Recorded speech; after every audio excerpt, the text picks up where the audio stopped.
After so many amazing and tense games, the match has calmed down a bit with a series of draws. But the closer we get to the finish line, the more tense the match will get. Every game counts.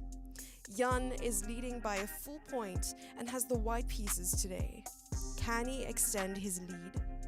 The ceremonial move was made by Kanat Shadlapeyev, chairman of the board of Bayterak National Managing Holding. Jan opened with e4 and Ding replied with the Ruy Lopez. It's impressive, like, how strong his belief is in this line. He has literally, like, out of the, let's say, 4 or 5 games that he lost against Jan in his whole life, pretty much I think all of them were in this line, or, you know, close to all of them. But he does it again. Okay. Yeah, and he plays d3 this time too. Okay. But d3 is actually a good sign for us. So basically, he was given a chance to play the marshal and force to draw. Goes d3 instead, which kind of means playing a game. Of course, it's very solid for white, but in general, it's now b5, right? Yeah. So b5. Because white's actually already threatening to take the knight and the pawn. Yeah, bishop b3, g6 again, I guess. a3 this time, no? a3, yeah. The move a3 brought back some bad memories for Ding, as he lost to Nepo after that exact move in the Candidates Tournament 2020.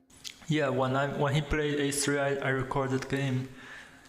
It was a very bad memory for me.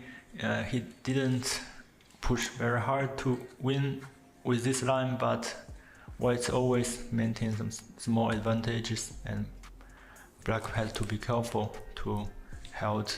But today, we played another line in this variation, and I guess my play was much better than last time. Yeah, I mean, there is this a3, d3, a3. Ruy Lopez is always like slight pressure for white, and I guess, yeah, we had this game in Ekaterinburg, yeah, but I think today Ding played a different line. Yeah, this early knight e5 c5. I mean, basically all lines are very good against a3, and everywhere white is like have very small pressure. Ding deviated from that game from 3 years ago, and not a lot of thought was put into the preceding moves, as Jan and Ding took mere seconds to recall their prep, until things slowed down a bit after move 14 with bishop g7 and knight g5. Ding then took 13 minutes to play the move c4. All right, well, let's see what Ding, he's going for c4.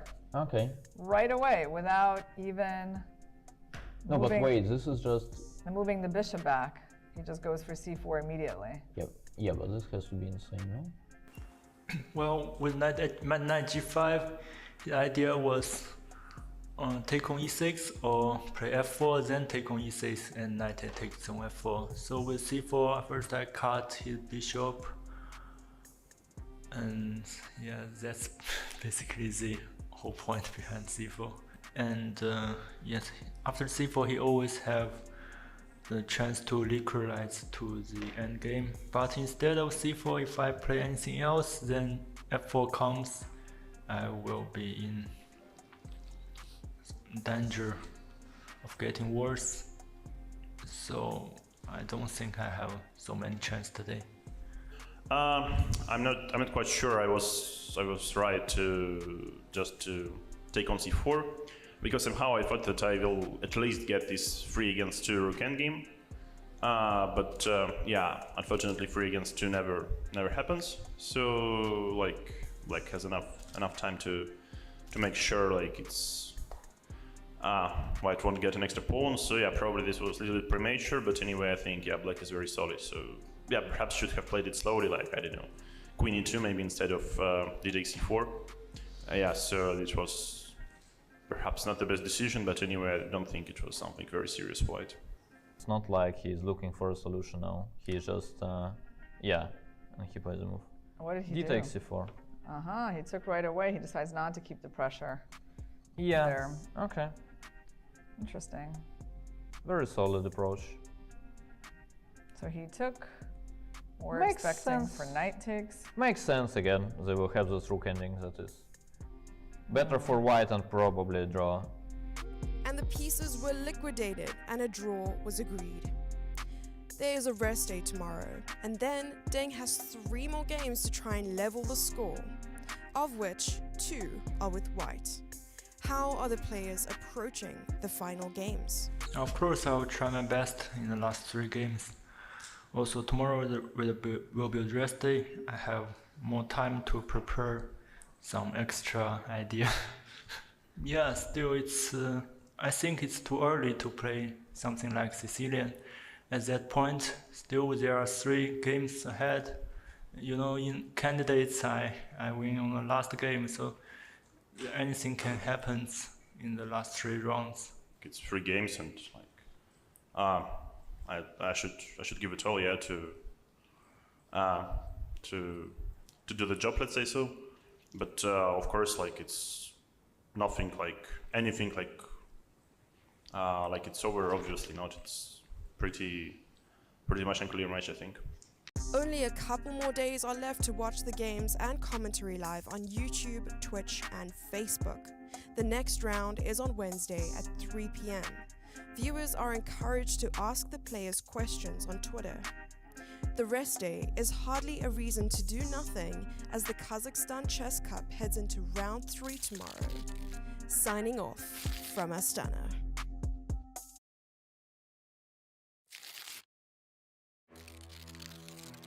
As the world holds its breath, 2 unstoppable minds prepare for immortality. One from the land of the dragon, the other from the land of the bear. Together, they will write history. The patient and precise Ding, carefully calculating every move to gain a strategic advantage, facing the aggressive Nepomniachtchi, who is always looking to take risks and never afraid to make bold moves to pressure his opponents. Their eyes might be fixed on the board, but their minds will be focused on victory. These 2 titans of the chessboard have fought their way through the ranks, demonstrating skill, strategy, and a fierce competitive spirit. Now they will go head-to-head and fight for the ultimate title, the FIDE World Championship crown.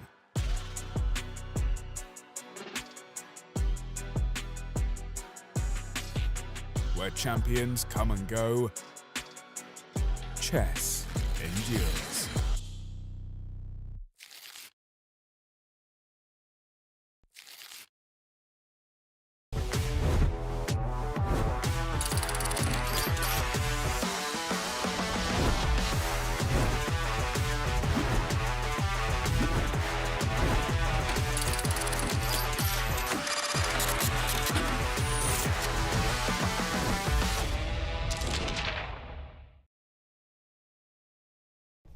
That's a disaster, of course. Yeah. Oh, shit. Почему она так делает? Странно. Aren't we actually on air? Oh, you think we're on air? Daniil? Yeah, well, you know, sometimes it starts a little earlier than you expect. All right, guys, welcome to our 12th game coverage of the 2023 World Chess Championship. My name is Irina Krush, and I'm joined by Grandmaster Daniil Dubov. You guys are probably familiar with us by now. So Daniil, most people consider this game 12 to be a very critical game in the match, as Ding has only 3 more games in which to make up his 1-point deficit. Yeah. But then again, like most of the games are critical as long as there are no draws. And then if the game will finish in a draw, then they'll probably name game 14 critical.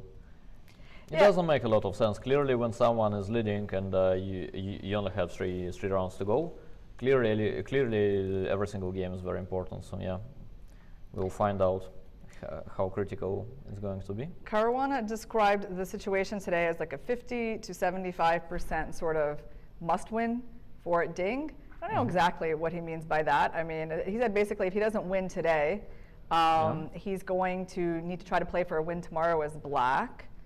and not leave it all for the final game, which I think makes a lot of sense.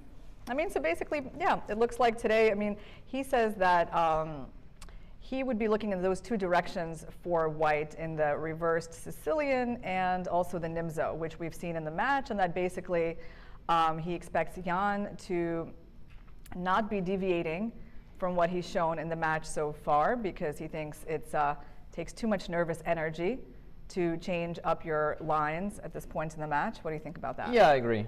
But there is always Petrov, right, that hasn't happened yet in the match, but it's like a very, very predictable thing from Jan too. So these terms, Jan has actually a very clear repertoire that is not too difficult to guess. Like his openings are solid, but he is not. I mean, unlike Ding, he is not jumping from one line to another. So it's kind of easy to predict. And if let's say they have an idea on the Petrov, they can go for it. If they have an idea on the reverse Sicilian, they can go for it. If there is one more like 4h3, 4h3 or whatever, they can get that too. I mean, in general, it doesn't take too much to predict Jan's opening moves, which is kind of normal for the World Championship match, of course. Like, people stick to their repertoires. Yeah, it's kind of funny. I mean, I guess in a World Championship, it's very different from like let's say a lower level of play. In I guess my tournaments, I would certainly consider switching up something just to surprise my opponent, and this kind of thinking like, that it takes a lot of nervous tension or nervous energy to do that. I mean, yeah, sure, it does, but I don't know. I found like it kind of pays off, that approach. Not going directly into the opponent's like territory, but I guess at the very top level, it just doesn't work that way. Yeah, I mean, if you prepare some opening for half a year, then there is no way it will be like opponent's territory. You basically had time, like you don't need to go away from this. Even this match shows that Ding actually keeps playing this, let's say, Ruy Lopez's black with a6. Like normally he's like in trouble after the opening every single time. But he keeps playing it, which kind of makes sense in terms of match strategy, right? I mean, this was like his main opening for the match. I mean, all right, he faced one problem, they fixed it, he plays it again. It's just that they seem to have missed like too many like opportunities from white. But the whole strategy is kind of okay. I think you play your repertoire. If you face something problematic, your plan A is to fix it and stick to your repertoire. Then if suddenly like you miss something that kind of breaks your whole repertoire, then yes, you have to switch.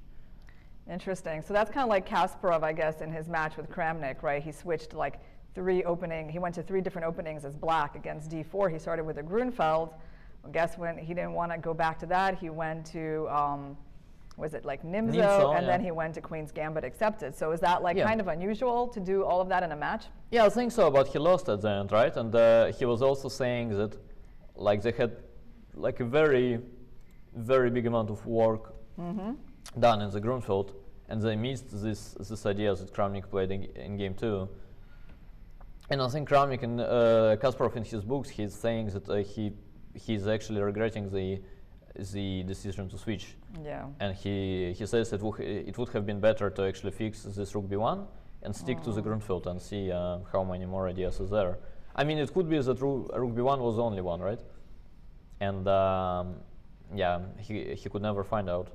Yeah, I think one of the issues that he talked about in this match was that he eventually just ran out of energy because he was spending so much of his time like rebuilding his opening repertoire during the match. Yeah, I would guess so. They also faced the Berlin defense, which was kind of out of the blue thing back then, and they basically had to start from 0. By the way, there's some tweet from Anish Giri, and I'm just wondering if it's like he's accepting your challenge to chess boxing, Daniil? Yeah, which I have not challenged him for. Yeah, but I think we did that on your behalf. But okay. Like, we'll see that tweet. Maybe they'll play that for us later. Anish always has some funny things to say. Yeah, so basically, for this reason, I guess Ding is less likely to play a move like knight f3 because he just won't really know what direction like Nepo is going to go in there, yeah? So you think it's just safer for him to, like as Caruana says, to go into things that they have a pretty good idea of what Nepo is going to do. Yeah, I mean, at the same time, after knight f3, have quite a good idea too, no? I mean, you're going to face 1d5. What are you interested in? I can like tell you what Nepo Nepo will do. play most likely. Yeah. All right, go ahead. Let's make Okay. a little bit of research into this. Yeah. Uh-huh. Yeah. After g3, he will play g6. Ah, okay. Yeah, that's the kind of like the way things are equalized at the top level these days. This yeah? is one way, or he will play knight f6, bishop g2, e6, as he's ready to play Yes. the Catalan main Catalan, line yeah. and some b3s they should have covered too. So yeah. I mean, I guess this goes into the King's Indian attack lines that Ding has in those Lichess games. I Yeah. guess that's why he was looking at some of that. Yeah. So But again, like you don't miss the fact that King's Indian attack exists preparing for the World Championship match. I think in I general get it. people tend to overestimate. Like, what do you think? Like, Team Nepo didn't know at all that the King's Indian attack exists, and then now that they looked at those games, they started like checking it precisely. That's not how it works. I mean, they were supposed to have some plan there, and I think they did have a plan. And then, I mean, when they saw the games on Lichess, they probably rechecked it once, made sure the plan was kind of okay, and you know, I don't think there was some like additional work. But do you think like still like let's say going into knight of 3 for Ding would be going into like something like less explored still, right? Than things that he's ventured into before with d4 and c4. Like, would you consider this like a more experimental try from him to get like, just to see what Nepo's got here? Or do you think it's too late in the match to go and see exactly what Nepo has against, like, let's say this move? I'm not sure. It's hard for me to tell. It also has to be a comparison, right? I mean, you have to compare that to what you have in 1d4 and 1c4. So after 1c4, like, what are you excited about? You basically know it's going to be knight f6, knight c3, e5. Congratulations! Is it such a bad like opening? How much does it give you if you're white? Is the question. We've got the tweet by Anish. Shall we read it? He says, with 3 games to go, it's a good moment to remember the ancient wisdom. A win is better than a draw is better than a loss. Okay. That's Anish is not too earth-shattering unbelievably there. funny guy, indeed. Yeah. Okay, that's a little less interesting than the chess boxing stuff I was hoping about. Yeah. Yeah, well, I mean, sure. I mean, it would be nice for Ding to win today. If he doesn't, it's just going to get more critical for him. But also, given the tweet, does it actually mean that the loss is also worse than a win? He didn't mention that. Yeah, I think we can. Like, is I it, think. let me analyze. So, a win is better than a draw, and a draw is better than a loss. And a loss is worse than a win. Yeah, I think. Yeah, but why are you so sure? I mean, he hasn't said that, no? Yeah, I think we can extrapolate though from that. I'm not sure. All right, so back to our opening discussion. So. Yeah. So you're saying basically you have to compare it to what you're getting in c4 and d4 to decide if you want to play like a third move like knight f3 or e4. Yeah. Yeah, it's no, interesting. I honestly think it's not like desperate until it really is desperate, and it really is desperate when you have like exactly 1 game to go. 3 is not such a disaster. Like 3 is some distance. You have like 2 games with white. Yeah, I would say like it's not yet the biggest drama possible. I would say you can actually give a shot to something like knight f3 followed by g3, and I mean you just see what happens there. But my intention would very much be to come up with something in Petrov, to be honest. Because like you think I would it's normally more easy to pin him down in that opening. Yeah, I would normally think it has to be the Petrov. Like given Jan's games in general, like within last 2 years. And then if it's Berlin, then I guess there was a reason why Ding didn't want to play the Berlin himself, which kind of means they probably have like some idea is why there, like maybe little one, but at least like some little idea. You don't need like much more than that. And then in the Petrov, I mean, okay, in the Petrov it's quite forcing, and Black has to know his stuff very well, and also it's kind of easy to predict the lines for white till sometimes move 20. I played, for instance, in the Russian Super Final, I think I played the last round, which was a must win for me as white. And I mean, I knew the guy only played the Petrov, and I basically thought it's like it's a golden opportunity actually, where like you know exactly what he's gonna play. I mean, I spent the night preparing, and then yeah, somehow I got a very good position out of the opening, and eventually won. So the Petrov kind of gives you that. It's very solid, but at the same time, it's a very, very predictable thing, and black in general does not have too many lines in most of the variations. How tired are the players getting by this point in the match? I don't We're know. 3 rounds away. I mean, well, okay, from your experience, I don't know if you can share, like, would you get that feeling that Magnus was getting like tired, or one of his opponents getting tired by this point? Well, I honestly don't know. I can only imagine, but I think it has to be very, very tough. How about for the clearly. seconds? Were the seconds getting tired by this point? Yeah. Although, yeah, I think speaking of the seconds, I mean, first of all, it's not about the seconds. Normally, it's about the players. Yeah, I mean, like it's the players who win and lose. But yeah, the seconds, I think their mood in general depends way more on the Score in the match. and yeah, and psychology in general. Like if the tendency is good, then everybody's happy. And then I was normally in the team that was either leading or the score was equal. So normally we would not be upset. Okay, Ding is coming to the board, and you know we got Nepo wearing his favorite colored shirt. I don't know if that's an important detail, but I think you know people have noticed he likes these pink colored shirts. Yeah, I mean compared to Aronian, It's mild, it's still right? nothing. Yeah, Yeah.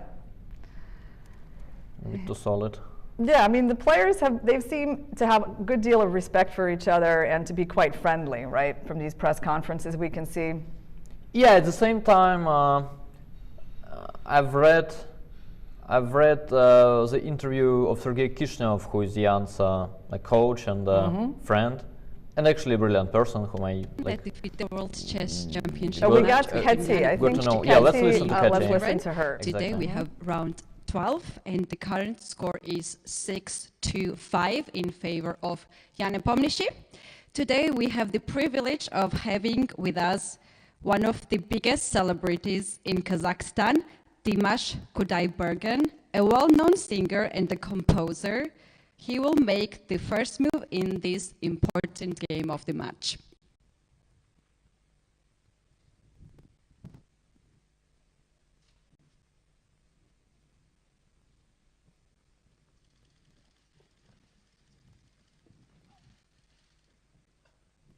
Please decide.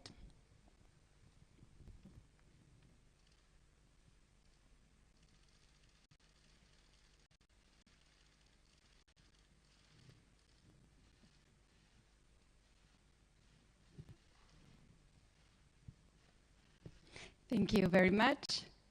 The game will start in few seconds, so now it's time to call the chief arbiter on the stage. Thank you.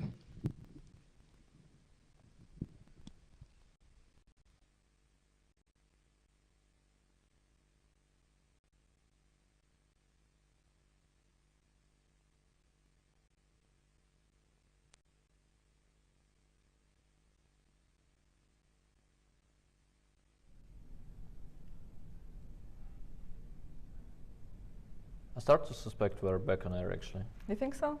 We could be. Okay, Yeah. well, let's talk. Okay, I gotta say, that was so exciting. You know, guys, I did not realize that the person making the first move today is the very, very famous singer Dimash. I mean, that is, first of all, so awesome. He's like one of the best singers in the world. I think he's absolutely incredible, and I got to go to one of his concerts in New York. I guess that was before the pandemic. That must have been like November of 2019. Yeah. And I watched, you know, all of his like, you know, competitions on the reality shows. So we actually got to see like a very, very special, you know, Kazakh figure to make the first move today. Oh, it's not Yeah. that the ones we had before were not important. I know, They're but all I'm so cool. excited about Yeah. Dimash, you know, because I it's see. actually someone I kind of, you know, have had an idea about before, you know, before he arrived today to make the move. Yeah, and if you guys don't know who Dimash is, I recommend you to look him up on YouTube. And there's like these reaction videos to him singing and going up like, I don't know, 8 octaves. I don't really understand anything about singing, but I know that's, you know, that he has an incredible range. All right. Yeah. So I guess we can talk about the position on the board. Yeah. Let's do that. Yeah. So actually, Ding went for something very, very not forcing, right? Yeah. What do we call this system again? It's the Kali? Kali system, yeah. Yeah, that's what it is. Yeah, Yeah. you barely ever see that. But now I think it has to be renamed after Vladimir Kramnik. Really? Is Yeah. he famous for playing this? Well, this system is famous for being played by Kramnik. You know, I've played that as well. Yeah, I mean, it's an interesting system, I guess. Okay, it depends right now what black is going to do, right? Like, is he going to be putting a pawn on e6 or pawn on c5? Okay, Yeah, he went goes for c5. c5. Yes.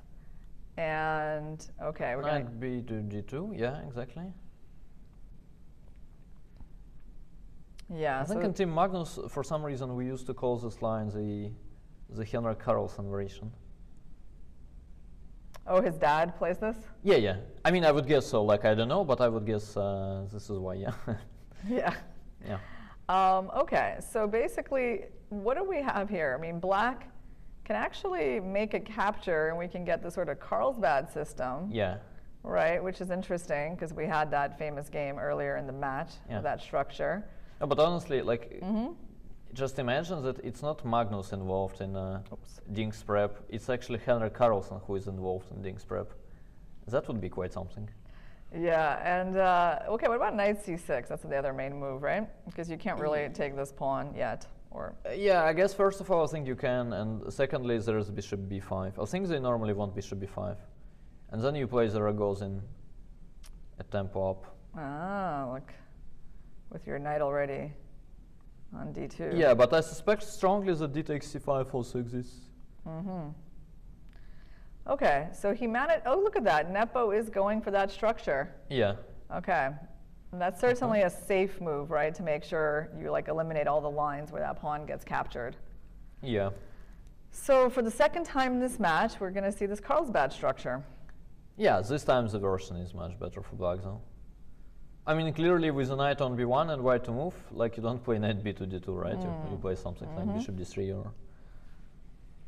But at the same time, yeah, the structure remains. And Jan played queen c7. Okay. Interesting, not necessarily the most obvious move. No. So he seemed, okay, again, you know, actually, you know what's funny is that this move itself tells you like this is still his preparation, right? Yeah.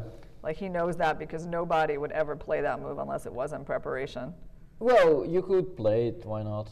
I don't know, but if you were seeing this position for the first time in your life, like you wouldn't play this move in like, you know, 10 seconds or something. No, not in 10 seconds. Right, No. I mean, he made this move fairly quickly, so. Yeah, but the point is kind of simple, I guess. So you basically want to develop your knight to c6, and then you don't start with knight c6 as you don't like bishop b5, which is not necessarily killing, but it just exists. Yeah. So you start with queen c7 in order to wait for the bishop to go somewhere, Yeah. like d3, and then you go knight c6. Yeah, because now if you put it here, there's going to be a block with this bishop. Yeah, which could still be an interesting line, though, like bishop b5, bishop d7, a4 maybe. But yeah, I mean, at least it makes sense. I think it's c3. c3. Okay. Okay.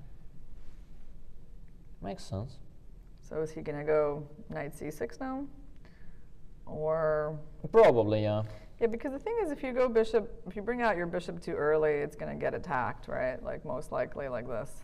Yeah, bishop f5 That looks... shouldn't be too bad Yeah. either, right? You prevent bishop d3.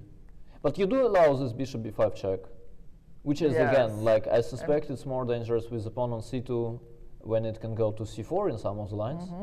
But even here, let's say bishop f5, bishop b5 check, knight c6, knight e5, who knows? Let's show that. Yeah, let's say check, knight c6, knight e5. Knight e5, yeah. Some a6, queen a4 is there, for instance. Okay, it's not that simple.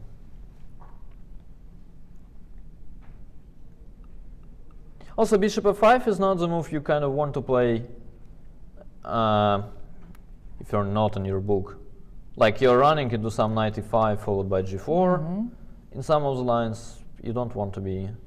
So knight c6 looks like the most natural. Yeah. But then again, we literally have the Carlsbad, right? Mm-hmm. It's like exactly the Carlsbad with so this is basically this position, right? c4, e6, knight f3, d5, knight c3, knight b to d7, cd, ed, queen c2, c6, with black to move.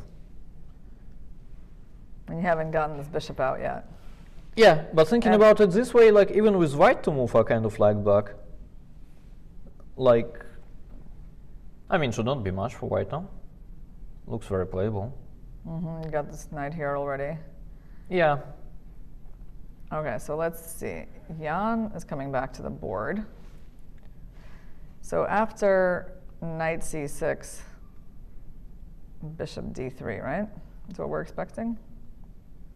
Or bishop b5. I don't know. But yeah, my guess would be... But now we can go for bishop g4, right? We can get this bishop out. Yeah. But then, normally, whenever you bring the bishop to g6, you're actually slightly worse, the way I see these positions. Well, I will not necessarily force you, like I'll maybe castle e6.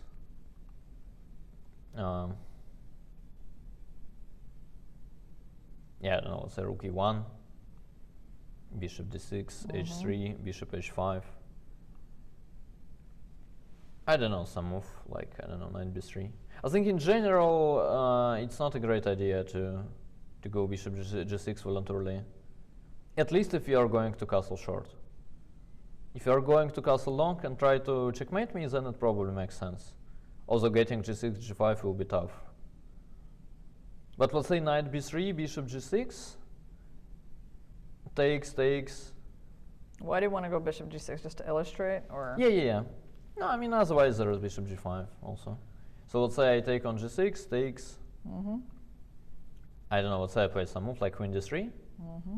I think if you castle short, then it's kind of comfortable for white in general. Like the pawn on g6 is actually worse version for black compared to the one with the pawn on h7.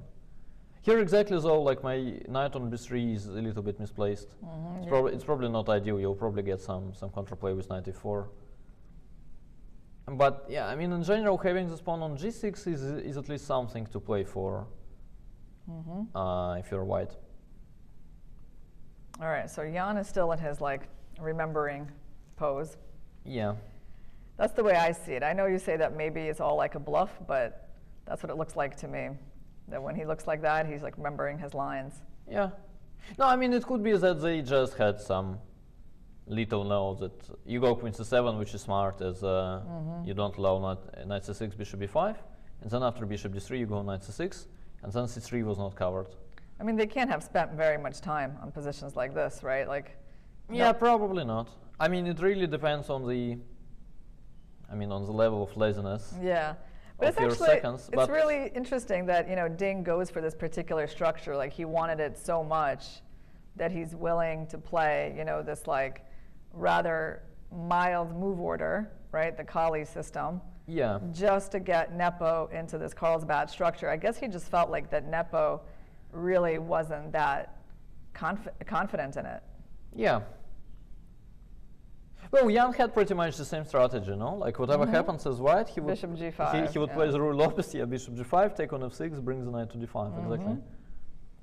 These terms, it kind of makes sense. Also, you got to get a game going as white. This is, I guess, like your only aim at that point. With 3 games to go, I mean, you as white, you're not really looking for advantage necessarily. And you kind of don't mind letting black out, sort of. But one thing you cannot allow is a draw by force. Or let's say some like very drawish ending that will arise by move 20, with your opponent being still in the book. So these terms, what Ding is doing kind of makes sense to me. You basically force the game. you force Jan to play. Like, you know, all the pieces are there, and yeah, it does not even matter if like black is slightly better or white is slightly better, but it's just about the fact that black will actually have to play a game of chess from move like 7 or 8. He'll probably start in a supposedly very decent position, which does not mean much.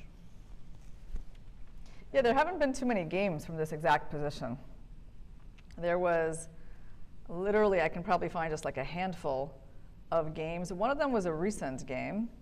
So this was Daolite playing black. Let me show you this game. Kind of went, it's a French team championship of, let me see what year was that, 2022.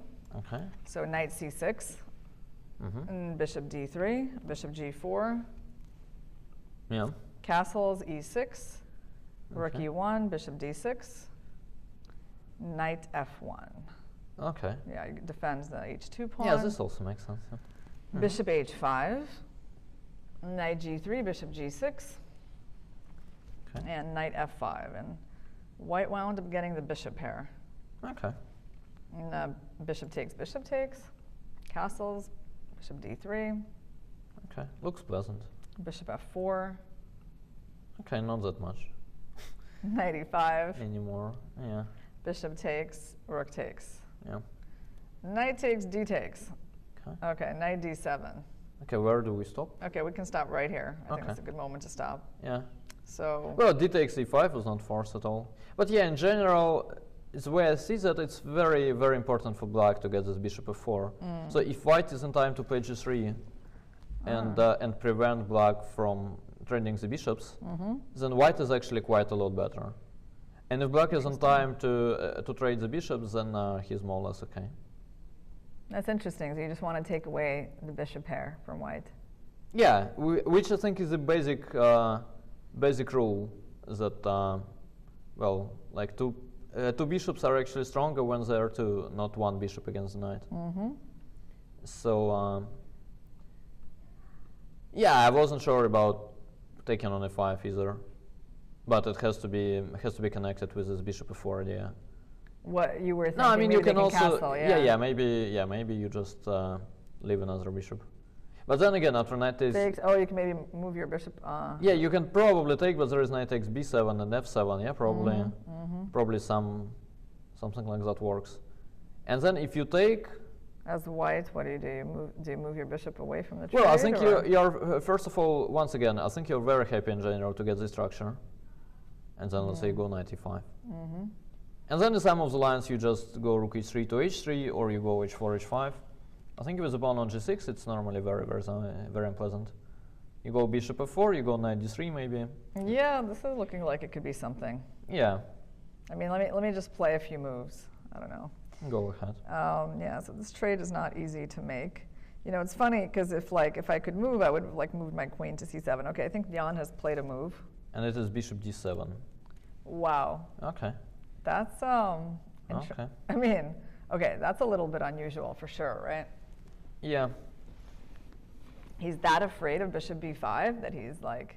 Yeah, he basically wants to wait for bishop d3. Okay, but that must be very strange. Yeah, but then it is going to be some Catalan, yeah?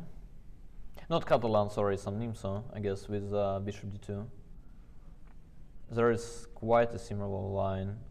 So let's say here we play bishop d3, knight c6, castle c6. So let's have a look at this position. I see what you mean. Okay. So then there is a line with colors reversed. It's the CD-ED line. Yeah. Of the e3. How do we get there? Like bishop d2, I guess castles. Let's say e3, d5, something like I don't know. Let's say takes a3, bishop d6, bishop d3, c6, knight f3, rook e8. Let's say castles. Well, not rook e8. Yeah, we had the knight on d2. So let's say this and castles. So where are we compared? So we have this position, And we have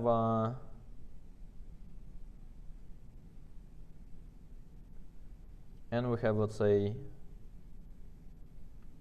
is this no, this is not the one. Just go to bishop d7 and like make some moves from there. So this position. So black just doesn't have the bishop on d6 yet. And there was also a6 played, right? In that line. a6 actually helps quite often. White in many lines will play before b5. Or like a4, b4. Okay, so this kind of makes sense. And then again, so we have this position and we have... Yeah, Ding played bishop d3. This one. Yeah, it is actually confusing. I don't know. Anyway, yeah, bishop d3 played.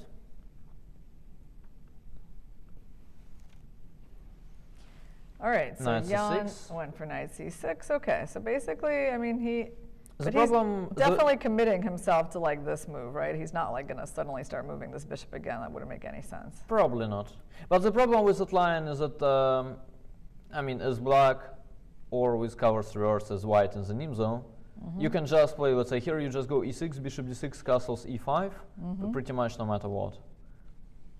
And, well, it's quite a problem for white in terms of trying to get the game going. So it's quite a wise, once again, quite a wise prep from Jan. Okay, interesting. So you're saying basically here, you will eventually castle and just go for these like isolated pawn positions. Yeah, but the problem is that like you have to play moves. Say, I mean, if you'll be passing, then maybe I'm not going to play e5 necessarily. But once you go knight f1, let's say... I'm supposed to go here, right? Like I need to get my knight in, isn't that the plan? Yeah, probably. This probably makes sense. Yeah. This is kind of a hope. So here we kind of at least see that like, okay, this bishop is not like in a more active position, and and this knight, sometimes has a little kind of issues moving, right? Like, I mean, that's why the bishop normally kind of is on that square. Yeah. And here maybe we can position more actively. So yeah. I mean, if black castles, we probably go knight e5, right? Yeah. So white castles. Okay. So we're gonna see what Nepo's got here. Okay. And see if Ding's overall judgment that these types of positions are not really in Jan's style. I guess we're gonna put that idea to the test. Yeah. Well, the bishop on d7 is not ideal in general combined with the pawn on e6. Yeah. So it's either you get e6, e5 quickly, or you probably try to get some a6, bishop b5 eventually, which will normally be stopped by a2, a4 in most of the lines. Yeah, I must say it's kind of confusing. I'm not sure what Jan is doing exactly. Yeah, this bishop d7 move is just like, it's not standard at all. Yeah, like it has to be, I mean, it has to be a prep, and I think we're about to find out what the point is. But I must say, yeah, without an engine, it doesn't look obvious. Like, why would you? Yeah, I mean, like, can you really see black doing something other than playing pawn e6 here? Yeah, also bishop d7. Like, again, let's try. I mean, I like this, I mean, stupid game. Where you're doing everything with the reverse colors. No, I'm just saying, so what we have is, let's say, e4, c6, d4, d5, takes, bishop d3, knight c6, c3. So let's say you played queen c7 to prevent bishop f4. So we have knight f3, knight f6, or even, let's say, e6. Castles. Castles, knight f6. Knight d2. Oh wow, he does move the bishop, I think, again. Yeah, and here bishop d7, yeah, which would be strange. Okay.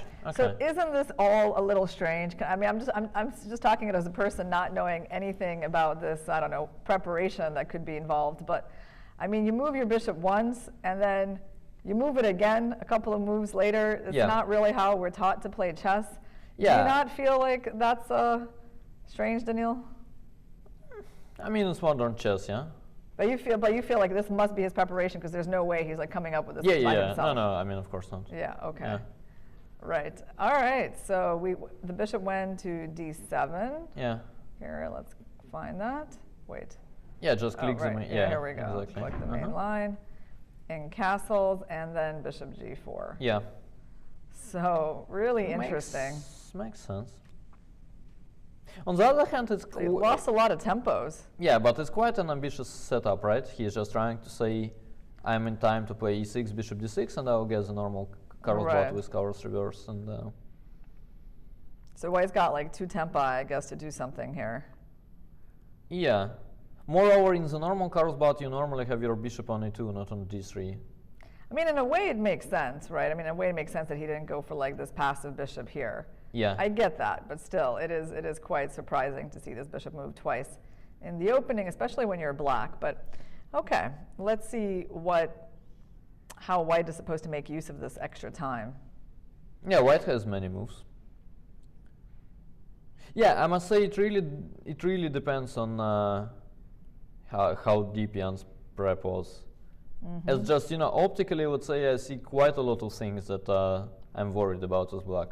Okay, show me one. Well, let's say I go h3. I mean, I guess we are not going to take, bishop Yeah. h5. So now, let's say both queen a4 and b4 even. I don't know, let's say I go queen a4. Interesting. You're trying to punish black, for this loss of time. Oh, punish is a bit too strong, but You take advantage of it.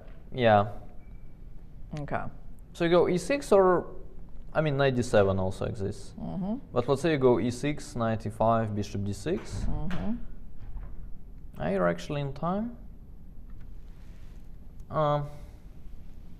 Yeah, after bishop b5 you will sacrifice, right? You will just castle, which has to be just great, to be honest. Really? Yeah. Hold on. Let's figure out where that compensation is. Yeah, first of all you have a6, but yeah, I guess bc. Okay. bc You is also good too. have this kind of trick. Yeah. Well, you're still going to be down a pawn, maybe. Yeah, I know. Well, I have a hard time moving this knight. I get it. I get it. I mean, the problem is like I don't have a normal square for it. Yeah, but even BC I think was good. Just in terms of ideas, black is normally way ahead in the development. We'll say rook b8. I guess you'll always be okay. You go e5. Yeah, you go e5. I guess. Pawns don't matter that much, huh? Okay. I mean, yeah, especially with. Hey, that guy. I still feel like I'm up a pawn. Hold on, really? This. No, your math is correct. Okay. Bishop takes. Yeah. Yeah, I don't know, 94 maybe. Yes, I see you have some play, but can this really compensate for this extra pawn that White has? I feel like I'm stabilizing. I'm not sure. Okay. Could be. I mean, some f5, f4 is there. But you know, it could get well. Yeah, I agree. Or let's say if you get your pawn in. Or yes. let's say bishop h2 check. Maybe I go bishop h2 check actually. King h1, some bishop f4. Yeah, I mean, it's hard to tell from far away, but could be. But yeah, I mean, okay, that one I think would be not so easy for black to go for. Maybe the more concrete a6 is. Maybe, yeah. Is the issue because, I mean, like if I go this way, you're taking and you got like rook a5, right? Or. Yeah, I would just think I'm okay. You would just think that without my light squared bishop, black has enough compensation here? Yeah, it also just feels like black is way ahead in the development. Like even BC, honestly, I think if we are talking me exactly, I just stop after rook b8 kind of. This position. Yeah, instead of a6. I think I just.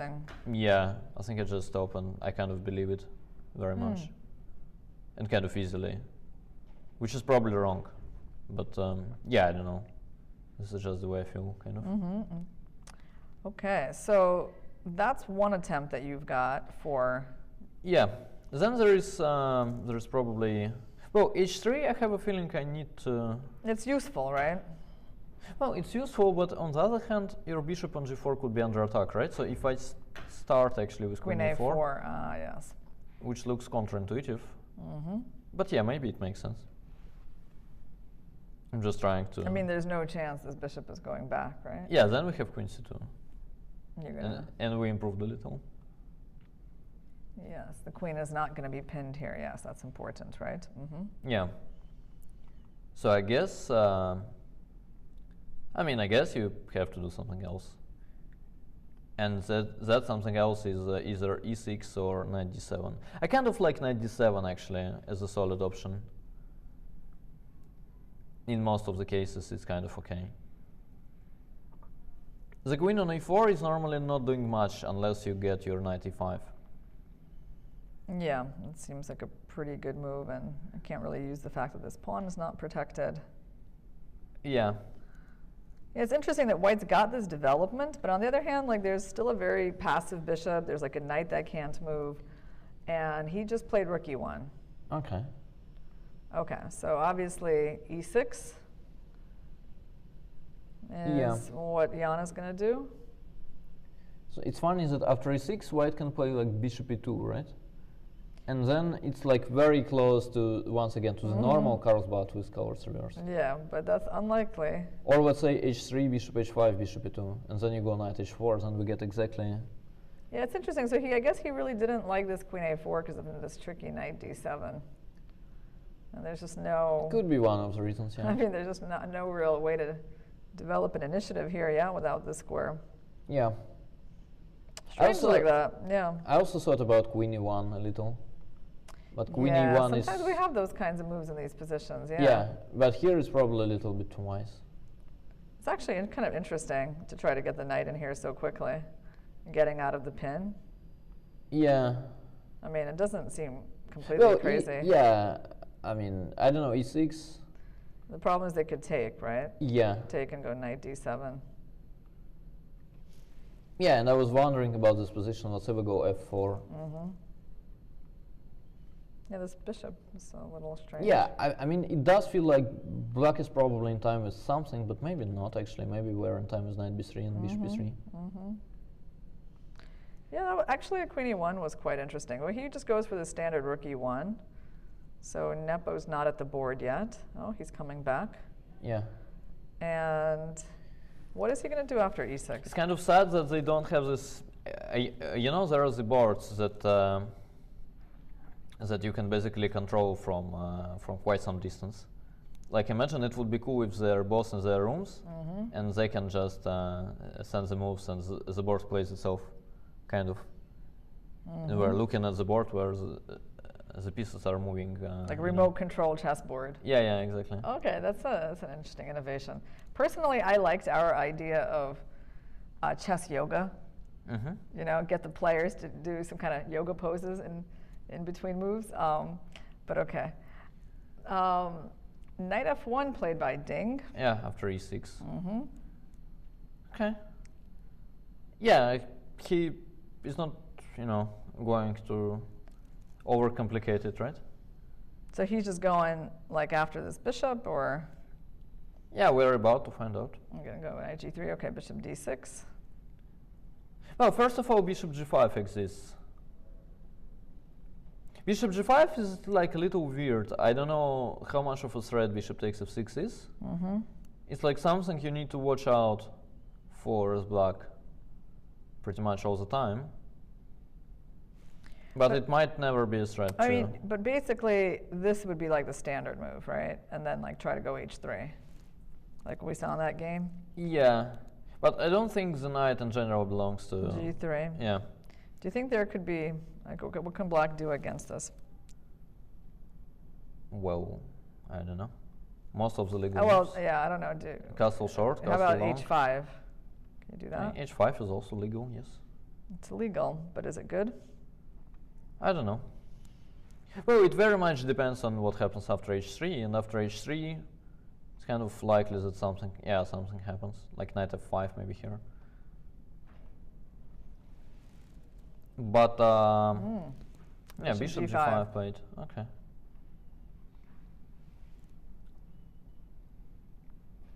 Actually, one of the ideas is not necessarily to take on f6, but to play bishop h4. Followed by bishop g3, and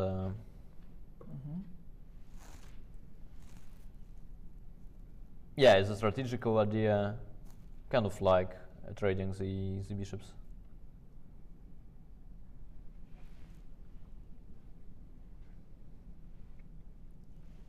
So what about knight d7 here?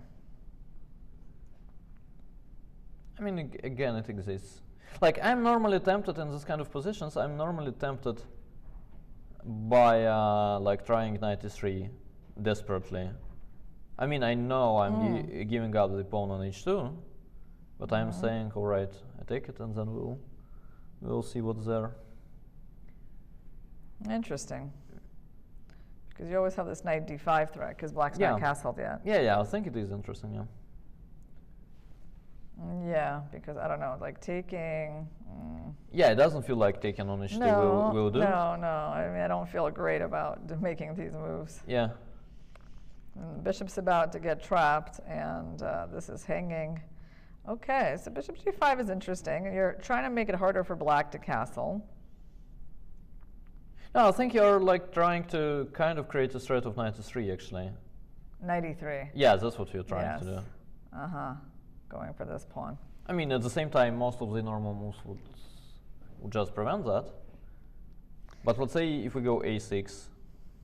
So this is like out of the question, right? I mean, I don't think this is going to happen, but just to cover this structure for a second. I'm not sure it's too bad, but it has to be better for white. I guess we still go knight e3, actually. e3. Yeah, as knight belongs to e3, I guess. Okay. Yeah, and then in terms of ideas, we somehow, I guess, prepare c4 and then we prepare d5. Not sure how to do that exactly. It's kind of interesting for black, and it's funny because one of his key games in this match was winning this type of g takes f6 structure as black. Yeah. I don't know, this is of course not exactly the same. There he was able to castle a queen side. Here I'm like castling king side. And also, yeah, also don't know why to start with bishop takes f6, right? After castling, you can start with knight e3. Knight e3 like that. Yeah, I mean, I don't think we're worried about the... Yeah, basically have to go here. Yeah, but then we probably... Or say I have to, I don't have to, but you again, will yeah, probably, like taking and letting you attack that and trying to grab this pawn. Yeah, looks very dangerous. I don't know. So yeah, let's say I move back. Yeah, and then we try to come up with something. Knight e4 is a threat zone, yeah? Maybe I'll just end up taking nevertheless. Yeah, probably have to position. take. Yeah. Okay, it's playable. Maybe we go king h1, or we even go g4 h4. I don't know. g4 h4 is not completely insane, like to get h5. Yeah, looks a little wild, but definitely has a point. Which is exactly, I mean, exactly the kind of game that... Ding needs. Exactly. Yeah. Like, white is probably not worse, it is sharp. What else to, you know? Okay. Wow. Castle short. You went for it. Okay. Look at that. You know, it's funny how psychology plays a role. I mean, I don't know, psychology or preparation, but just the fact that, you know, he was willing to get those doubled f-pawns in that second game that he won, and he's willing to take it on again in this game. Yeah. I think that actually means we're going to get a very exciting game. Right? Yeah, I mean, at least if bishop takes f6 will happen, then yeah. But most likely it will, though. I mean, how can you play the bishop there and not take when black castle is short? I mean, I don't know. Yeah. But this will certainly spice things up, kind of. Okay, so in that case, then let's go back to looking at our line with knight e3. How much do we actually need knight e3? We can also play h3. I mean, after knight e3, we kind of end up having to defend h2, which I'm not like. Now, where are you gonna put this knight if you don't move him out? That's a good question too. Yeah, maybe to e3. Okay, there you go. I don't know. I kind of like this idea that you had with g4 and h4. Yeah, but I mean, also in this position, you have like so many interesting options as white. Even conceptually, you can try, let's say, bishop e2 followed by knight h4, which is also not insane. You could try you know, playing it some tactical way. Like, I don't know, let's say, well, let's say I go g4, bishop g6, and then at some point I want to play c4, I don't know when exactly. You don't think it's a little too much, kind of like playing there, playing there? Kind of. It's hard to, I don't know. Can we just look at this position? Because yeah, I'm just fascinated by this. Yeah. I really want to understand. So like you're forcing this trade of bishops, basically, unless, I mean, there's no any point in this move. Well, I would hope. I mean, it shouldn't work, right? Yeah, because, I would hope like, so. I mean, I guess we take, we open the g file, king h1, yeah? Yeah, like take. Yeah. Yeah, I don't know if we need g takes necessarily. Maybe we start with king h1. But yeah, in general, as a scenario, it kind of looks good for white. Rook g1, queen d3. White is coming somehow. Yeah, you think so? Not. I mean, it feels, I don't know, it feels absolutely like a mess to me. I mean, even this position. To me, it feels like white is much better. Okay. I could be wrong. Let's see. Well, right now you're attacking this pawn. Yeah.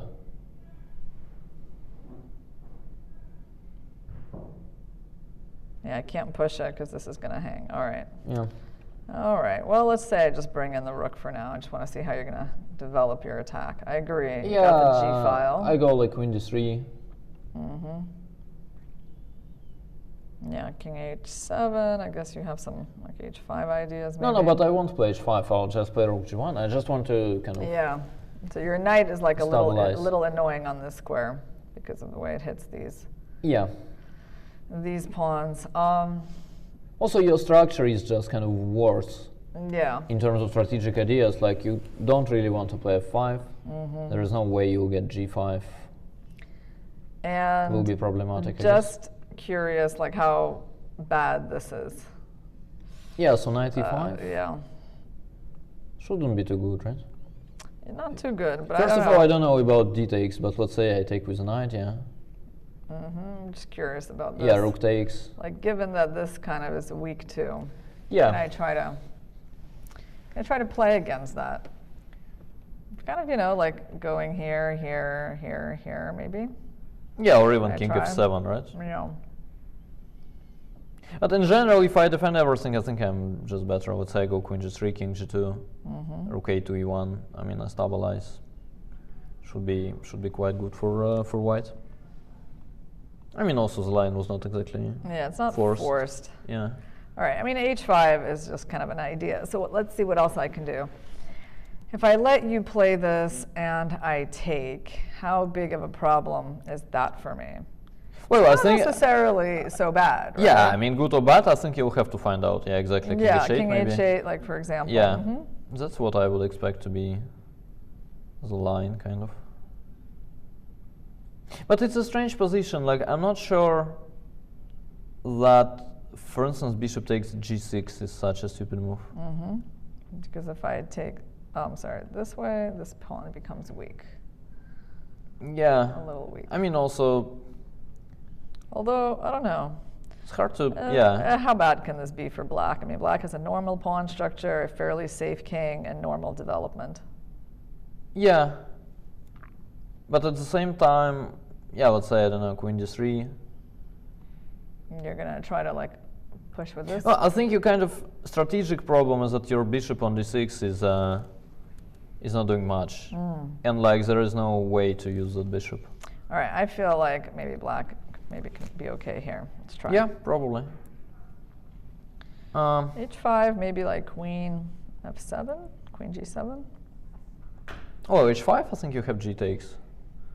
I'm kind of worried about that mostly. Yeah, so let's say I go, I don't know, rook e2 or king g2. Should we talk about the Carlsbad structure? Yeah, Daniil? Go ahead. All right, we'll tell you guys a little bit about this Carlsbad structure. And what we mean by that is basically what we got here. It's like this pawn chain versus that pawn chain.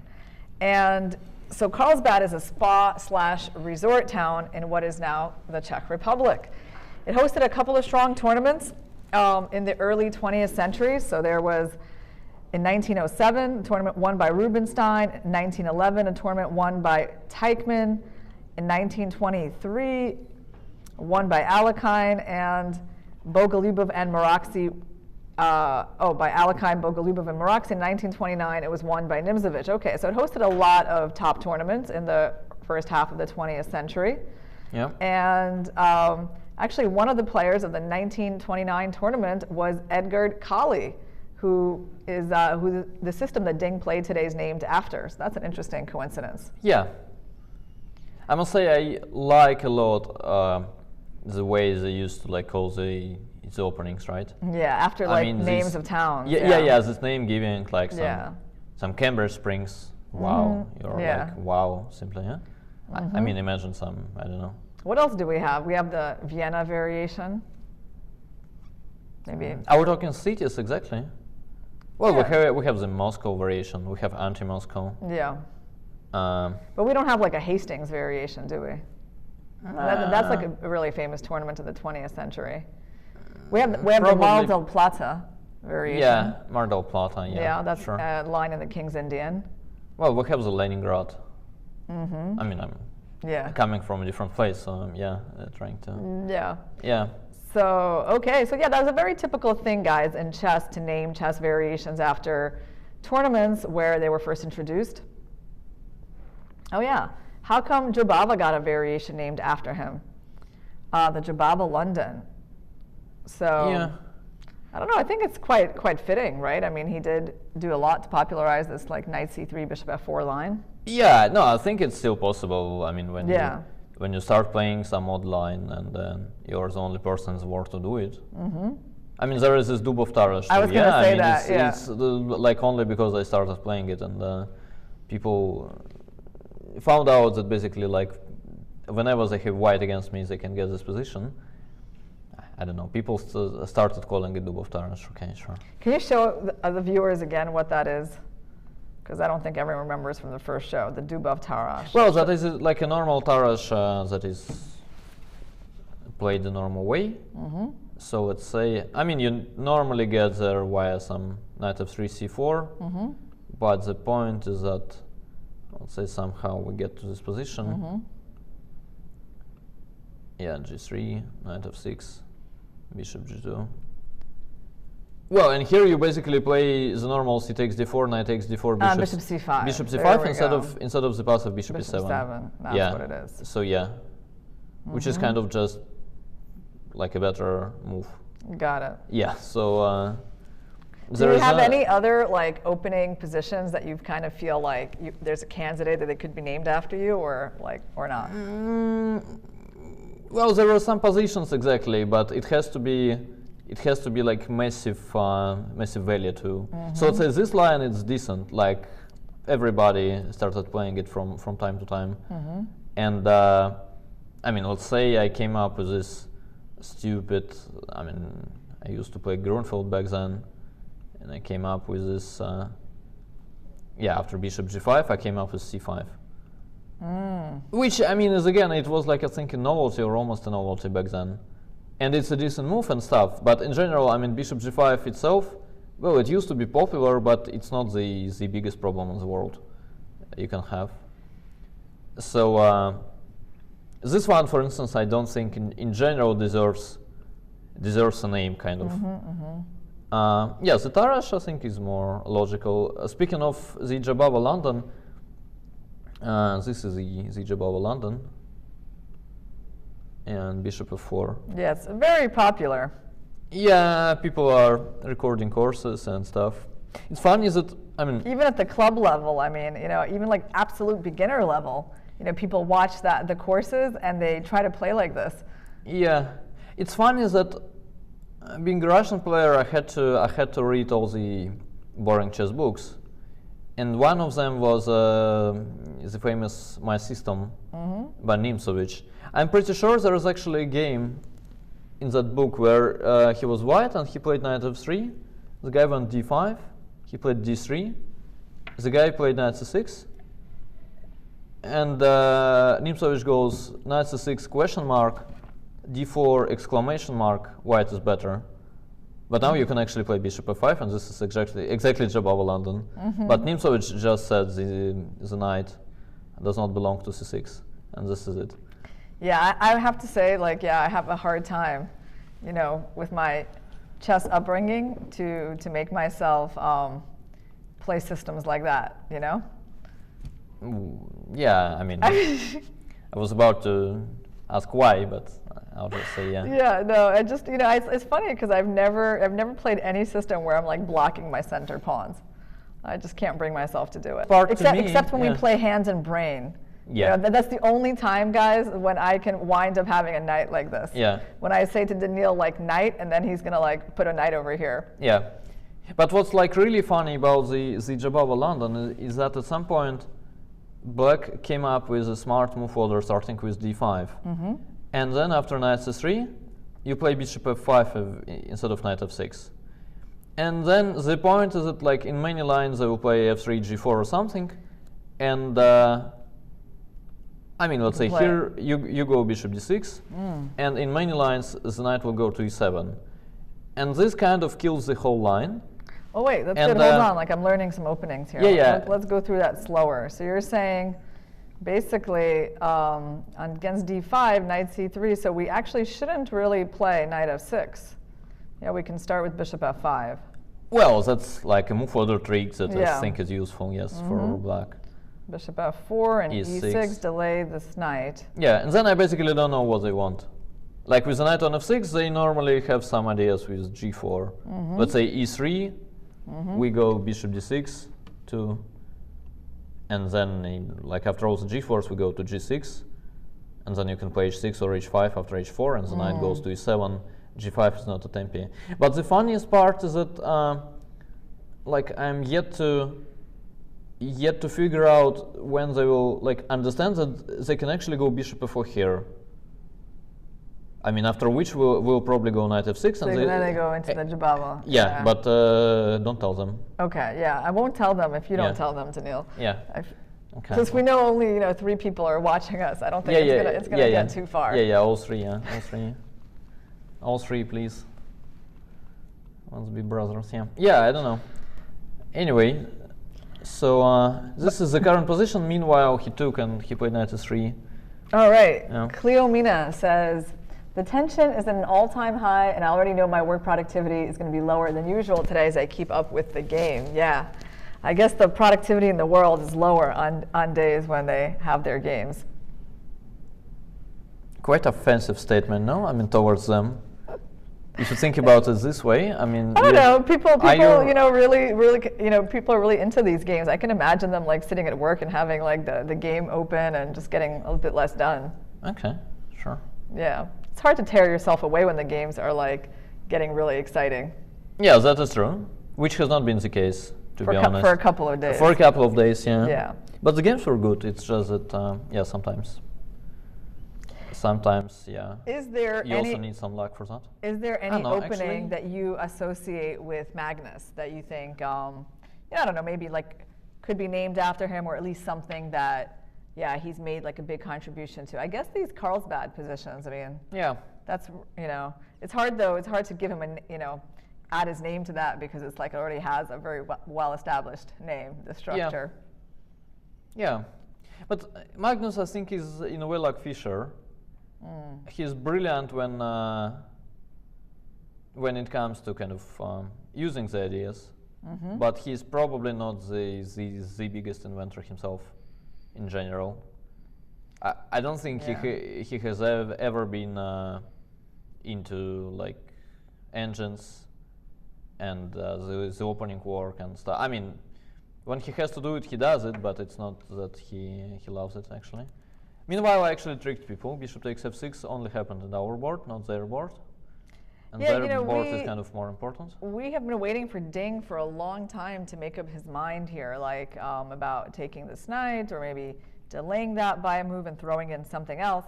So while he thinks over this big decision, we're going to take our first break, guys, and we're going to see you in a few minutes.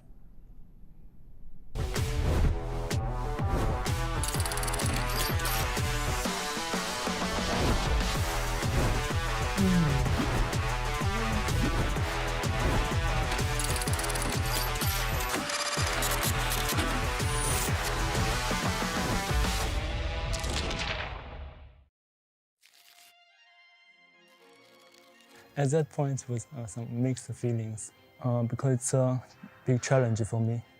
But now I can see I'm ready for this challenge.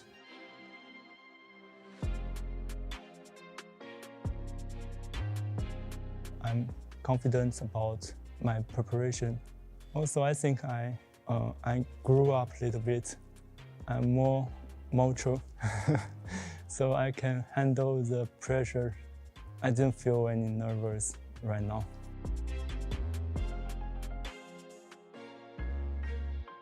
As I remember, it was Topalov Anand match, which I was in my teenagers. Topalov's attacking play inspired me a lot. Because he had higher ratings, also my recent play in Waikanze was a disaster. So maybe that's why he's a favorite to this match. But I think we have equal chance. It's not a friend, but a good and friendly chess player. Well, he can play very fast and very strong if he's in very good shape. Also, he has the experience of the World Championship. But as I said, maybe he's a little bit emotional. Sometimes he played too fast, he forgot his preparation. Or yeah, if he made mistakes, I will try to explore it.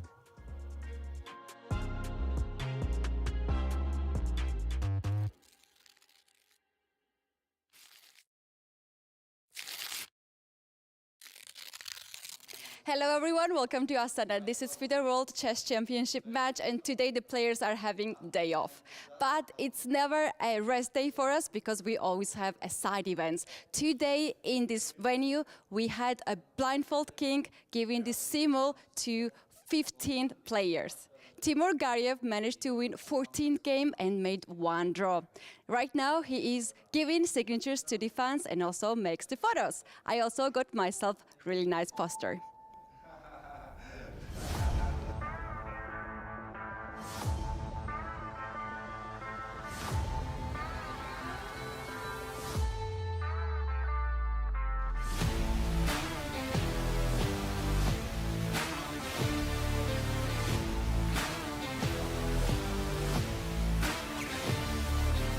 Hello Timur, I have a few questions to you. You have earned yourself a reputation as a biggest specialist in blindfold simuls, having beaten records and offering exhibitions all over the world. What is that attracted you in blindfold chess at the first place?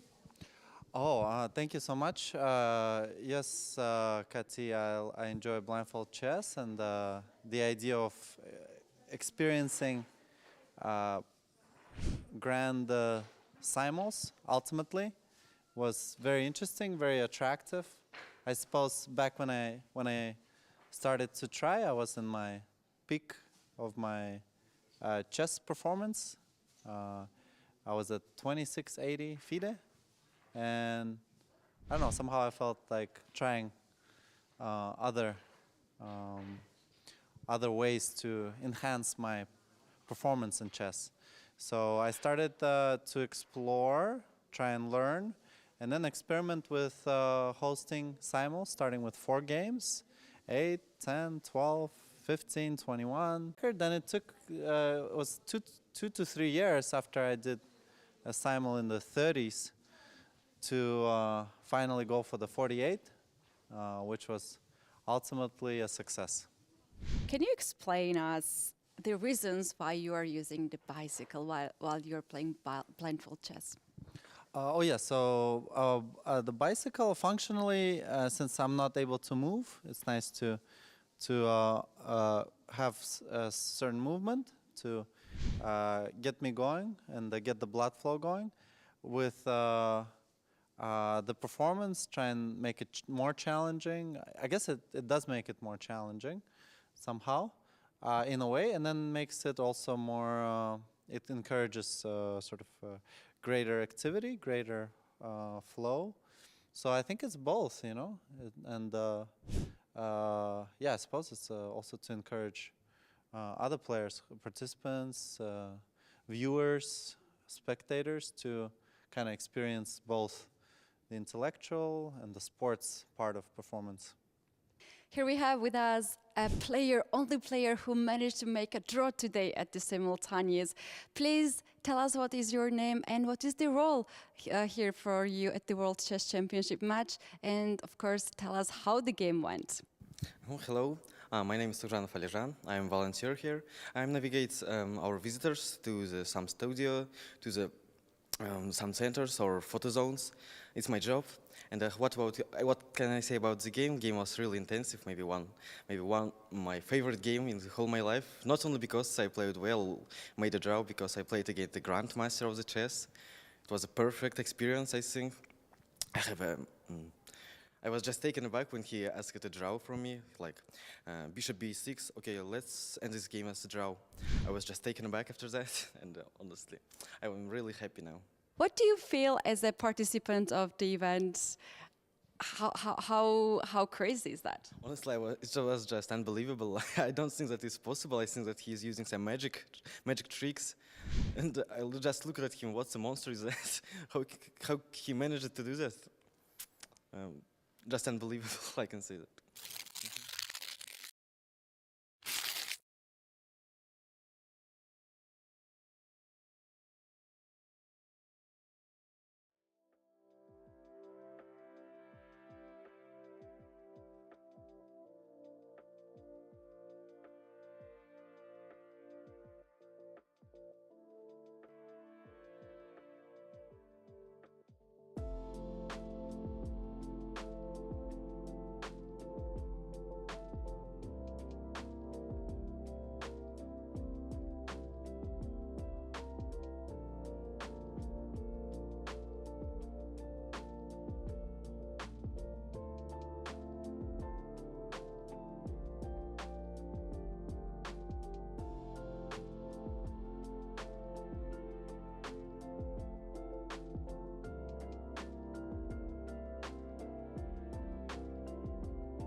Hey guys, we're back with our coverage of the 12th game. Ding is doing his best to make this an interesting game. He chose a pretty offbeat line, the Kali opening. It transposed into a Carlsbad structure, and Nepo is definitely showing some good prep here because the decisions he has made in this game so far, Daniil, have been far from obvious, moving this bishop twice, kind of breaking the rules of the opening, and now even just like calmly castling into a situation where white can capture and give him doubled pawns in front of the king. So tell us, Daniil, what you've been checking up on our break? Oh, first of all, Queen E1 here that we mentioned. Queen E1 was actually a very interesting move. And then indeed the key line, it seems, is E6, 95, takes, 97, F4. And the engine wants G6 here.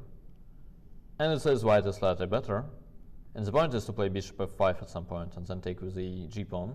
Many options indeed. The one I thought is funny is actually knight G3, knight H5, knight F1, and then knight F6. It's like 0, 0, 0.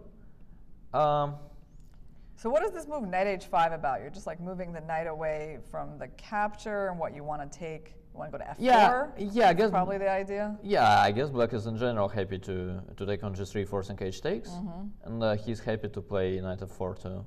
This is probably one of the reasons why bishop H4 is also a very interesting move here. Is to prepare knight G3, and then let's say after something like, I don't know, rook E8, knight G3. There is no knight H5 as bishop takes H7 is there, followed by knight G5 check. Okay, well, the good news for us is that Ding has finally made a decision. Yeah, and he took on F6. His long thing, yeah, and he did go for, I guess, the most obvious move in the position. Yeah, which is a very logical follow-up to bishop G5.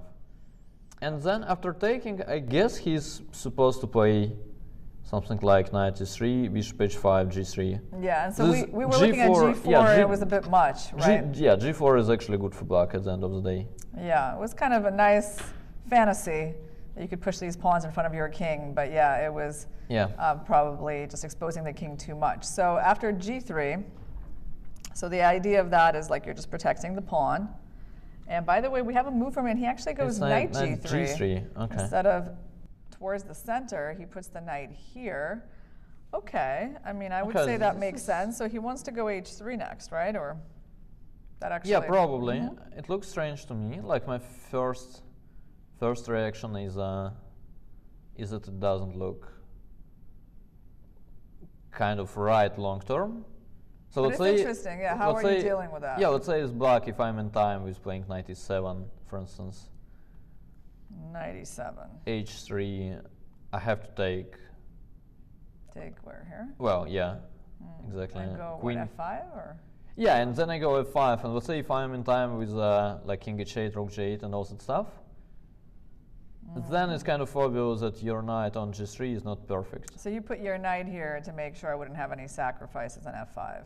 Yeah, which I think is one of his ideas.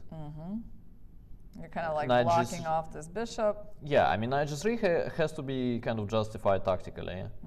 I think long term it's not great, and Ding understands that, of course. So knight E7. It's funny because this was one of the key defensive moves in a line from the previous game. Remember that when their knight was here? There was actually this line where this knight was coming back to E7. So here could be quite important as well. Well, I think we're supposed to go for this bishop, right? I mean, this is kind of... Well, not necessarily right now. Like, it's not going anywhere. So what else can white do? I don't know, rook C1 followed by C4? Probably strange, yeah? Well, H3 is clearly the most obvious move. I'm just trying to figure out what's his plans there. So you give up this bishop, and then you block me off, so... Yeah. I mean, it could be that he's, like, planning something like knight H5, and then eventually you go king F1, you go G4. So here you go like king H8? Yeah, probably. Let's say we go king H1, or we go, I don't know, G4 right immediately. Away, and then king H1? Like you're talking about something like this. Yeah. King H1. And once again, strategically, it's kind of bad for black, the way I see these positions. In general, this plan with G4 is a very, very thematic reaction to doubling the pawn by playing G takes F6. But sometimes things just work for black tactically, like knight, let's say here maybe knight G6, and who knows. I'm trying to get to H4. Yeah, like G takes, you have knight H4 followed by rook G2, and after knight F6, you seem to have knight H4 followed by rook G6, for instance. All right, so what you're saying here? Yeah, I guess knight H4 and rook G2 next. Which is not necessarily winning, by the way, but I mean, yeah, at least it shows. My queen is like lacking Yeah. a very good square here. Hold on. Okay, so. Well, e3 is probably yeah, decent e3. square. So rook g2. Okay, so now you basically want to move this bishop somewhere and like mate me. It's one of your ideas. Or just rook h2, rook g8. Well, my instinct would be to go rook a2 g8, to be honest. Yeah, just move in this rook next. But again, let's say you go f4. It kind of looks bad for white, but even here it's not like that obvious. I mean, f4. Yeah, let's just point out why you can't go like queen h6. Okay, I don't so know, I had some. So why? Why? Because this move looks like problematic. Queen f4, and then you take f2, right? There is also queen f6 check that runs into bishop g7. Yeah, that was kind of the idea. And queen f4 was missed, I have a feeling. Yes, it was. Yeah. But then you take on f2 here, actually. I don't know what. Okay, as black, yeah? I don't know. Rook f1. Yeah, it keeps going somehow, it's sharp. But probably you take on b2. I don't know. Has to be more or less okay. Okay, quite a bit of pressure, but this move knight g6 is tricky. And I mean, I think I do understand now why you're like going for this knight e7 move as black, because you're basically realizing that you need to bring in extra forces to the king side as things are going to get pretty dangerous there, right? Yeah. Well, one more option is taking on g3 as a thing. Like, let's say I go. Well, immediately I would prefer not to do that. Oh, where are you going to take on g3? No, I thought after let's say I go f5. Like if I'm going to take on g3, I guess I go f5 instead of knight e7, which is kind of more natural. Like this. Yeah, you go h3 nevertheless, and then I take on f3. I take on g3. Well, z, and then looks take kind with of the pawn. yeah, of course. yeah. And now something like. It's interesting, yeah. I'm not in time though, right? Like what I want to play is king h8 followed by rook g8. But after king h8, g4 is there. Maybe I can play it now. Yeah, you can't go f4, you're going to lose that pawn. Or Yeah, I probably go king h8, g4, rook g8 nevertheless, actually. I guess I go rook g8, f takes, rook g3. And then I double, and I mean again. It's hard to tell, but at least what black is doing makes sense. And yeah, quite a lot of it actually. Yeah. I have to, like, it's kind of hard to hold down your initiative on the G file. Yeah, also G7 is covered. Like what you want to play is queen f2, let's say. Yeah. Rook takes d3, f3, and then queen f6 check, but then there is queen g7, which is kind of lucky for black. But it does exist. So then I'm like, am I forced to play like some ugly move like queen d1? Yeah, probably. But then there is rook g8 followed by rook takes h3. Shouldn't be good. I agree. So this is interesting. So black also has this f5 move, right, in this position. Yeah. Okay, yeah, Nepo has a lot of choices. f5. f5 is kind of very straightforward, strategically, I would say. Like it's a very simple idea, basically, to face h3 by taking on f3 and g3, and then if you are in time with king h8, rook g8, you're just happy to do that. Yeah, right. I mean, if I don't play this move, then I don't really have much going on in this position, so I have to go for that, and then you go rook g8, and it becomes. Yeah, and then you will have to pass here, like rook h3 maybe, or something like that. And it is another weird position that I actually fail to evaluate easily. I see your point. Like when they take, you actually want to take here. No, when they take, I want to play queen f6 check. After queen takes f7, I guess there is queen takes f7. Oh. Yeah. Okay. That was a very nice way of pointing that out. Yeah. Okay. But f takes even h takes is interesting. Or this and h takes. Yeah. What do you want to take here? Yeah, probably. Then you probably have queen e7. Yeah, which is kind of have this. Yeah, which is probably why white should have started with h takes instead of this hasty check. Take like Queen, that. yeah, queen f6 check was probably premature. Okay, so pawns are even here, and it's not clear who is attacking, kind of. And it's a very, very important. Okay, so like, I don't know, queen e7. I mean, I don't know, am I not blundering? There's no queen d5. Okay. Yeah. Yeah, I just don't know who is, you know. Right, like, because I mean, white could have trouble in this game if things go badly. Yeah. I don't know, rook f1, queen f4, rook h3. Black will have queen g5s. Yeah, it's hard to tell. But again, it just feels like exactly the kind of games, the high-stakes games that Ding is looking for. Like, I wouldn't be surprised if white is even worse after knight g3. But yeah, trying to create some imbalance this way, as a concept, I actually like a lot. Yeah, knight FIDE g3, is a very, very direct approach. It really is. Yeah. I mean, knight g3, I'm not. Still, I mean, intuitively, I'm not the biggest fan of knight g3. I mean, basically, you're moving this pawn because it's useful anyway, right? Like, you know this move is coming. You know you're going to have to give up this bishop. Yeah. This pawn is going to hang, and you also want to close that diagonal. Yeah, but at the same time, well, I mean, it's very concrete, right? So basically, it is all about h3. Ah, wait, we can actually play some move to actually face h3 with bishop takes h3, which I think we should have thought of like earlier. So we can Can't actually. you do that with f5 or? Yeah, but why would I do that with f5? So king h8 maybe. H8, yeah, I mean, yeah. like, yeah. Okay, so the idea is you wait for this to happen and then you take. Yeah. And then you pile up on that, kind of like that knight. Yeah, where this leads you though? So takes, king h1. Maybe nowhere, yeah, maybe nowhere in particular. If I can get this defense. Well, nowhere is like three pawns, right? 3 pawns. Yeah. 2 of them are doubled. It would have been better if they were not, probably.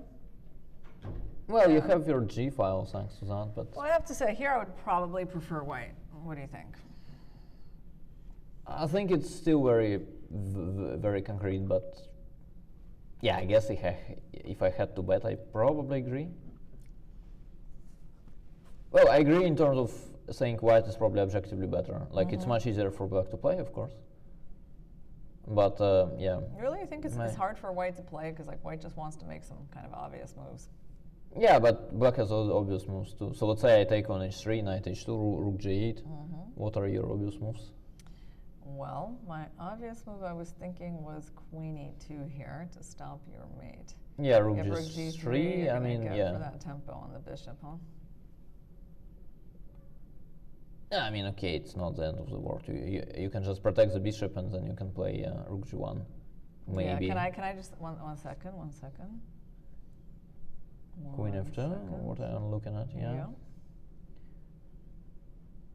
Yeah, you can probably do that. You know, going for something like that, if you let me. Yeah, no, I guess I go f5. Yeah, I'm just showing this. Unless it's your birthday. It's not December yet. No. Well, here exactly I think white loses, actually. White loses because what, you have this thing at the end? Yeah, but really, yeah. After all my efforts to win something here, I lose? Well, you won the rook. Yeah, I know. It's only the games that you lost, but yeah, the rook is there. And then you're hiding your king like that? That just feels really unfair. Okay, I'm sorry. I mean, it's on December. Yeah, I tried. Yeah, but just go rook f1 instead of queen h8, yeah? Right here, yeah. That's oh, this is interesting, actually. So, this is interesting. So Jan actually left the board. Actually being the one to move. Yeah, this is kind of strange. So maybe he got permission from the arbiter to do that. Yeah. It is actually a little strange, right? I think I mean, we used to play the tournaments where basically you would not be allowed to do such a thing. Moreover, people would actually consider some pretty dirty tricks to actually get to the bathroom. Like they would claim the threefold that never happened or something like that. Well, I mean, sometimes you kind of need to do that. Like if you feel like you need to have a long think. Yeah. But you really just need to go to the bathroom. I guess that you have no options, right? Yeah, but it used to be the way that it's your problem, kind of. Yeah, I mean, it is considered like kind of overall like a very bad tone, right, to leave the board on your move. No, I don't think it's about bad tone. I think it at least used to be just breaking the rules. I personally don't see what's like necessarily bad in terms of ethics. Well, you know, because everyone wants their opponent at the board while it's their turn. Just, you know. Yeah, but if it's we don't want them like going somewhere else. A customary bathroom break, you know, then you know. I mean, it's not tennis, right? I mean, it's not that you're. I mean, in tennis they have the toilet breaks too. Yeah, but not like in the middle of a game, right? I mean, or not in the middle of a point or something, right? They're not. Yeah, not in the middle of the point. That is true. Yeah. But on the other hand, there are no. I mean, speaking of periods, like there are no periods like tennis points in chess, right? Right. Yeah. So yeah. I guess I mean the ball is always in play in chess. Okay. So right, because you've got one game going on. So what does it mean exactly? Like if you keep blitzing, I should like sit there for like 5 hours, and otherwise it is bad tone? I'm not sure. Okay, but that happens very rarely. That's true. That's true. If your opponent did that, then I mean, at some point you just have to be like, I'm sorry. I'll let my time run now and come back in a few minutes. Okay, let's go back a little bit. So Jan is thinking. And okay, but it's an interesting idea, yeah, that you can have like some sort of sacrifice like that. I mean, it doesn't seem like it's quite working. Yeah, probably not. Also, like if it's a problem, it's psychologically a very difficult decision for Jan to go for something like that. Yeah, well, I mean, on the other hand, he has already played G takes, right? Which kind of means he's not going to be, you know, shy in this game. And yeah, it's hard to. Yeah, I'm still like, amazed to see how much preparation is going into these World Championship matches, like close up. Like, I mean, to me, it would never really occur, I don't know, to be studying the Kali opening. And yeah, actually, we got a tweet from Vidit who says, "Please explain Bishop C8 to D7 in the most creative way." I mean, and then even to see moves like this in his prep, right, where he's going like Queen C7. Bishop D7. I mean, that's like, you know, someone had to sit there and think about that, right? I mean, this was not over the board inspiration. Yeah, I think I was asked by Mr. Leoncio Garcia during our break what was the point of Bishop D7. And yeah, I mean, I didn't know about the video challenge, so I just gave him a normal explanation. You didn't try to get creative with it? No. What was your normal explanation, Daniil? Well, my normal explanation remains the same, that basically black doesn't want to play knight c6 as long as white can play bishop b5 in one go. I mean, why is a different question, but it's kind of my my theory. I guess we can ask Jan about it. Yeah, so this is why you start with queen c7, like waiting for bishop d3. Then bishop d3. Yeah, he refused to play bishop d3, started with that. Yeah, it didn't happen. And black is basically insisting on his version of events. Yeah, I mean, exactly. So please go bishop d3 and I will go knight c6, which is exactly what happened.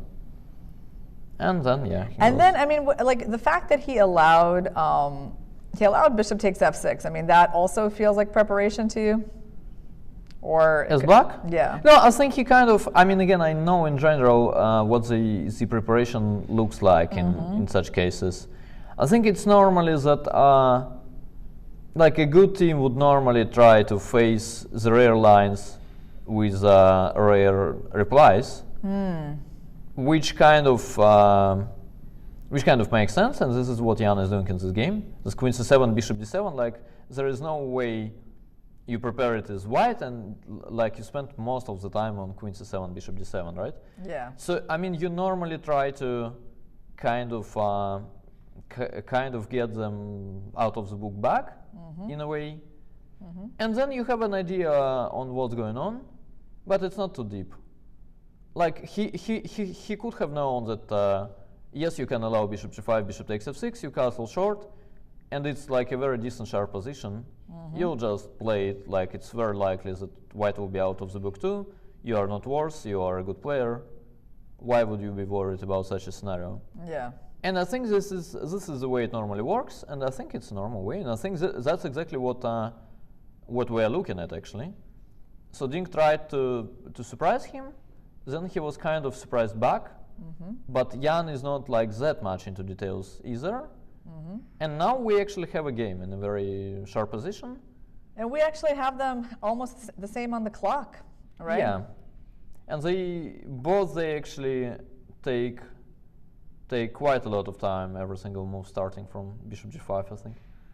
Well, g takes was quite an easy choice for Jan, obviously, but this decision right here feels like it's a pretty important moment for him, right? Like it's no longer, like the moves are not that obvious at this point.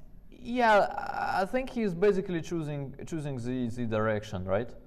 Like it's either, let's say you play this like knight e7 takes and f5 plan, or something else. And I think it will be like easier later on. Like you need to choose a plan, and then from some point, the position will play itself, I guess. Yeah, I don't know. People are saying Jan looks a little nervous today, or distracted. Yeah, I'm not sure. Could be. Yeah, it's hard to say. Kind of still looks pretty normal to me. Yeah. No, I think it's true that the tension is there. And I mean, I suspect strongly, I've never played this kind of a match, but I suspect strongly that it gets to you at some point. And then he's also leading. And I mean, we know him as a quite an emotional guy. And I mean, there were some distractions too, as we know from the press. And also, I mean, he was, I think, complaining about his sleep when he played Magnus. I mean, could be the problem again. So yeah, some tension is certainly there. How easy do you find it to sleep at chess tournaments? Is that like an issue for you, or you're in general like a good sleeper?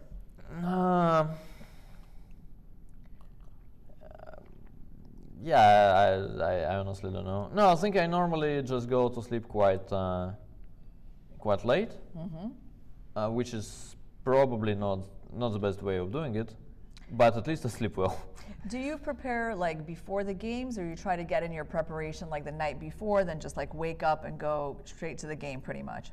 Or like, you know, like eat lunch and I would so say on. the ideal scenario, I mean, first of all, it really depends on the circumstances. Like you need to know, I think it's a very good thing, by the way, for chess, is that we kind of finally settled that idea that like in 95% of the tournaments, the round actually starts at 3 p.m. Which I think is very important. Like it's very important to have like pretty much the same time. It kind of helps. Although I play most of my tournaments starting at 1 p.m. Okay. It's a little earlier, yeah, in St. Louis. Yeah, but we've never played the same tournament, I guess, for, I mean, at least for many years, maybe never even. So when it's like 3 p.m., yeah, f5 played meanwhile. I guess I normally like try to look at most of the things at night. And I kind of want to go to sleep having a decision made. And then in the morning you like check and recheck the lines a little, you try to memorize them. But in general, the decision is made before you go to sleep. So you try not to sit there like, you know, 20 minutes before the game and still reviewing lines? No. Like it's not it's not me saying like I wasn't sure if I go h3, I didn't know what to play and stuff, which is not necessarily good, but I just feel better this way. Like you make the decision at night normally, then like it's either you analyze the lines or you ask someone to look at them. But yeah, normally you wake up knowing what your first moves will be. Yeah, I feel like for me, the ideal scenario is getting in my preparation at night, doing as little as possible in the morning, definitely not doing any crazy reviewing, not doing any crazy reviewing, like right prior to the game, and trying to come to the board with as like fresh of a mind as possible. And that's and I will kind of do a lot to make that scenario work, and whenever possible, I even try to take a nap before the game. I feel like, obviously when the round starts at 1 p.m., it's not possible to take a nap. Yeah, probably not with my schedule. I'm not waking up at 7 a.m., right? So I'm not going to have a chance to take a nap. But if it's like the round is at 3, and if I do have to do some morning preparation, then nap will be really helpful. It basically it feels like it erases all the stress on your brain, and you're basically coming as a new person. And even during our commentary here, there have been plenty of days where you had naps during the breaks? No, not during the breaks, but okay. before we started, almost like it's a tournament, in the same sort of schedule. Yeah. Yeah, I see what you're talking about. F5, H3 played meanwhile.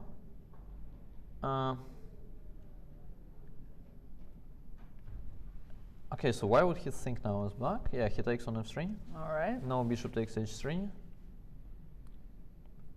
Okay, queen takes, I guess.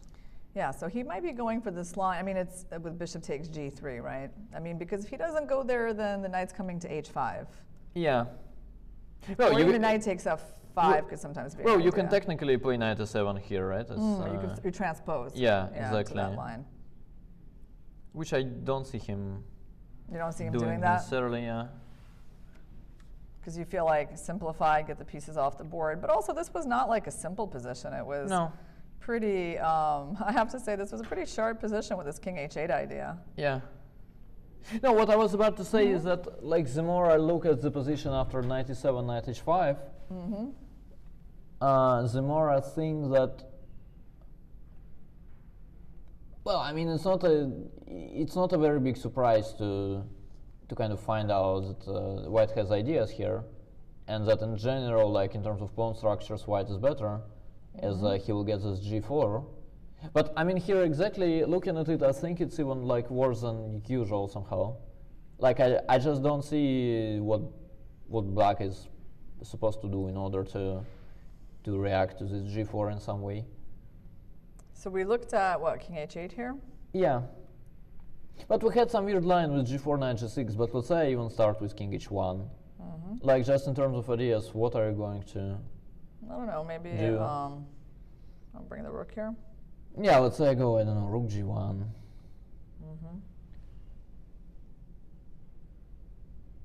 You probably need to bring your queen somewhere to g5. Then it would probably be kind of okay. Okay, Ding recapture with the queen, and we're going to see how quickly Nepo is going to make this next move. Yeah. So we're either expecting knight e7 or bishop takes g3. And he goes knight e7, okay. Okay, look at that. Yeah. Interesting. So he actually goes for the move that you thought was kind of less likely. No, again, it really depends on your calculations after bishop takes g3. If you think bishop takes g3 is bad, you don't play it clearly. Then you go knight e7. Yep. Okay, so he went knight e7. Yeah, I must say it's quite a mysterious position to me. I'm not really sure what's going on. Knight h5, king h8. You're trying to. Well, king h8 was not forced at all, by the way, right? We just thought it's kind of reasonable. Black can start with knight g6, for instance, if he wants to. All right, so we're being asked, is this the most exciting world championship you've ever seen, Daniil? Well, it really depends on the definition of exciting. Of excitement. Yeah, exactly. To me, honestly, Fabi against Magnus was absolutely unbelievable. The quality was there, and also most of the games were actually played. It's not that they had too many short draws or something. And then the quality was, in my opinion, absolutely outstanding, and yeah. This one is very interesting to watch. It's just that sometimes it's kind of hard to fight the impression that they're doing it for fun almost. And then, you know, if you get this impression, then of course it's less kind of. Although at the press special. conferences, when one of them loses, it doesn't look like they're doing it for fun then. Yeah, but it doesn't matter. Like if you lose a random game, you're still upset, right? It's yeah, but not as upset. No, yeah. I mean, of course they're not doing it for fun. I'm just saying that like the combination of like the moves being played, the number of mistakes, and some of the opening choices too, I would include on that list, kind of make me feel that the match is a little strange.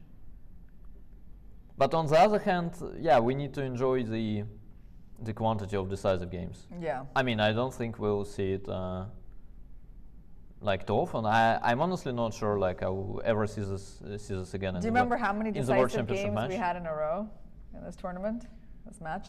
I try not to think about it. I think it was 4. Okay. Game 4, 5, 6, and 7 before we got that draw in round 8. Yeah, and 5 could have been also very realistic. Exactly. Meanwhile, G4 played actually. I'm not sure what's going on. Okay. So, someone is probably wrong in his like evaluation of the position. All right. So and I don't know who the someone is. He goes for your idea, trying to like mess up this pawn structure for black and get this diagonal back for use. Yeah, but it's not my idea. It's like typical idea. Yes. So he didn't prepare it with King H1. Yeah. No, but he has a very concrete style, right? I mean, if you can play G4 straight away. So we know that black cannot take. Yeah, I had to read the Soviet chess books like I'm a chicken. I normally start with King H1, but Ding just. So is he going to go Rook G8? I mean, probably very fast, right? Well, Knight G6 is there too. No. What did he do? Rook G8. Okay. All right. So this is exactly the position we had. So we're expecting King H1 or? We didn't come to any real conclusion. So King H1. And then Knight G6, right? That's what we looked at like a long time ago, yeah, I think. Exactly. You know? Yeah, that was ages ago that we actually looked at this position. And one more line I'm kind of interested in is Rook G5. But after Rook G5, I guess we can just take on F5. And after Knight takes F5, I think it's kind of important that H4 works. Or maybe it is not important, maybe Rook G1 is just as good. But H4 seems to work. Yeah, you're basically getting to that square. Yeah, which is why take the rook. I kind of like, yeah. And if they, I don't know, if they move their rook somewhere, then you just take an F5 and we're pretty happy there. Yeah. So Rook G5 doesn't look like an option for the moment, at least. F5, F4.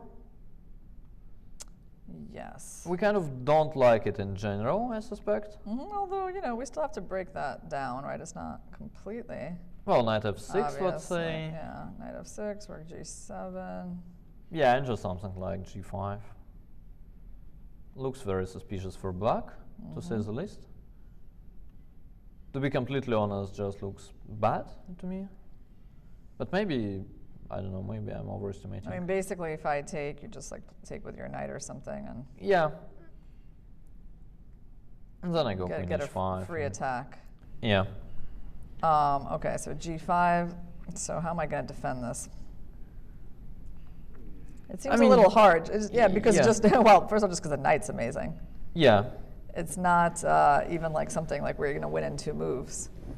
But not necessarily, but also this bishop is not, you know, great staring into the pawn. Yeah, exactly, and I'm just happy actually to like open the second front. Maybe in some of the lines I'll go Rook C1, C4. I'm happy to play H4, cementing my pawn on G5. Like I haven't sacrificed anything, so it's kind of clear that I'm better. But you don't need to try to defend this. You can just go back and play the normal move, right? So the normal move was was Knight G6. Okay. Okay. So that was a big one. Yeah. And the idea again is that the knight is trying to get to that square. Yeah. And then the queen doesn't have great squares, and then you have like this big attack starting with Rook G2. Yeah. One of the funny news is that, well, we thought rook g1 is a decent alternative here. Now I just realized that it probably, well, not necessarily, but there is a funny option of playing bishop h2 here. And then rook g2 runs into knight h4. So we cannot do that. And we don't want the rook to leave the g file either. So we probably go g takes f5 here. Bishop takes g1. I don't think we blunder mate. We probably take on g1. Oh yeah, okay. Yeah. Yeah. Here we go. Yeah, I was waiting for it. I Yeah. blundered it. Yeah, okay. Okay. It's okay. Rook takes g1. Yeah. I'm not the first person to blunder a checkmate on h2 like that, am I? Certainly not. Okay. Rook takes g1. Here, yeah, I'm not sure what's going on. My guess would be it's like black is okay or he's completely winning. Hard to tell. Maybe knight h4. I just don't see how white can be better. Like even e takes f5. I mean, I see the compensation, but I kind of fail to believe it can be that bad. And secondly, knight h4 actually exists, and it's probably a better move. So Jan is thinking in his room again, right? He's not rushing to the board. Yeah, it's interesting how it seems like be a more comfortable place for him. Yeah. To be thinking. So yeah, Ding played king h1. Yeah, we probably have to show some emotions finally. We probably need to be a little excited as this game like is. I mean, again, this is like the old kind of game, yeah, of this match, which is quite likely to be decisive. And then either way, it's exciting. I mean, if Jan wins, it's basically match over. Pretty much. I mean, he will be on +2 with 2 games to go. Which would mean he, Yeah, he's unlikely to lose 2 games in a row. He only needs 1 draw. Yeah, and if Ding wins, then it's very much on, kind of. Yeah. And moreover, he will have a game with white again. So I mean, it does not even mean the tiebreak. It just means they play. And given all that, so what happens after knight g6? I basically have 2 questions for you. So first of all, what happens after knight g6? The second question is actually, what is the alternative to knight g6? Even if it doesn't work. Yeah, I don't see a whole lot, to be honest, because I don't see anything we can do with the bishop. Obviously, we can't do anything with the pawn. There's nothing useful to be done with the rook and the queen, and the overall general idea is that, okay, well, first of all, this is like a threat already. Yeah. Right. So it really feels like this is the move, but yeah, alternatives to that.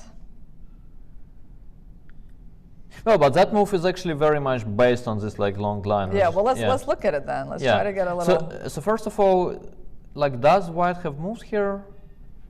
I was thinking about bishop takes f5 a little, but knight h4 is still a problem. Like, if we'd be allowed to sacrifice on our terms. Not that it. You want to take like this? Yeah, I mean, it's not necessarily killing, but at least it probably makes some sense. But yeah, after knight h4, I don't see the point at all. I mean, I could have played g takes. It's pretty much the same position, but yeah. Jan is coming back to the board. Yeah, to probably play knight g6, right? So rook g1 is the move we started looking at, but then you said, yeah, then there might be like this bishop h2 move. Yeah. Suddenly there's some point to that. It's funny, is it like with engine sometimes it all feels different, and sometimes with an engine you would like see the line, let's say rook g1, bishop h2, rook g2 e1, bishop d6, 0, 0, 0, and you're like, okay, whatever. Yeah, but let's be brave and have a look at g takes f5. Okay. Knight h4. Yeah. So what is the plan now? We have queen e3 and we have queen e2. Queen e2 looks completely insane, right? We are not stopping rook h2 at all. Yeah, it's hard to see the advantages of that. Yeah. Okay, yeah, he's going knight g6. Okay. So now queen e3. Okay. And then we looked at rook g2, right? Yeah. I mean, let's be conservative and look at the alternatives. One of them is actually knight g2. Knight g2, yeah. But that runs into queen h6. And then after bishop f6, bishop f8, there is queen f6, yes, exactly. And it looks good. Not to say winning. You're gonna be getting. Some, actually, rook g1, you'll be getting. Rook yeah, g1. yeah. I mean, exactly. Yeah. You just take and yeah. rook g1. Yeah. So this one is winning. Okay. So g takes knight h4, queen e3. There is no knight g2. E takes f5. How bad is e takes f5? So you won a pawn. Yeah. You're also threatening something like f4, maybe followed by queen d7 and some of the lines. And this always runs into like rook g6. Yeah. Could be not that bad, actually. Like, again, it's kind of very dangerous for black long term, but it could be the case that he just wins. You know what is interesting? I mean, like the overall impression of this position is what? I mean, that it's very double-edged. I mean, and it really anything can happen, and it could even go quite badly for white from here, right? I mean. No, absolutely. Right. I mean. No, that's what I'm saying. It's like very unlikely to be balanced. Like the position is, I mean, objectively, I suspect, is I mean, quite close to being equal now. But the kind of like conceptual fight is very much on, and like it's either white will stabilize and somehow get use of this like weak kingside pawns of black, or white will just be checkmated. Right. I mean, that's the thing. There's a lot of risk in the way that Ding is playing as well. Like, it's not really clear that white is attacking, right? Like, black's counterattack. Yeah. Is, no, white is not attacking, actually. I don't see white attacking. I think white is just, you know, doing the right thing positionally. Like, it's just that you're trying to weaken the pawn structure. It's not that you're trying to checkmate necessarily as white. But with black, somehow, if you look at the pieces, it all looks good, no? Sensible, yep. Yeah. I do have that sense, of course, yeah. And it's interesting, like both kings are like on the H file with, and both fairly exposed. But yeah, black's rook is already on the G file. That seems to be a good thing. So like, okay, pawn takes knight here, and so we were saying that even this is not bad, but we still haven't completely come to a conclusion about this move, right? Yeah. I mean, although I have a feeling like there's just no way Ding is going to be playing into these lines. I mean, should we? Is there anything else you can do to avoid it? No, but why not, basically? I mean, if it's only rook g2, then you can just calculate that. Like, after rook g2, rook h2 check is not even a threat. Like, if you think about it this way, there is no such a big drama, maybe. Because you're going to go, what, like king g1, yeah, and f1? Yeah. You're just going to run like that? Yeah. Well, I mean, queen h6 will be checkmate in many of the lines, right? Okay. All right. So rook g2. So actually, let's say I go queen h6 here, by the way, like instead of talking. Okay. So, yeah, you want this square. This we actually had, yeah? This was the line with bishop f8, queen f4. Which we kind of failed to evaluate. Okay, queen f4. Yeah. And then we thought takes, rook takes f2, rook f1, something like that. Yeah. Who knows? Do you think there's? Yeah, I mean, okay. Well, let's try to evaluate it. Yeah, rook f1. Yeah. I don't know. Well, I would say if black takes on f1, then white is clearly better. The question is how much. So you probably take on b2, and then white takes on e6, probably fe, and then I'm like worried that we'll probably enter another round of calculation. Yeah. Yeah. Then, I mean, we have to find out if rook f7 works, like allowing all the checks, but having rook takes h7 in the end. I mean, probably not, to be honest. Somehow intuitively it feels, I don't know if intuition is very important here, but it feels that like things should be okay for black. Yeah, intuitively it feels that white should have played something like rook a to b1 or e1 instead of knight takes e6. And after, let's say, rook a to e1, my intuition is saying like you better calculate yourself, kind of. After rook a1. Yeah, I mean, I'm not sure. Yeah. White could also get some attack going. Yeah, because now on this you're taking with like the rook. Yeah. Yeah. Kind of has to be okay for black if you want me like to bet, but yeah, maybe not actually. Like I'm not 100% sure. Yeah, it's crazy. So there's a lot of really sharp stuff that white has to like figure out right now. Yeah. Okay, but hold on. So queen h6. I feel also like, you know, it is a little bit unfortunate for Ding in the sense that, okay, this is not like what you like to use this expression free roll. Yeah. Yeah, you know, and like even like Nepo in the last game kind of had that free roll if he wouldn't have taken on c4. Yeah. But this is not like one of those free roll situations for white. This is very much like, you know, 3-result game. Yeah, but with not so many games left, I don't think you really mind if you're Ding. Like having free roll is nice with like 9 games to go. Then you're like good with an expectation of like winning 1 out of 4 or 5, and you know, you're good with that. When you have like 2 games with white left, you actually don't want this like small ball free roll. You actually want this like high stakes game, which we're looking at. I mean, it's just that Jan probably reacted very well, but yeah, the way Ding is playing in terms of like match strategy, I think it's reasonable. We actually had f4 here, right? I mean, f4 we somehow ignored. We somehow said, yes, it exists, and we don't want to look at it. Okay, so let's see what I can do here. I don't know. I'll actually keep my word. I'll say I still don't want to look at it. But yeah, we'll probably... I mean, well, okay, given that you want to take my pawn, perhaps I should just take your pawn. Yeah.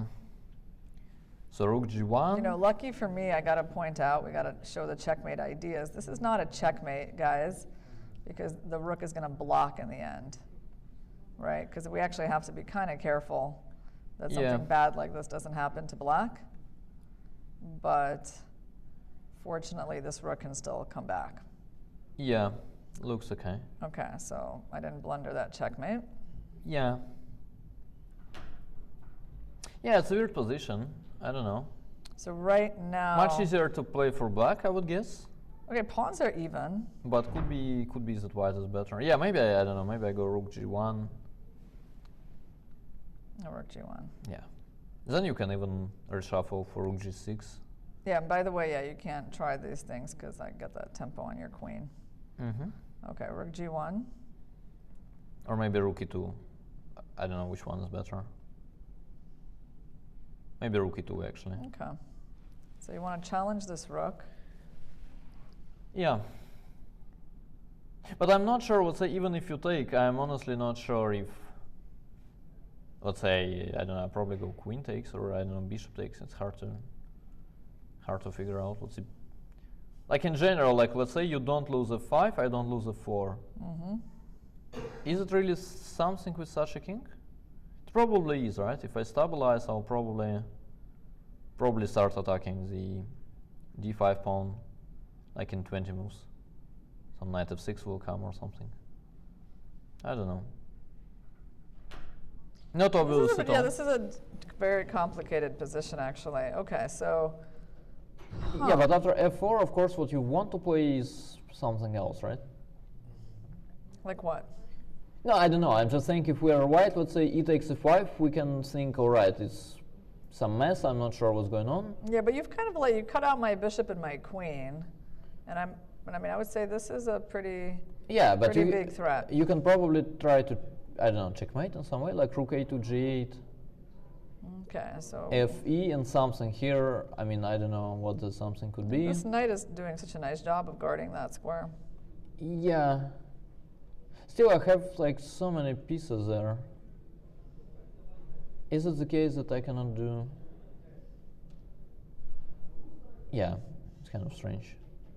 I mean, I have many tactical ideas that are close to working.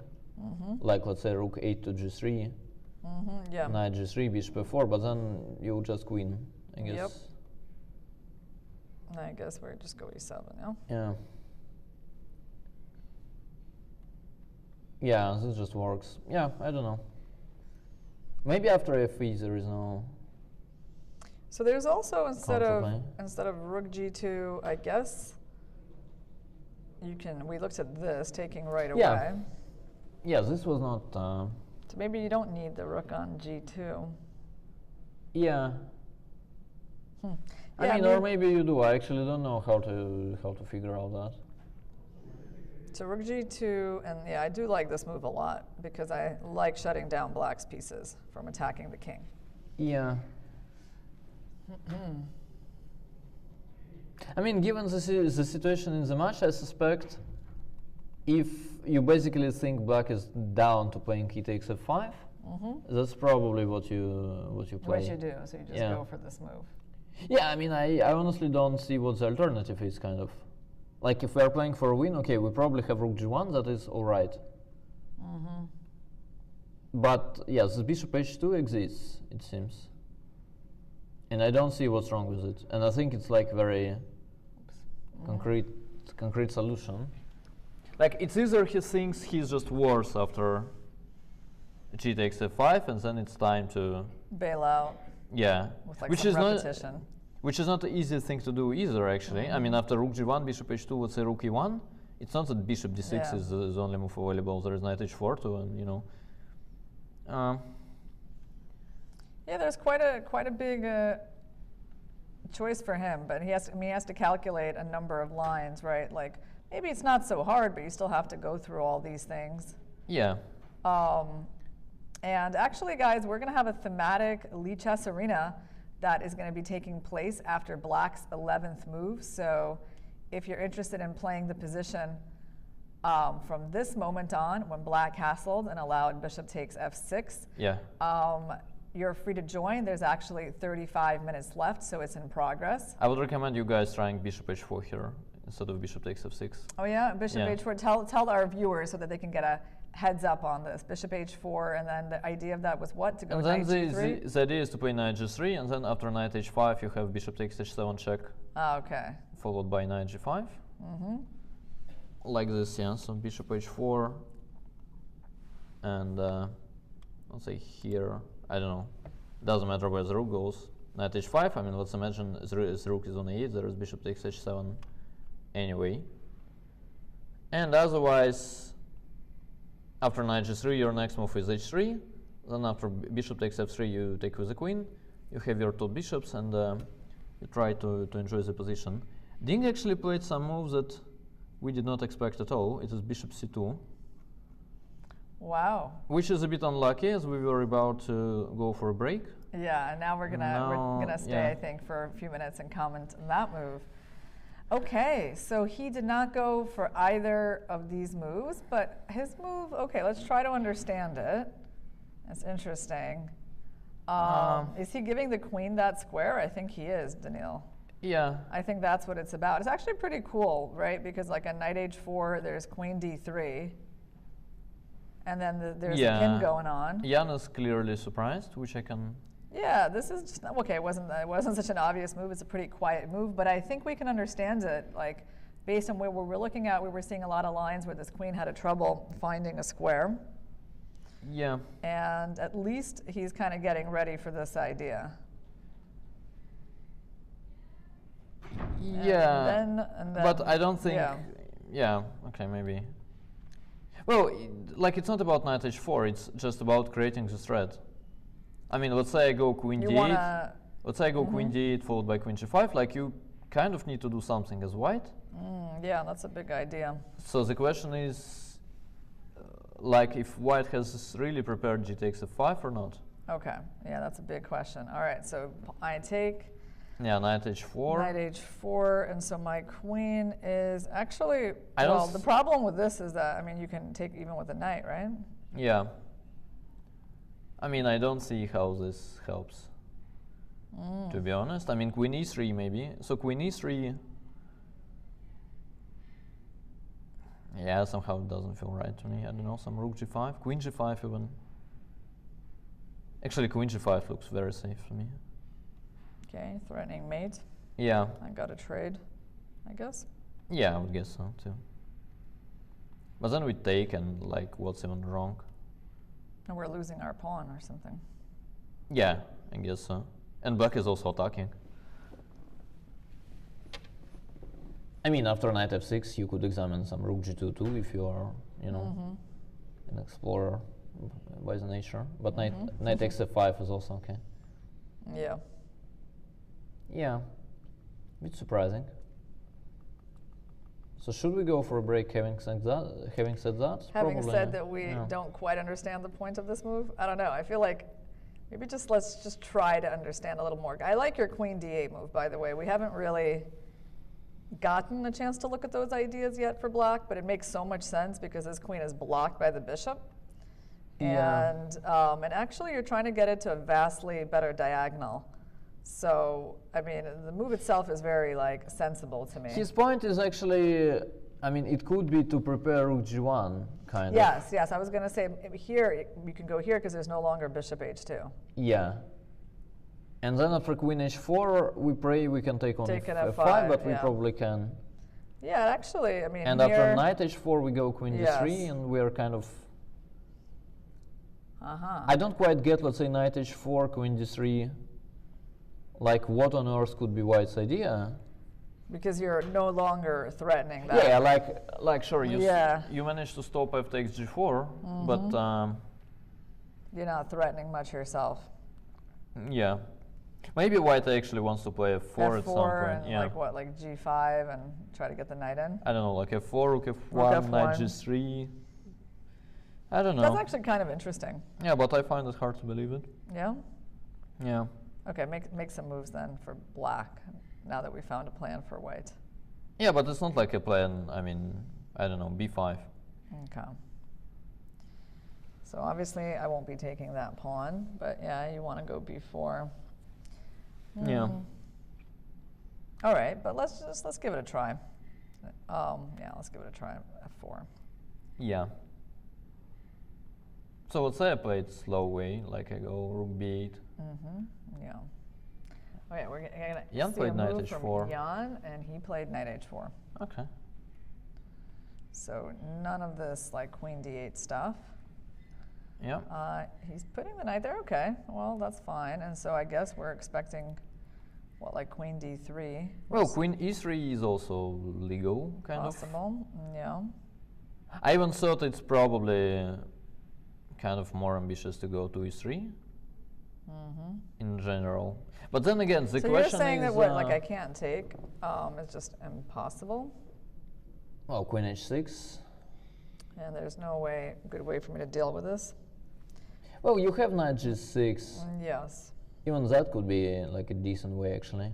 But then I have knight f6, maybe. I mean, it kind of looks... Yeah, maybe I even take on g6 and go h takes. Or I go h takes immediately. Feels like I'm... Yes, this feels like black is going in the wrong direction. Once this knight gets there, we don't really want that. We are at least worried. I don't think it's necessarily always bad, but yeah. Okay, so you're saying here, and I don't really have many other ways to defend this. Well, I don't see them, frankly. Like rook g6. Yeah, but rook g6 takes, f takes. It. I mean, yeah, some rook takes c6 will be crushing there, I guess. So that's why we were trying this knight g6, but yeah, knight f6 is kind of annoying. Okay, yeah. I see your point. So basically the queen could go to e3 as well. Yeah, but the question is... why I mean, bishop c2 then? Or what's your next move then? Yeah, and why bishop c2 then too? Kind of bishop c2 helps to, you know, to have queen d3 after f5, f4. But anyway, at some point guys, we don't really want to take a break right now, but we do want to we want to take one before it gets too exciting. And so we're going to let Ding think about where he wants to move this queen, which of these squares he's going to choose, and we're going to meet you back in a few minutes.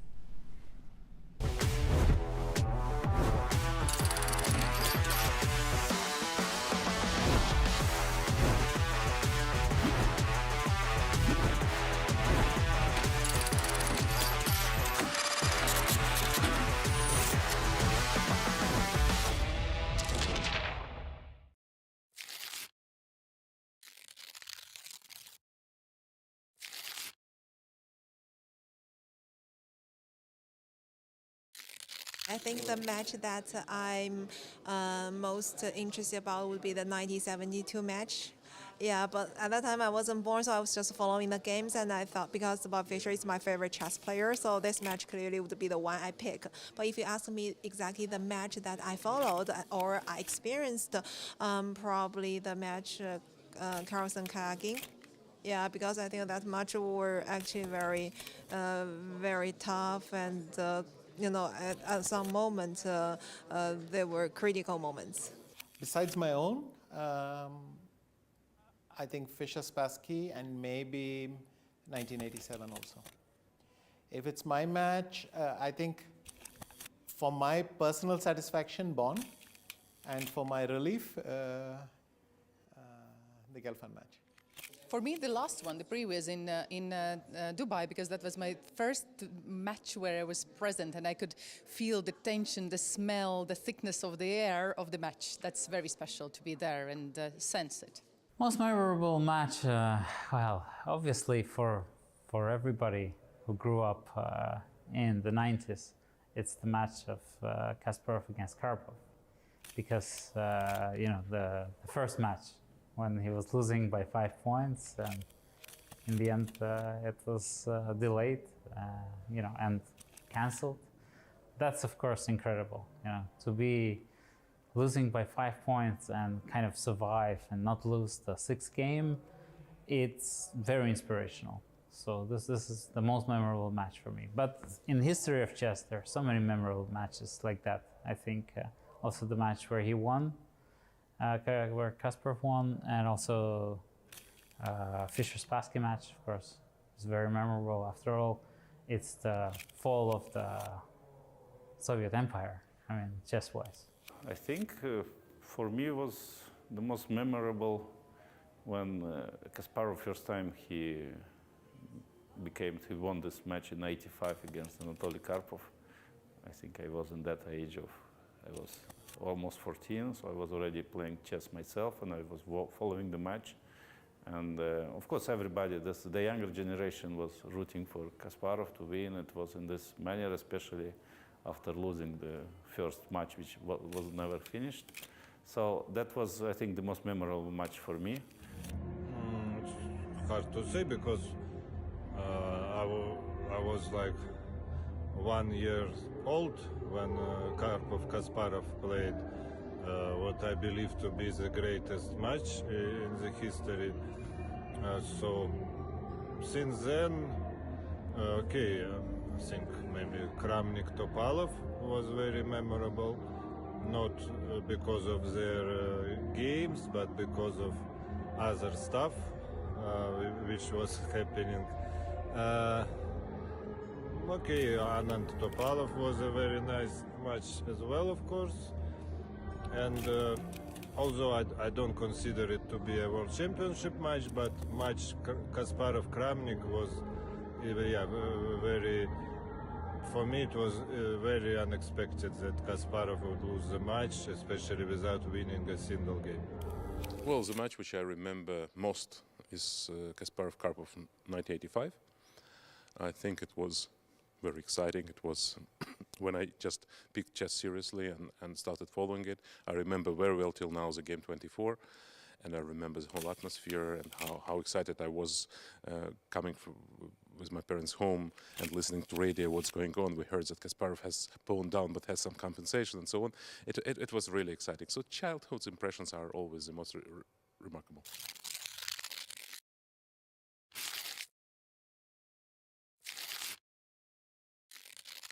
Hello everyone, welcome in Astana. This is the playing venue of the FIDE World Championship match 2023. I'm Katie, and in this video I'm going to take you to the players area as well as spectators area. Follow me.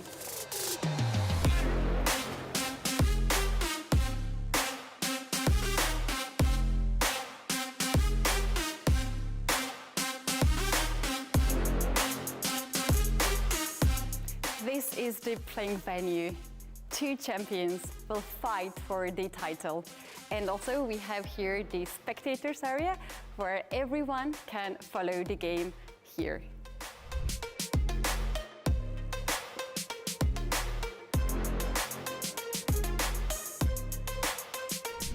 In the first round, Jan takes white pieces and he will move the first. Ding will take black pieces. Also, the chair that Jan Nepomniachtchi chose is the similar design from the World Championship match from Spassky and Fischer in Reykjavik.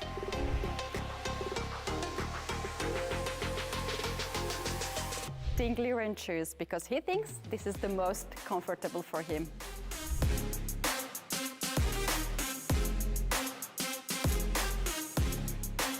Compared to the previous World Championship matches, here the players will have more space during the game.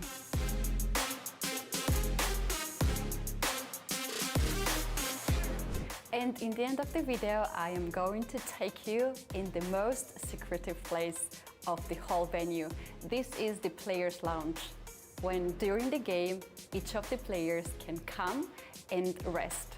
They'll have drinks and also snacks on the side, as well chess game on the screen.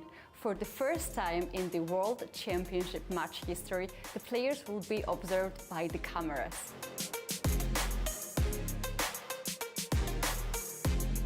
We are inviting you to join our expert commentary every day at 3 p.m. local time.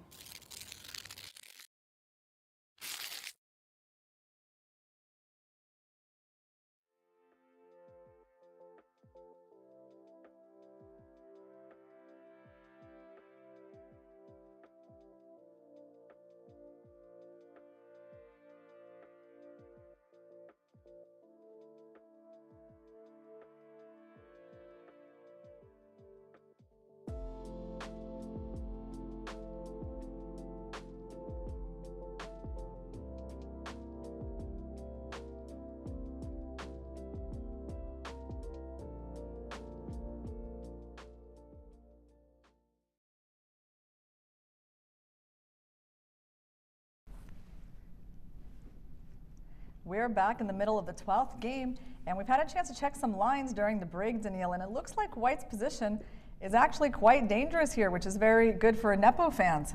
Yeah, bishop c2 was not ideal, as we suspected, and knight h4 is a great move indeed, and actually rook g6 that Jan just played is also a very good move.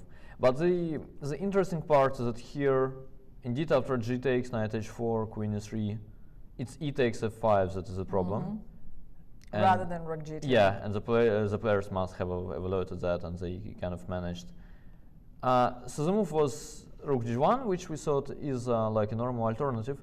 What is fun is that after bishop h2, well, rook g to f1 is indeed kind of okay for white, but he kind of accepts the draw. But rook g3 here, this positional exchange sacrifice was actually far from obvious, I have to say. Far from obvious, and white is not better at all. But yeah, at least you're planning g takes f5.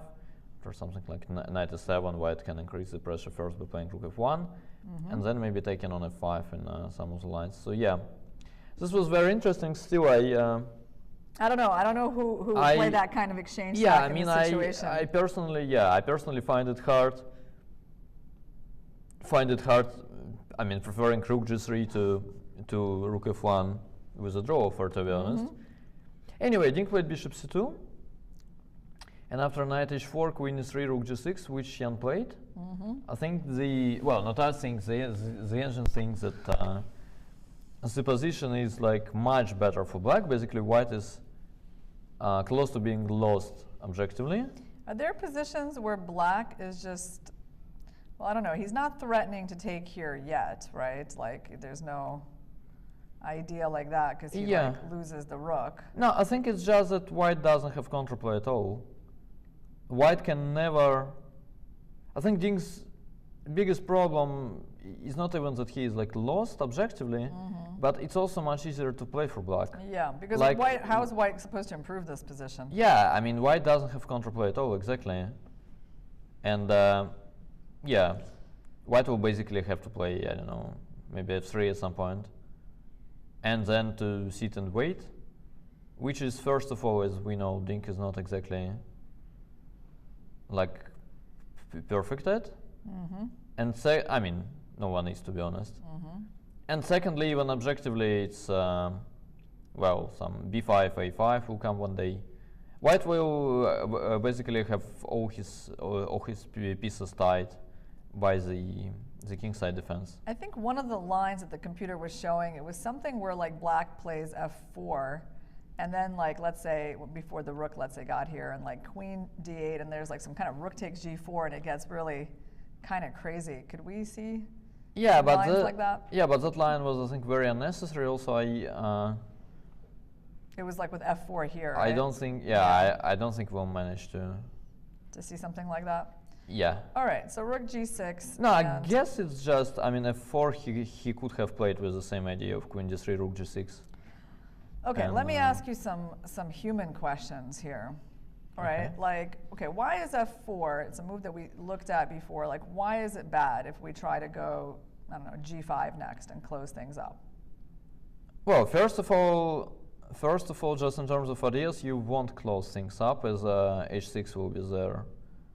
So let's say I even go rook a to g8, g5, I don't know, h6. And also I can't really move this knight because this pawn is hanging. Yeah. No, I mean here exactly some miraculous queen f2 could work actually. I mean it's not that you need to like exactly resign as white, but yeah, in terms of strategic ideas, I kind of made the miracle work, right? Because I got your knight trapped. Yeah, well, like even if I go h takes, f takes, knight g2, I don't know how bad this is. So the miracle was reached by, you know, like a team effort. All right, so let's see. Yeah, some, I don't know, queen queen f3. I guess. Yeah, how bad this is, I don't know actually. At least this is kind of complicated. Yeah, I mean looking at the way white pieces are placed, I won't be surprised. If it's losing. Well, if black is okay, some rook g2 or something. And Ding played his rook to g1 instead of our. Which I think is the best move according to an engine. I'm not sure. Just supporting this pawn. Yeah, not sure how much this will help, to be honest, but. All right, let's try to kind of ignore the fact that we know that black is better. Yeah. Yes. That black is like much better, exactly. If you look at it this way, okay, we probably want to take on f5. And we think it's kind of strange to play rook g6, preparing f4. Rook g8 makes a lot of sense, right? I mean. Yeah. I don't know how great this is, to be honest. Let's say I take on f5. Why am I worse at all? Okay. So this position. Actually, why you are not worse? I just take on g6. I'm trying to like get to h6 square. Yeah. But f6 you cannot really take away. And after, let's say, rook takes, I don't know, I guess I just go rook g1. Yeah, of course. Yeah. White looks not doing so badly here at all, right? Yeah. Okay, so rook g1. So what is the issue here? I mean, as we know, it's probably f4. But it's not, it's not the most obvious thing in the world. It does make sense though, like you go f4, you go rook h6, and you say the knight will never really move. And also you have some f4, f3 ideas. Okay, sometimes. so should I go queen e2? I'm not sure.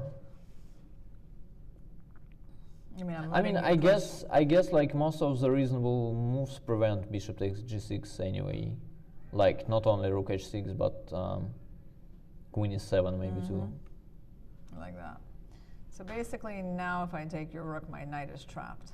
Yeah, I mean you have some g5, I have f3. I'm not sure what that is. Tricky move. Yeah, but there is f3, which is also tricky. Yeah, I mean, again, given the situation in the match, I don't think Jan really wants to gamble with such things. I guess he's just, I mean, if he plays f4, then, yeah, rook h6. Oh, queen e7, though, is really interesting. Yeah, but like, for how long are you going to wait like this Leave is the also a rook here? question. Yeah, I mean, you'll Like eventually you'll probably move the rook anyway. But what move does white even have here? Like, what exactly are you doing? I don't know, but why exactly? I don't know, a4, c4 maybe. Maybe c4 actually. At least trying to do something. I don't know. No, I think there will be some lines where you'd prefer your rook not to be hanging, kind of.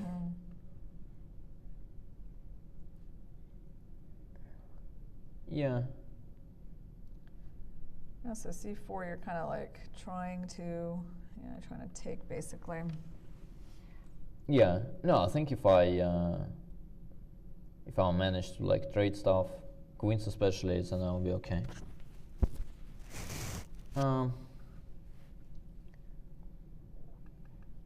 So we know that it's f4 is one of the moves.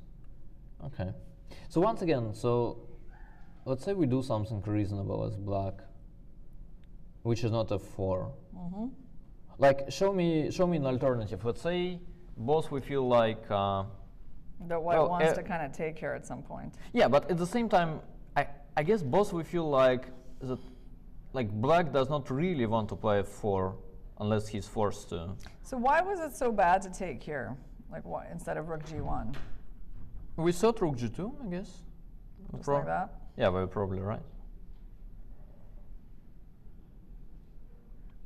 And the idea is to play rook a to g8, right? So basically, if I wait, and you're also I'm also pinned. Yeah, exactly. I mean, this is why bishop c2 was not ideal too. That's interesting because one of my main defensive resources has been this f4 move. So basically, you're saying like if I take. Then rook a to g8, basically. Rook a g8, and it's very hard to stop this mate. I mean, still you can go f4. f4. Yeah, maybe I should have been less lazy and I should have calculated rook h to check. But yeah, it's not that I give up here either. Like I mean, even here, yeah, I guess I just take, yeah, exactly. And then after e7, I just take everything and I have knight f3. I mean, you take everything like this.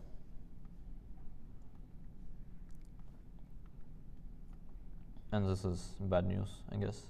Jan played f4, by the way. Yeah, Jan is playing very well today. Yeah, and it also kind of feels like he does feel at home in these double-edged positions, right? Yeah. I mean, there are a lot of things that are similar between this game and the second game, and unfortunately, that was Ding's like worst game in the game. In the match, you know. Yeah, no, Jan, I think, like, in that game, he just seemed so comfortable with the initiative. Yeah. And in general, yeah, and in this match, he's been great with the initiative, and it feels like, yeah, he kind of knows that his position is quite nice. Yeah. Also, when it's like a heads-up match, it's very important that you look at your opponent too, right? And I mean, you have some hints. I mean, like when you see bishop c2, clearly, I mean, if you're Jan, it looks weird. I mean, sometimes bishop c2 will be a great move, but it will always feel to you that the move was weird. And it's like a confidence booster.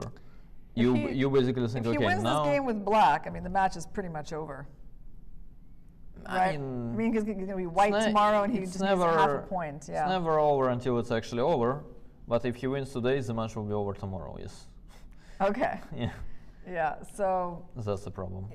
Ding just went queen d3. That's where he decided to move his queen not to e2. Okay, so the rook is not hanging. Yeah. So black is free to do something other than move that rook. Yeah. I mean, again, very strange by Ding. I mean, why to set the battery when the... Okay, anyway. He brought in queen e7. Queen e7, yeah. Yeah, it's interesting. Nepo is playing so quickly as well. Yeah, but white doesn't have counterplay at all. I mean, again, like everybody is praising Jan, and I mean, there is a reason for that. But I mean, at the same time, when someone plays bishop c2, queen d3, and doesn't have a single idea, I mean, clearly, yeah, you can do whatever you want, and you can do it quickly. This knight is like, on one hand, kind of not bad, right? Yeah. But on the other hand, just cannot move at all. Yeah. And I don't know. Let's try c4. I mean, I feel strongly that like it's either we get c4 at some point, and then we go d5, and we get some activity, or we basically sit and wait for black to kill us, which is something I like less. Okay, so you let's go want to start C4. disturbing black a little bit with this move. Yeah. All right, that We probably makes sense. should have started way earlier though, but yeah. Maybe better late than never. Here exactly not much, but still better. Yeah, okay. No, I think the move is interesting. Yeah, it just doesn't work. Why? Why? It's not like obvious to me. You know, I have to say that without the engine, it's not like completely obvious like what's going on in this position. Yeah, but when you think of it like as white, you basically don't have moves, no? Okay, so black is coming and yeah. C4 would be nice, but I guess d takes C4. Where you have like knight f3 somewhere? Yeah, that's what I thought. That's the problem. Yeah, and knight f3. Okay, and then the queen makes her entry. Yeah, and yes, that's... Okay, we didn't have time to activate things like this. That's a bit of a problem. Okay. Moreover, we are not even in time to sacrifice an exchange. I mean, after knight f3, let's say c4 takes, knight f3, let's say bishop e4. If we force knight takes g1 somehow, there is also queen h4. But yeah, I just wanted to say there is queen h4 immediately. Maybe we actually go c4, d takes c4, queen e4. I kind so of give like up the pawn. Yeah. And then stay on that square. Yeah, or maybe queen c3. I don't know. Yeah, okay, that's definitely starting to feel quite desperate. To me, it actually looks kind of, well, I mean, it does look bad. But c4 followed by queen e4, I start to like. Okay, we want to play rook d1, we want to go d5. We finally activate the pieces. Like, our only problem remaining is that we are pawn down. Okay, yeah, I get the idea. Which is kind of easier to survive than being like... Because now you're putting a little bit of pressure on black to like do something quickly. Yeah, I'm kind of saying I'll go rook a to d1, I'll go d5, like if I get it all, then I'll probably be more or less okay. It could be very bad objectively, but yeah, black has to react. Some f5 or so, yeah, I don't know. I wish I could get this queen here. Yeah. But that seems tricky to do. I mean, I wish you didn't have the rook on a8. Yeah, and I mean, it's like, this kind of move. Well, you can play, yeah, but then I go, I don't know, d5 maybe. Also, maybe queen c3 is also interesting after c4 takes. I have this check coming. Okay, well, Ding played rook a e1. Okay. Yeah, the problem for Ding is that he doesn't know actually that he's in trouble. So I mean, indeed, why not to start with rook e1 and? Yeah, it makes some sense. And okay, there's no threat with this move, yeah, at all. Yeah, but he's not materially down. I mean, why would? Like I'm trying to explain his thinking, but why would he need threats necessarily? He just wants to play c4 at some point. Yeah, definitely he has to be even more careful with his square now, but okay. Yeah, but let's say combined with queen e4, it kind of makes sense. I guess I could consider moves like b5. I mean, do you think this is crazy? I don't know. Just but then it's a little bit strange. You're playing b5 to stop c4, but the previous move was queen c7 to e7 that exactly allowed c4. I don't know. Yeah. Okay. Well, how do you want to make use of this queen here? That's the question. Like, what the queen going here is supposed to say what? Like, it's trying to get somewhere, but where exactly? Yeah, but it's basically just to have this resource is something that annoys you always. Well, can you show me some sort of like attacking line here as black, where like black breaks through on the king side? Nah, I guess black is kind of supposed to play it slowly. unless you try to break through. So let's say I go rook a to g8.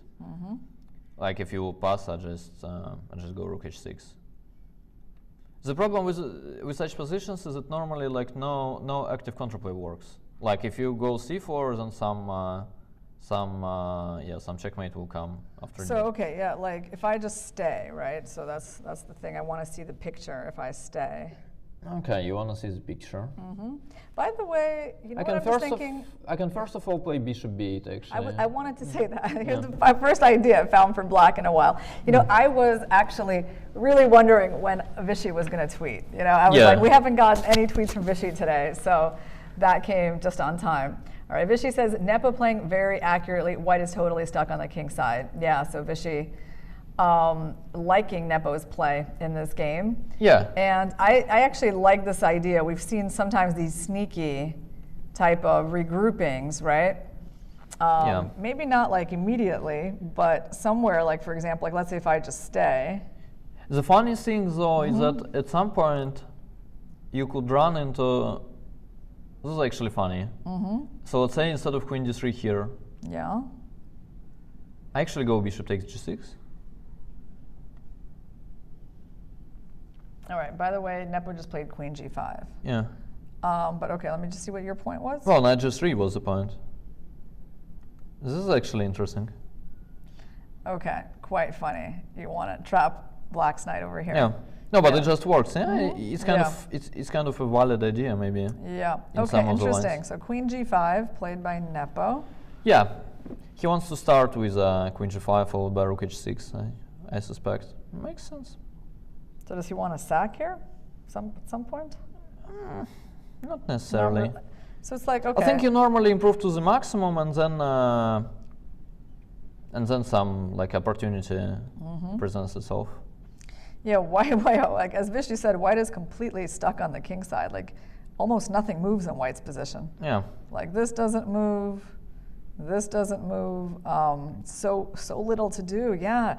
Somehow Ding, found himself in trouble like so quickly in this game. Yeah. But again, let's play c4. Okay. I mean, I get it all if you don't play c4, but if you do, why would we resign necessarily? So again, you're going for what like queen e4? Well, here exactly, I don't know. Like it's a bit different, so I probably need to rethink it now. So queen takes c4, knight f3, either. Yeah, maybe I go queen e4 anyway. Yeah. Here after knight f3, I kind of. Yeah, but queen h4 is still there. Yeah, as we wanted it. What did you want if this wasn't a possibility? What was your idea? Well, I wasn't sure. Something like bishop e4, and then yeah, I mean, if you take and I stabilize, maybe I can play, which is not the case either actually. So let me play queen e4 instead. I don't want queen c4. Okay. Yeah, the problem is that I'm like not really sure what the rook is doing on e1 exactly. I thought we wanted on d1 and we want d5. We probably want to play d5 anyway. Wait. So let's just bring in our pieces, Daniil, because I'm starting to get some f5 vibes here. Yeah, but I go d5, I guess. When kind of given an option, I need to do that quickly. And, but yeah, you've given me a lot of pawns. I mean, I guess at some point, maybe it doesn't quite work yet, but I was even thinking maybe at some point I can take with the queen. All right, so what do you want? Could be, yeah. You want your check. Yeah. No, even here and even here, I mean, yeah, it's like I'm not even sure. Yeah, queen d4 check. Yeah, and like f6. Yeah, but then I take on g6, I guess, and I take on f6. You get here, Like given what I had, I'm unbelievably happy. No, this is definitely. Oh, I mean, even here some bishop e5 might work, but I mean, I don't care. Wait, you don't? Because this looks like it might be actually really good. Yeah, but again, I mean, given the position we had, like, you're really gambling. Okay, yeah, Ding actually is going for c4, so he's gone. So here I go queen takes d5, by the way, once again, as the streak works, I guess. Okay.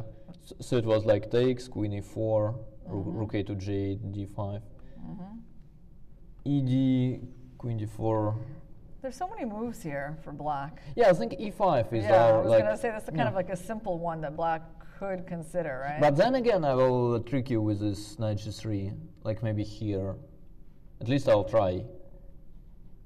Because now the bishop is cut off a bit.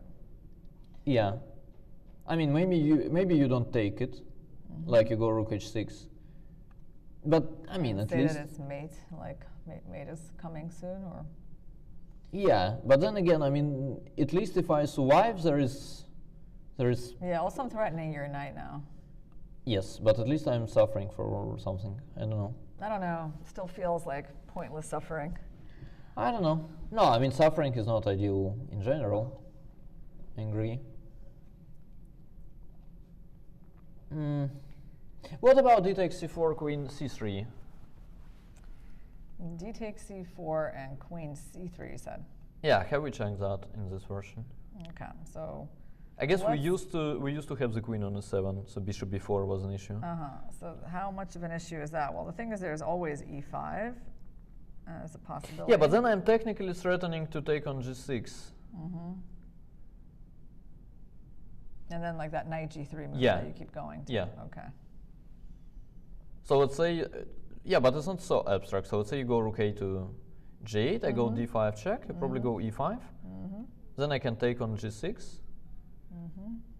And then, I mean, you take some way, I go knight g3.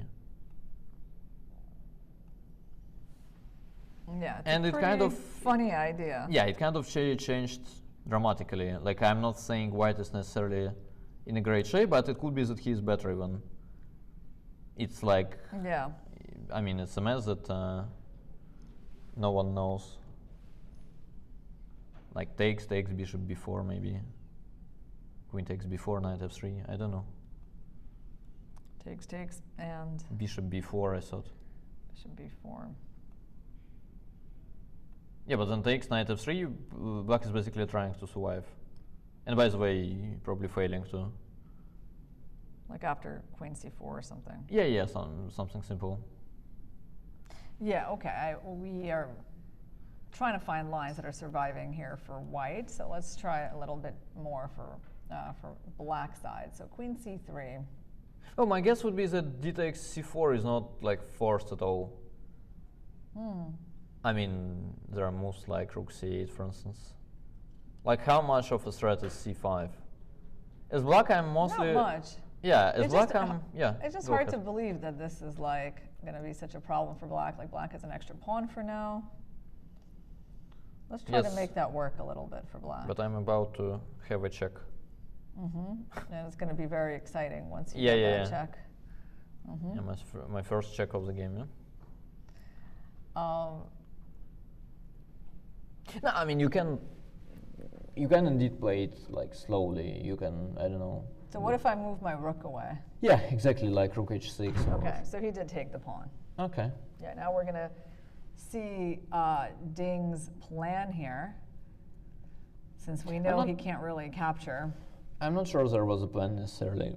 I think he's just feeling really bad. I have to say, if he loses, it's not going to be the most, it's going to be rather anticlimactic. Yeah. A very anticlimactic scenario for the match. For the fans, you know, we have to say that, guys. Like, things are not looking too good. But, you know, if you are Nepo's fans, you know, there's a lot to be happy about here. Yeah. So he's playing great. I mean, basically, can win with the black pieces today. Yeah. Yeah, I mean, also, like, given the way the last few games were going, I think it would be quite well deserved, no? Yeah. Even despite being nervous, Jan was, like, in general pressing with white, and I mean, he made a very comfortable draw as black. Yeah, and, I agree. Well, you know, sometimes, yeah, that's like the dynamics of the match, right? Like at some point, like that one game in game 8, it seems like when you look at it in hindsight, you're like, wow, that was critical. Yeah. Because just after that game, Ding hasn't had any more chances, at least, right? There was 2 more games. No obvious ones, at least, yeah. And nothing, right? Yeah. I mean, well, yeah, okay, game 9, there was still some play, but he hasn't had chances in a while. So he did go for queen c3. Yeah. But why would we be, like, trying to, you know. Trying to do what? No, I mean, it's not yet funeral. I mean, it's not that bad. I mean, it probably is very bad for white objectively. Yeah. But from the practical point of view, I mean, it's not that clear at all. If Jan wins, he's not only going to be half a point away from the World Championship title, but he'll also have a live rating of over 2,800 for the first time in his life. Yeah, which by the way will be very, very well deserved, in my opinion. I mean, we have to give some credit, like you can like the guy or dislike the guy, but he won like two candidates in a row. And also, I mean, the number of people who have actually crossed this 2,800 mark is like, I don't know. It's very few. And you know, No, how many do you think it is? How many? I want you to make a guess, because at some point I researched this. No, but it's quite a lot. Try. Just make a guess. I don't know, like 10 more probably. More than 10? Yeah, it's more than 10. Yeah. Yeah, I can't remember if it's 14 or 16. I feel like it's probably maybe just 14 players. Sure, but then, I mean, again, like... 15. Yeah, 15. So the guy it who... would be 15, I guess, if he does it. Yeah, so the guy who won the candidates 2 times in a row probably deserves to be like in top 15, right? And you know what else is really funny? Yeah? If you look at the current rating list, you know how many players are over 2,800? I bet you know. Well, I think there is one. There's one. Yeah. I mean, imagine, so there's 14 guys that have been over 2,800. Most of them are still active. Yeah. And nobody's over 2,800, which shows you how difficult it is to actually maintain that rating. Yeah, that's what I keep saying. I mean, that's why like Magnus is something else. Like people think I'm praising him for no reason, but I mean exactly. Just think about it this way. Yes, I mean the very best players have managed from time to time to get to this like 2,800 mark, and then we have a guy who has like spent like, I don't know, a dozen of years chilling with like 2830, 2850, you know. This is just insane. Like looking at Nepo, we can see like how like crazy good he is, and still like the question is like if he will cross the mark or not, which is, I mean, clearly a great achievement. And then you have Magnus, who is like, you know. Yeah, even when he's not at his peak. Speaking of 2,900 and stuff, I mean, you know. Give me a break. Yeah, even when he's not like in the peak of his career, he like easily holds that rating. Yeah, I mean, exactly. Jan played b5. Okay, so that's a nice materialistic approach. Which I actually started to think about too. And yeah, I wasn't sure. Oh, d5 check, we kind of... Okay, here, I mean, just to go over this line again, you really can't go for this yet, right? No. Well, you have a check here, though. By the way, you very much have a check here. Okay. Yeah. So what's his point? His point is to go e5, and then to go knight g3, and something like b4. But b4 runs into knight a4. And if you start with taking on g3, f takes, so black has to save the knight. Well, I thought his point is b4, but now it runs into... okay, g takes h4, there is bc3, yeah? Probably, at least. Those are some fancy pawns you're getting. Yeah, they'll probably promote. Actually...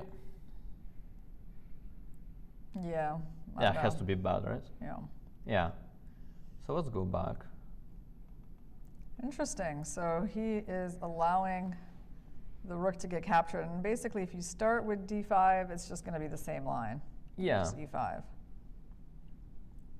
No, but again, let's just try to look at it one more time. Like how... So bishop takes g6. Yeah, how forced was that? So h takes d5. I mean, d5 I'll have to play anyway. e5. Is there an alternative here? Probably not. So knight g3. So we set f takes g3. F takes is kind of a must. He goes b4. So you're trying to like get your knight to go to that square. Yeah. It actually kind of seems to work. Like we have queen e3. But then there Hopes, yeah. there is takes bishop c5. Yeah. And we will win the knight. But we Gonna probably lose the endgame. yeah. Probably. So what's going on here? Yeah, I don't know, some rook c8, I guess. I take. You Or maybe rook d8 actually, if you want to be like solid. Okay. Yeah. Yeah.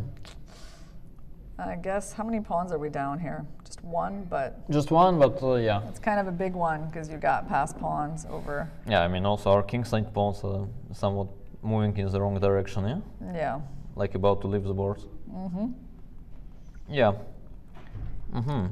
Okay. Still, I don't feel like giving up as white, to be honest. All right. Let's say we have a4. What will force us to resign after a4? Well, you don't think b4 is a problem in me getting to that square, or what do you have planned? Well, I have queen takes c4.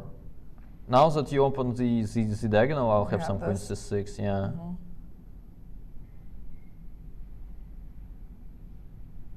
Okay. It's a little tricky. Yeah. So let's just look at this line. Yeah, so queen Queen c6. c6. And now I was thinking, wait, what should I take here? I'm not sure. But I can actually take g6 in return, right? So like if I take, yeah, yes, okay. No, I mean, I'm just saying I can do that. I'm not saying it will necessarily win the game. Basically, I'm kind of counting on that defense. Yeah, but there is queen e4 there too. Mm. No, it's not that simple at all, actually. I mean, again, like, I understand people are probably watching this, yeah, queen e4. Watching this, like, having the engine running, and they're laughing at me. But I'm honestly saying, let's say if it's like my game, I mean, after b5 over the board, I mean, I'm certainly not 100% sure black is doing that well. So you're trying a4. No, I'm just, yeah. So I could play wondering. a6, right? Yeah. And you want to just open the a file so you can go and have rook a1, or? Yeah, I basically didn't have like any clear plan. I just thought it has to be useful for white. But let's say if I open the a file, it will at least be kind of erased in some of the lines. Like, let's say I take on b5, takes, I go d5, e5, then, like, first of all, yeah, first of all, I don't know if the previous line works, but let's say it does. So let's say I go rook a1 here.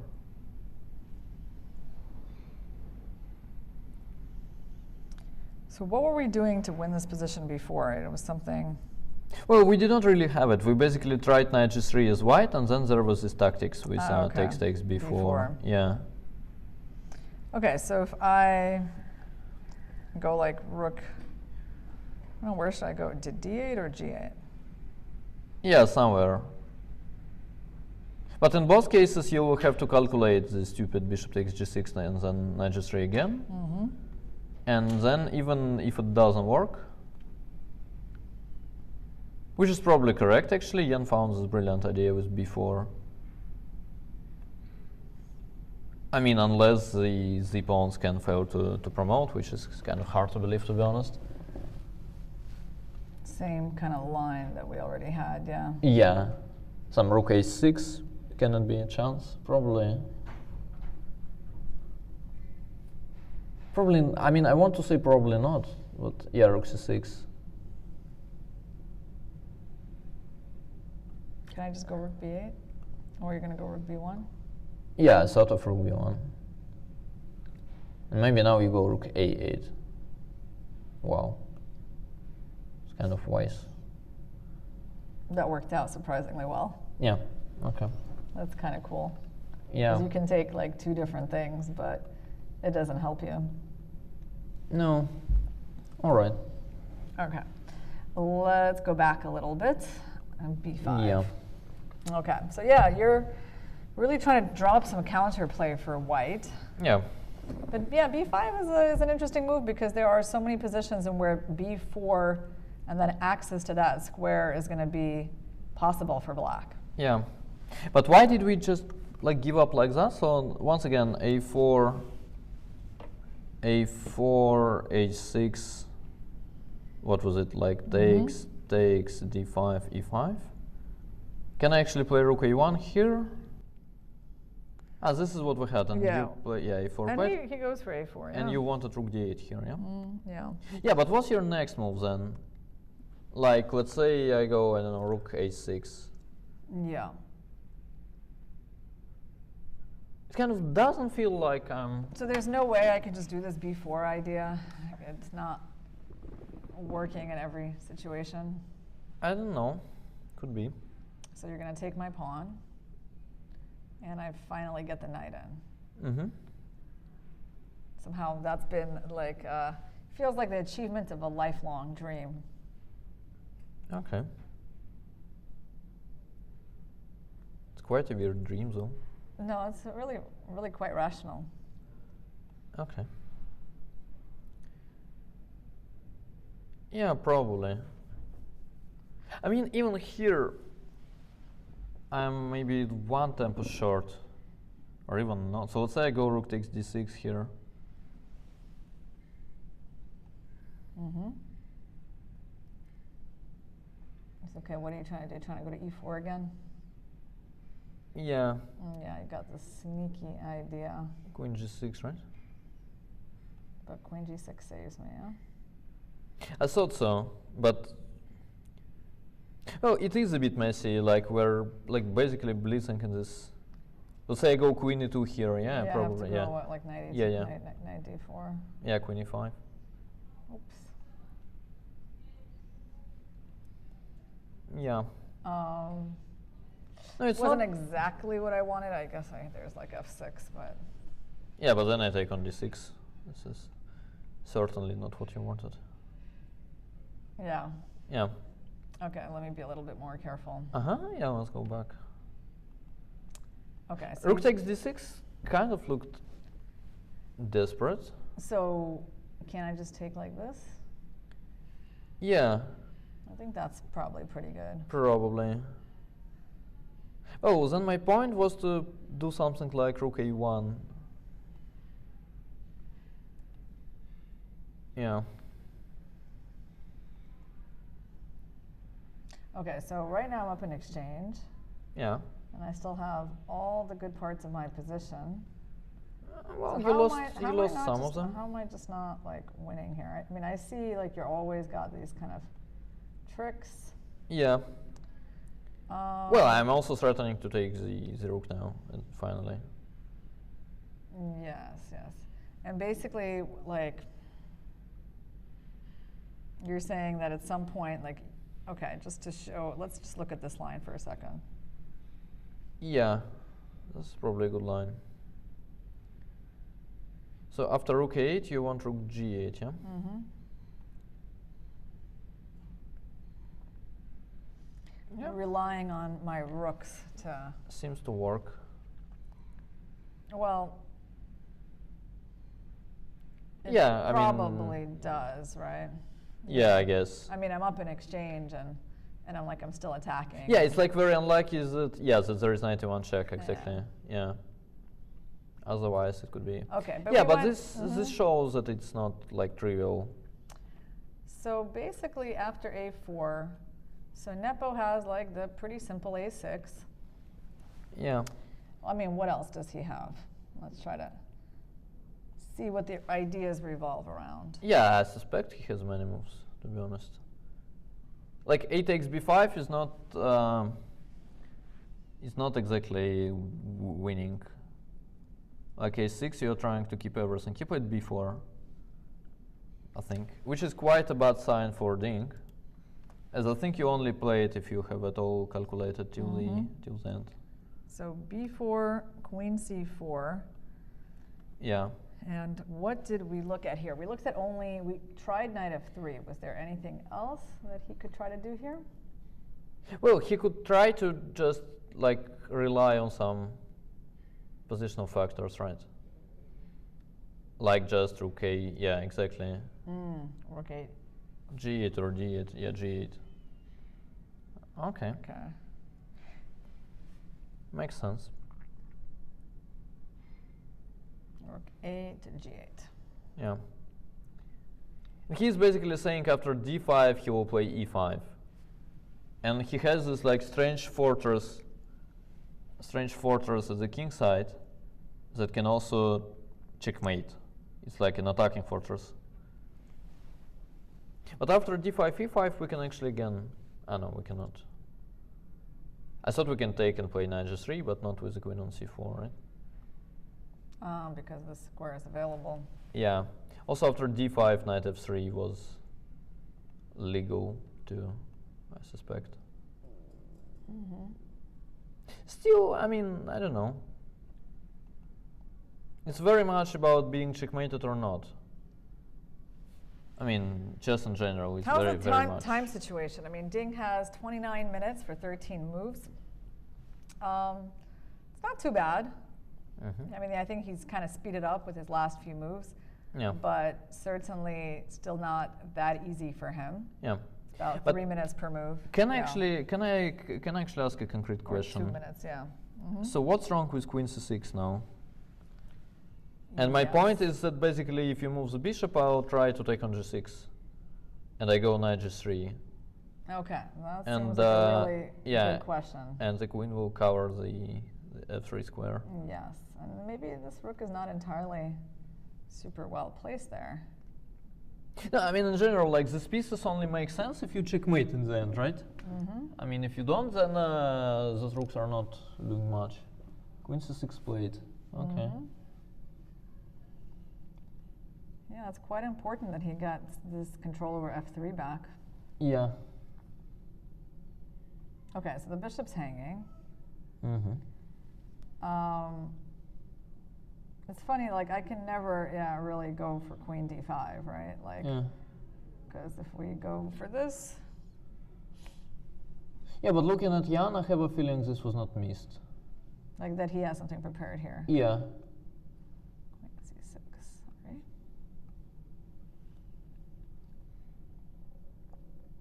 So we want to take this rook. Yeah. And then try to run away with our knight. Yeah, he can actually play something simple like, let's say, bishop b8. Which, first of all, is not like too convincing to me in general, as like we're not forced to take on g6 as white. But the point is that if you take, then maybe he takes like this, then he takes on g3, and then he has queen d2, maybe.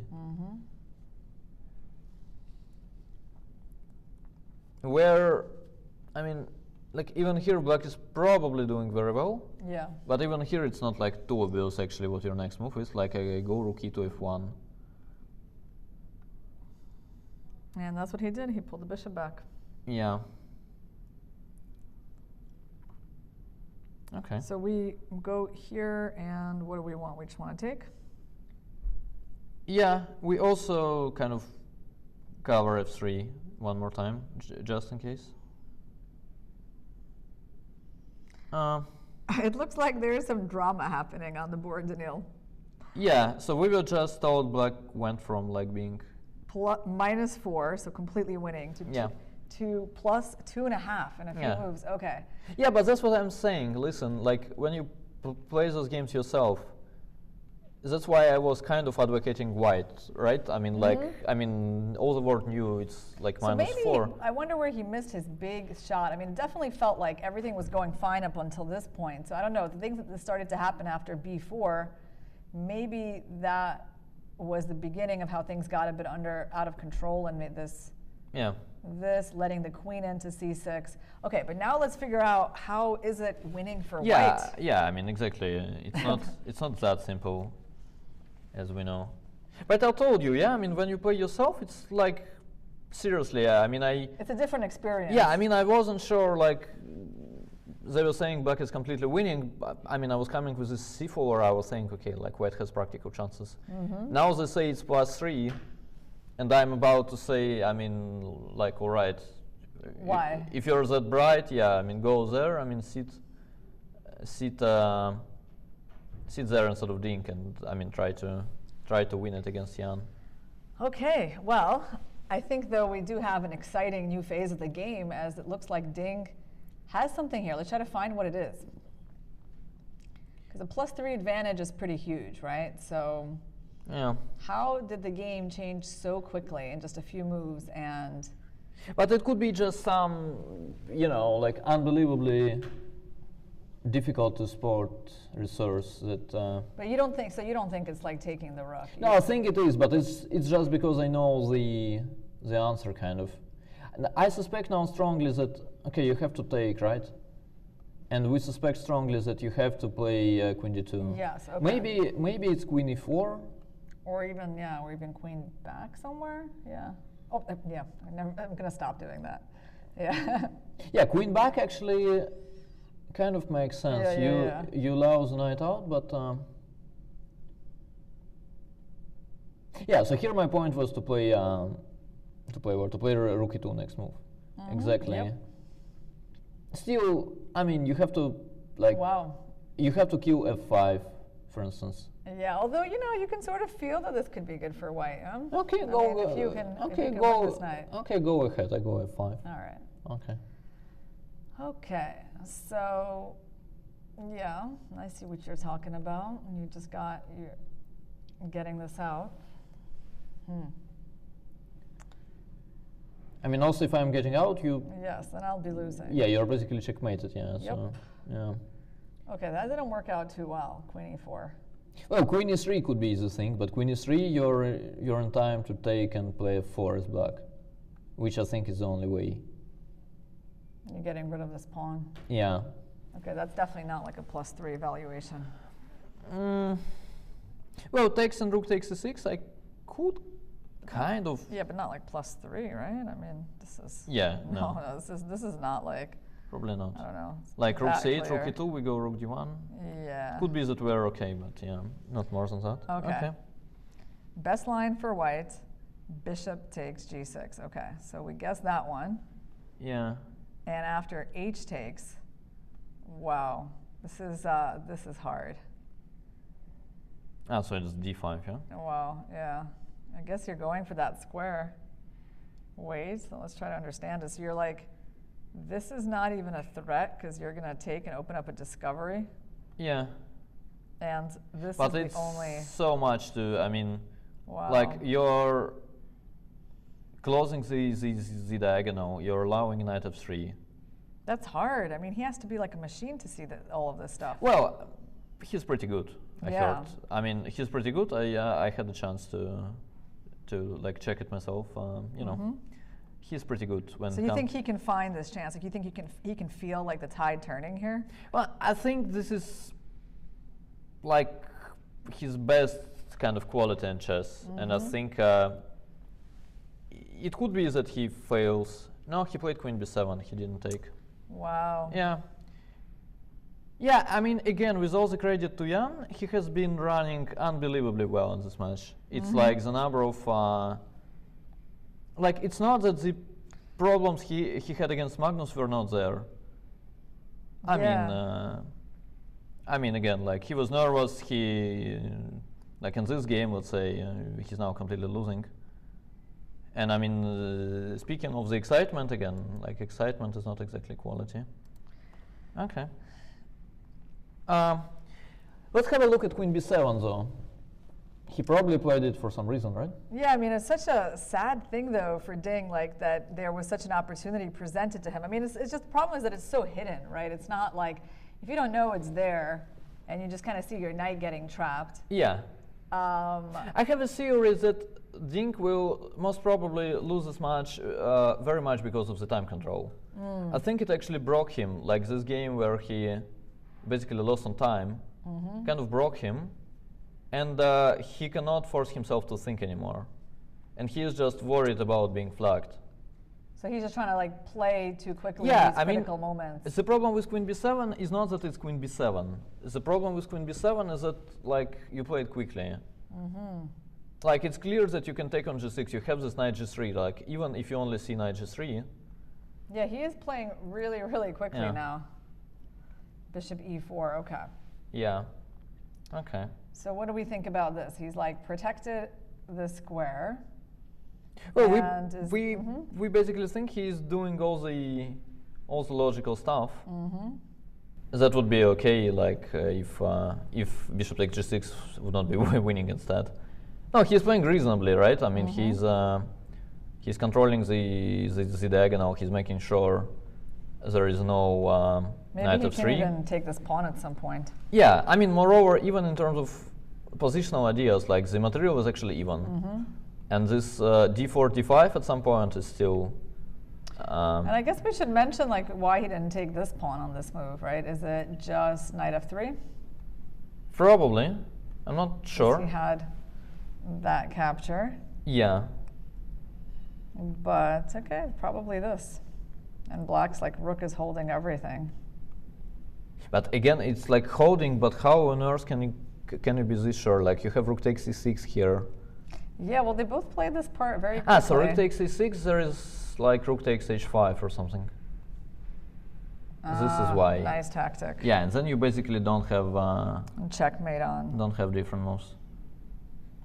But honestly, I just feel like Ding is. I mean, that game just broke him. He basically does not stop and think for too long. Yeah, he basically fails to believe that he can win a game with like 3 or 4 minutes left.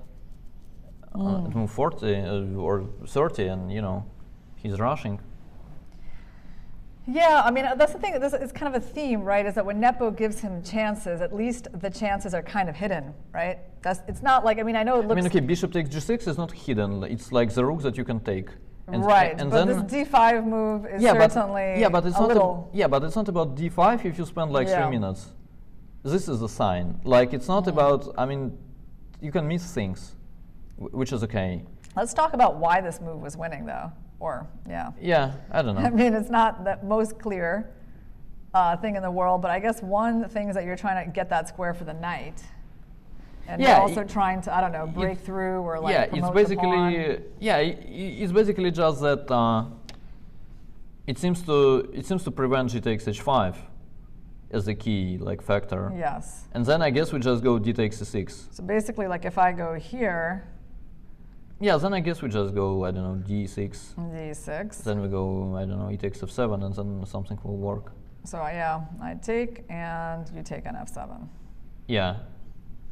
I mean, I must say you don't need to take on g1 to help me this much. You probably take on e1. And then e takes f7, rook f8. How should we win that? Can't we just take on rook takes e1, I guess, yeah, followed by rook e8. Or queen e8? Yeah. No, rook 8 is kind of safer. How's it safer? You mean like, oh, you mean if you don't take, like? Yeah, g takes, rook e8, and yeah. So but then again, like this is something you don't calculate within 3 minutes. Yes. Like his mistake was not, like not spending enough time. Yeah, exactly. I mean, he had to think. Yeah. Well, yeah, I guess we somehow have to have like this belief, right? That like this is the moment to spend some time thinking that, you know, maybe the game has turned, which, I mean, I'm sure like for so many moves he was feeling like a bit desperate, right? Yeah, sure. So I mean, also you're on -1. I mean, at the end of the day, you're on -1. Like, if you lose, you probably lose the match, but it's not looking great anyway. And I mean, this bishop takes g6 is, I mean, even if it's like 50% chance that but okay, maybe his position is not so bad after bishop e4. Maybe no, he I'm can not get a saying draw out of this. I'm not saying it's bad. I'm saying he was winning. No, it's not bad at all. So you think? I mean, basically, you think that like White's position has still improved like a lot overall compared to where we were a few moves ago. Yeah, I think in general this plan starting from c4 worked out very well for Ding. Actually, didn't quite get what was the point of playing b4. Giving the pawn back and like allowing all the queen c6s and all the stuff. So basically, if I win this pawn at some point, White's actually going to be up a pawn. Yes, your math is correct. Okay, that was my weakest subject in school. Yeah, that is true because like now we have the equal number of pawns. So if you win a pawn, you'll be a pawn up. Yeah, thanks for that math lesson, Daniil. Yeah. It's kind of cool that actually they have like so different approaches, right? Jan is actually looking at the position in his room. I actually don't think like for him it's not easy either. I don't think he necessarily likes what he's looking at. Yeah, Ding has been at the board this whole time. Yeah. Where he's basically been, I think, from game 3. Yeah. And yeah, Jan has definitely shown like a tendency to do a lot of his thinking in his rest area. Yeah. All right, so, well, Ding has managed to improve the bishop. He's Yeah. kind of activated the queen. He's made some progress. Yeah. By the way, isn't this pawn hanging as well? Yeah, of course it is. No, this is a problem, basically. So not just this one, but it's this one. Yeah. Well, first of all, let's show f5, g takes f5. I mean, let's get started at least. So g takes f5 works, kind of. As after queen takes h5, we just take on g8. And then rook at g, well, very yeah. least we take on b8. Yes.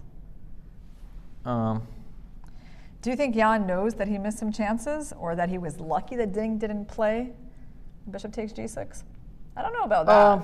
I'm not sure if he knows about bishop takes g6. I think my guess would be that, I mean, it's not that he necessarily saw that he's losing after bishop takes g6, even in terms of logic. If he would, why would he do that? Why would he do that? And Ding played so quickly that he didn't really have that much time to figure that out either. Yeah, but at the same time, he's a very strong player, and he of course realized that something went wrong.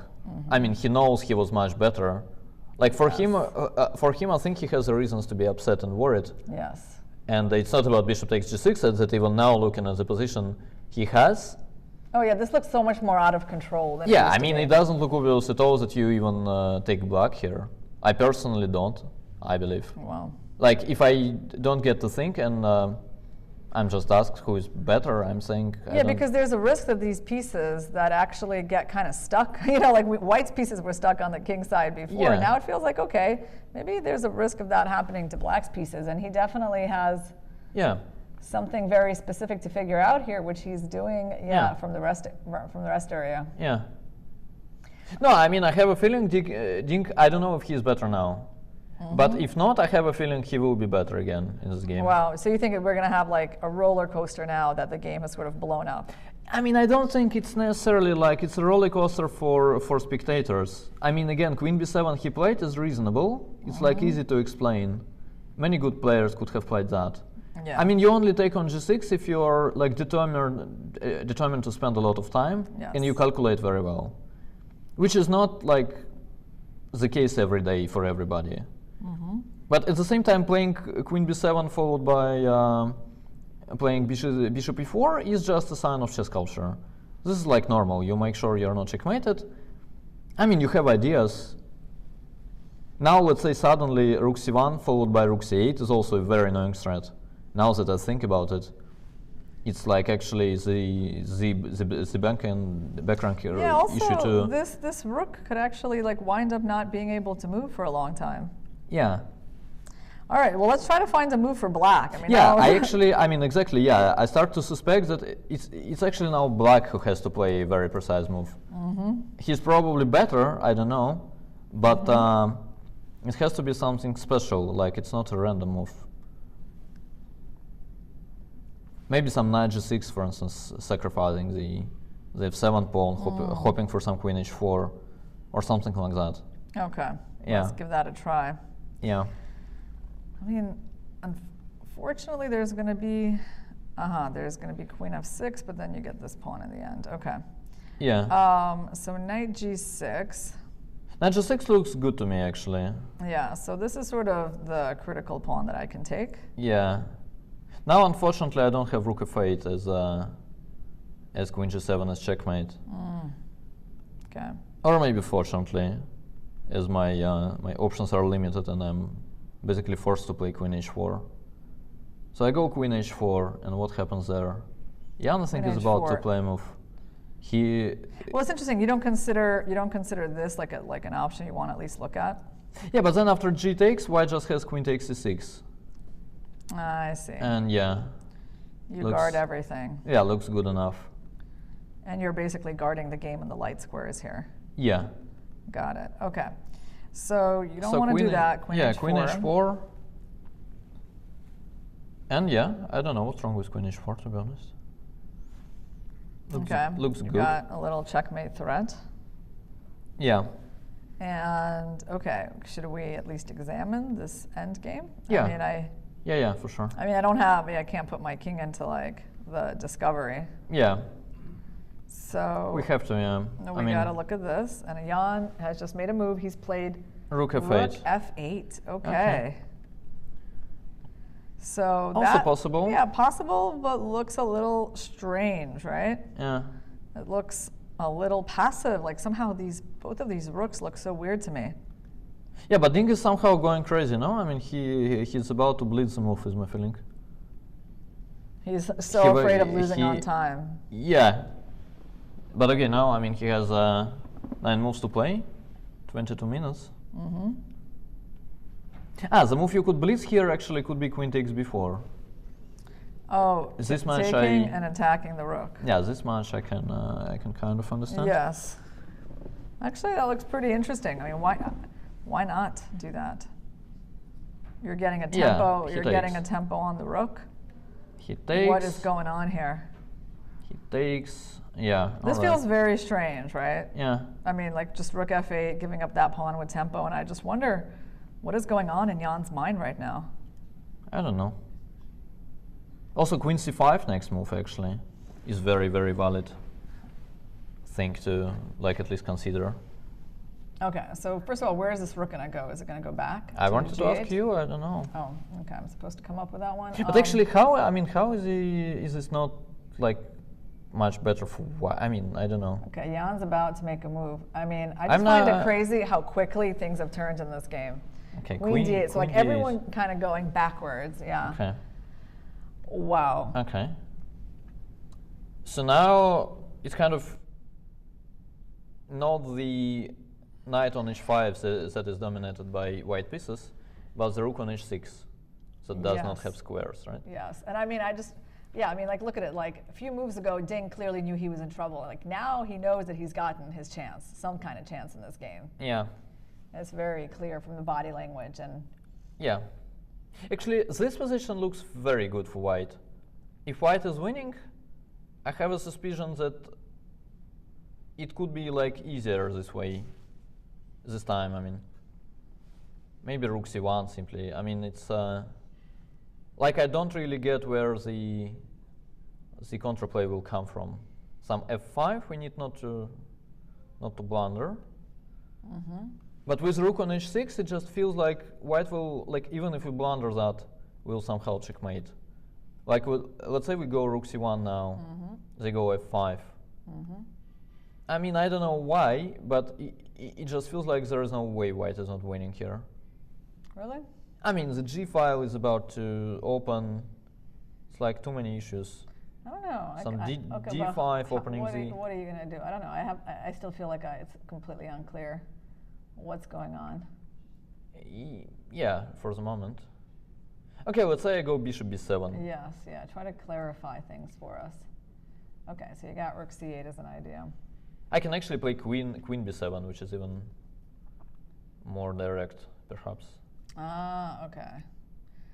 You're making some checkmate threats. Yeah, and then after queen takes d4, which was my like worry at first, I think I have rook c8. Then you probably have bishop d6, though.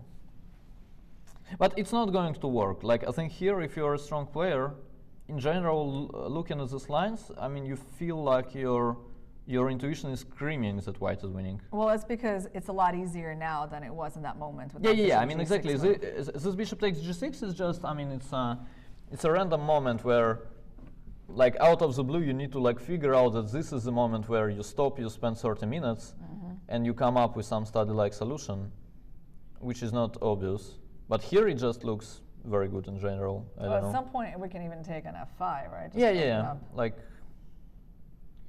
Like maybe even here. I think we can do that here. Yeah.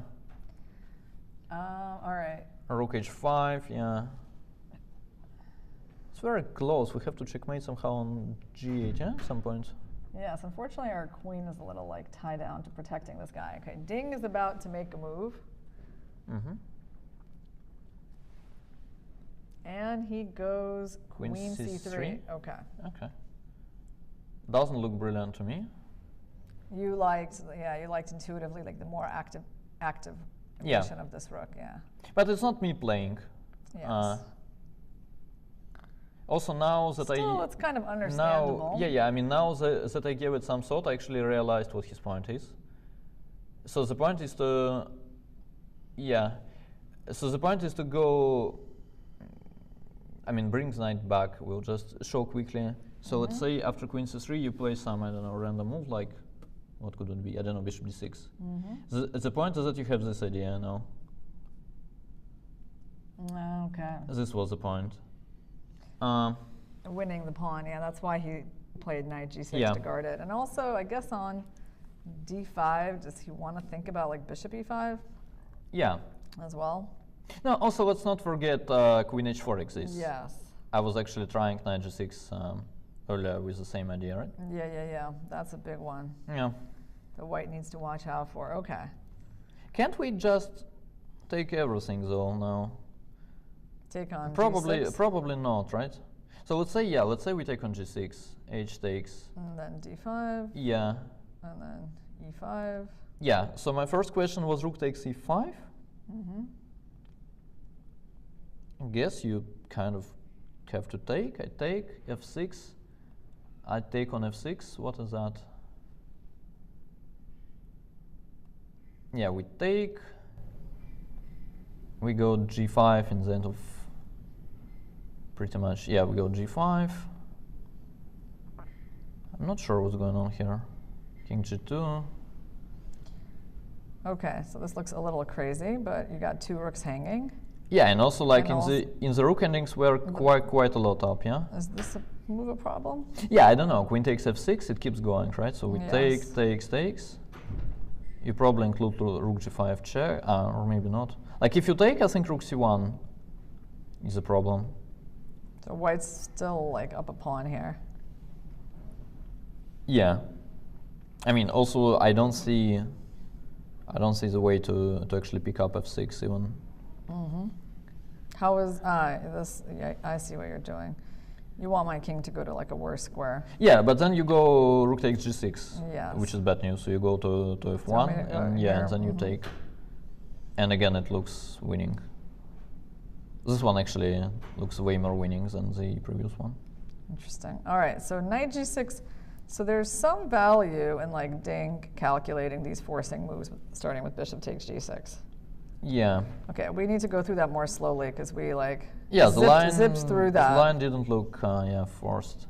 Okay. He also has, let's say, H takes, Knight F6 kind of stuff. Also interesting. Oh wow. Okay. At first I was like, what is your idea? That's a pretty cool move. Yeah. It's a bit annoying for him that he has like many promising moves and none of them like win immediately. Let's say here Queen F5, G takes. I mean, you get this position. Is it better than what you had? I don't know. Right. Yeah, you got to evaluate that. I mean, you're up in exchange and a pawn, but your king is still a mess. Yeah, some F3, rook G4 is essential. Okay, I mean... Probably not bad for white, but it's no, I think hard to say. Basically, if we take F3, it's game over. Yeah. Will we? Just in terms of logic, my guess would be yes, but yeah, I don't know. So I mean, you're like threatening rook E3, I guess. Yeah, also we have moves like Queen C5 that are annoying. Okay, so the line didn't look forced though. So he's got that to think about. So he's basically got a lot to think about right now. Oh yeah. And he's got 15 minutes. Yes. To figure out 8 moves. Yeah. Okay, that's pretty tough. Yeah, but the good news is that basically the lines he is calculating are very straightforward. Let's say the one we had with D5 and taken on E5. Yeah. It's like if you go there, I mean, you play many moves in a row. Like you go D5, E5. Yeah, one more thing I was interested in is Knight takes F4 here. Yeah. My guess would be that, I mean, something like king somewhere. It's interesting that for the moment white's up 2 pawns, but Yeah, he will be up 1, unless we take on e5. Yeah, unless you take here, which is actually kind of an interesting exchange sack, isn't it? I know in positions like this it's possible to be better. I mean, like, especially with this rook. Okay, this one is a bit too good, but rook takes e5, queen f6 was there. Uh-huh. Okay. We probably have rook e4. Right, though. rook e4, yeah. and I mean, I'm still up a bunch of pawns. Yeah, it's not simple. But I mean, I guess it might be only 1, right, at the end. Yeah. This one, though, I guess we kind of... We should win this one? I guess so, I don't know. Okay, but there's a big choice here for Ding, and... Yeah, and look at him, he's again, I mean, yeah. I guess he's not going to win this game. Oh no, don't say that, Daniil. Okay, I'm not.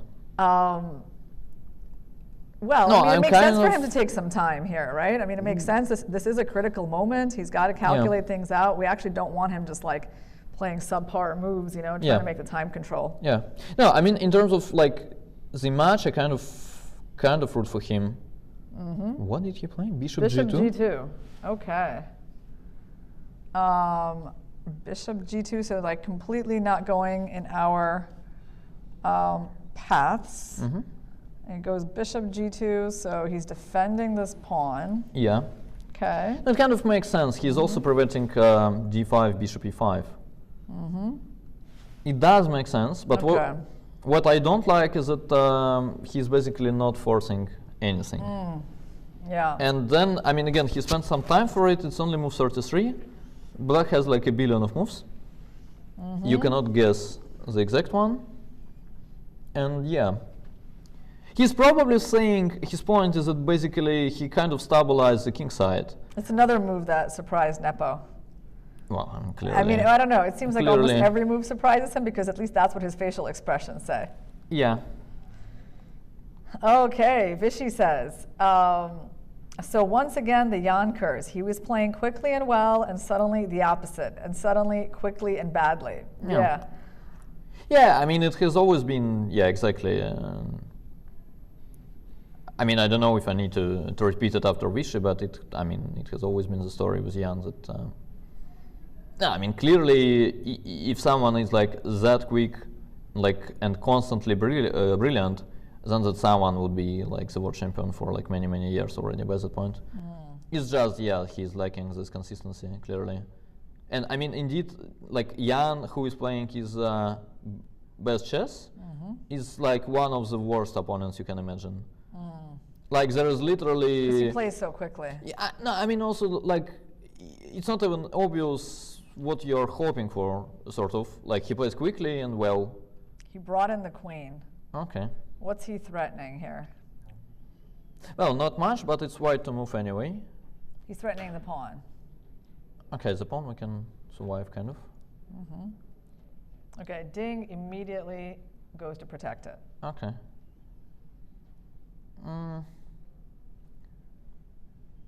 Yeah, I don't know if I'm in love with that.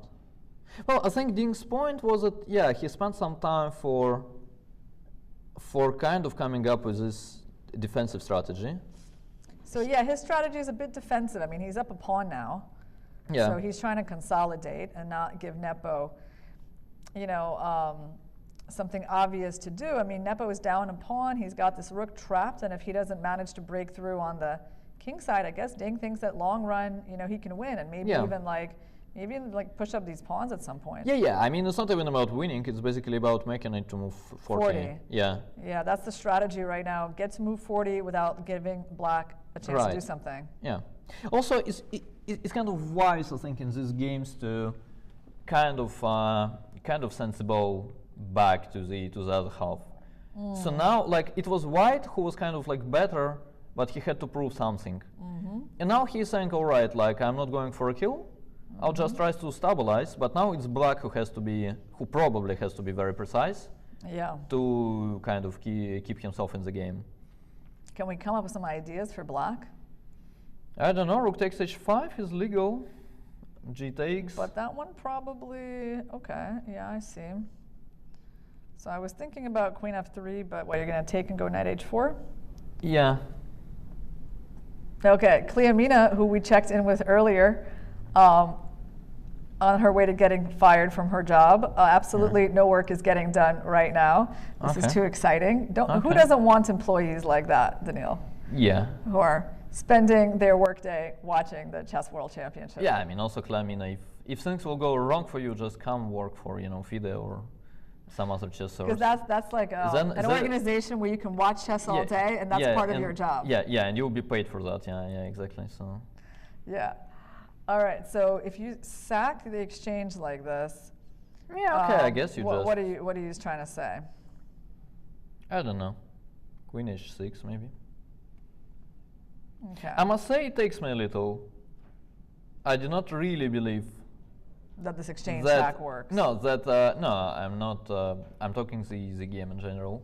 I mean, I do not really believe, especially after the opening, that Ding will have a chance. Yeah. And then like he was losing, then he was winning, and now he's just much better. Yeah, this is quite a I'm like always saying those professional things that I prefer, like watching good games, and I prefer good chess. But I must say, sometimes when someone he went F5? Really crazy here with F5. No, come on, give me a break. No, he just threw that pawn there, and I'm pretty sure the engine bar doesn't love that move because it went way up. I mean, I don't love that move either. This is again. Wait, 1 second. Hold on. Is there like what is there, like D5 or? No, I think it's just rook takes C6 resigns, no? And then D5 is the threat.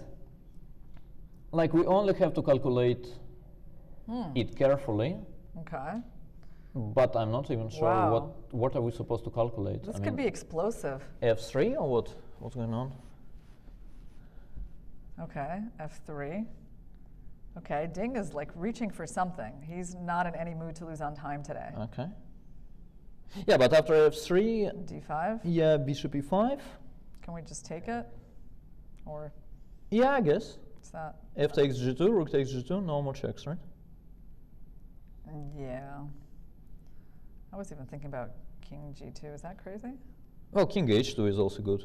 King H2 is actually what I like a lot. Oh, wow. He takes. Okay, he takes the pawn. Okay, guys, this is getting really exciting. We got 5 more moves until the time control. You definitely don't want to miss this part. Okay. So Jan, he really lashed out with that pawn move. No, but there had to be. Nah, he's cursing now.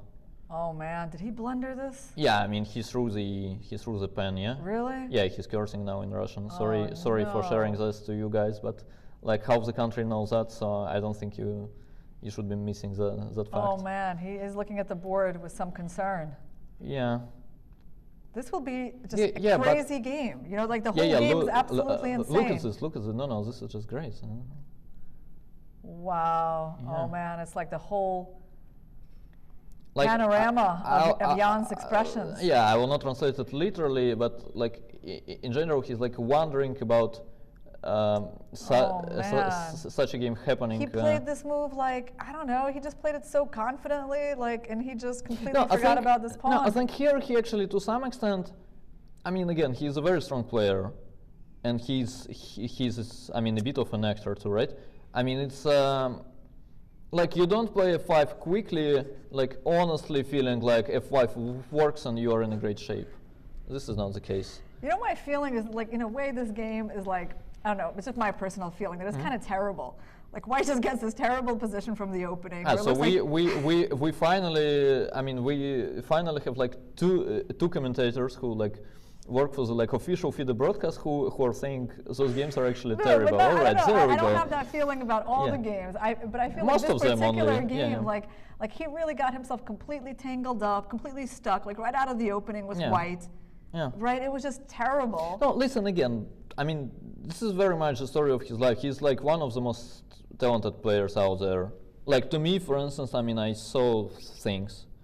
To me, in terms of talent, it's basically Magnus, him, and Ali Reza is a thing. Oh my God, he's like the same color as his shirt right now. Same league, yeah, exactly. And then, I mean, like again, if not for this kind of games, he would, he would be even better. Yeah, he looks really I mean, again, devastated. he was like close to winning, playing perfectly, right? This He was is still the playing so well, and it went downhill in a couple of moves. Like after Yeah. A4, like just it seemed like White was like looking for random chances, you know, Yeah. just so desperate. Yeah. And now Ding. I also, I mean, yeah. yeah. But have credit. I mean, I started calling it starting from I C4. agree, I I mean, agree, I yeah. could see it coming. I mean, the C4. I mean, again, he will come to press conference. He will say like it's a complete nonsense. I blundered and stuff. And Yeah. but I mean, honestly, I mean, after C4, it's not that simple to play objectively. I mean, I understand that for a player of his caliber, this task was probably like within manageable. Yeah, he's crossing still. Okay. Yeah, just a few not- quick, you know, a few short moves there in that middle game, you know, Yeah. after A4, and like things just changed so dramatically. And then, I mean, I can understand here, right? It's just like the rook is trapped.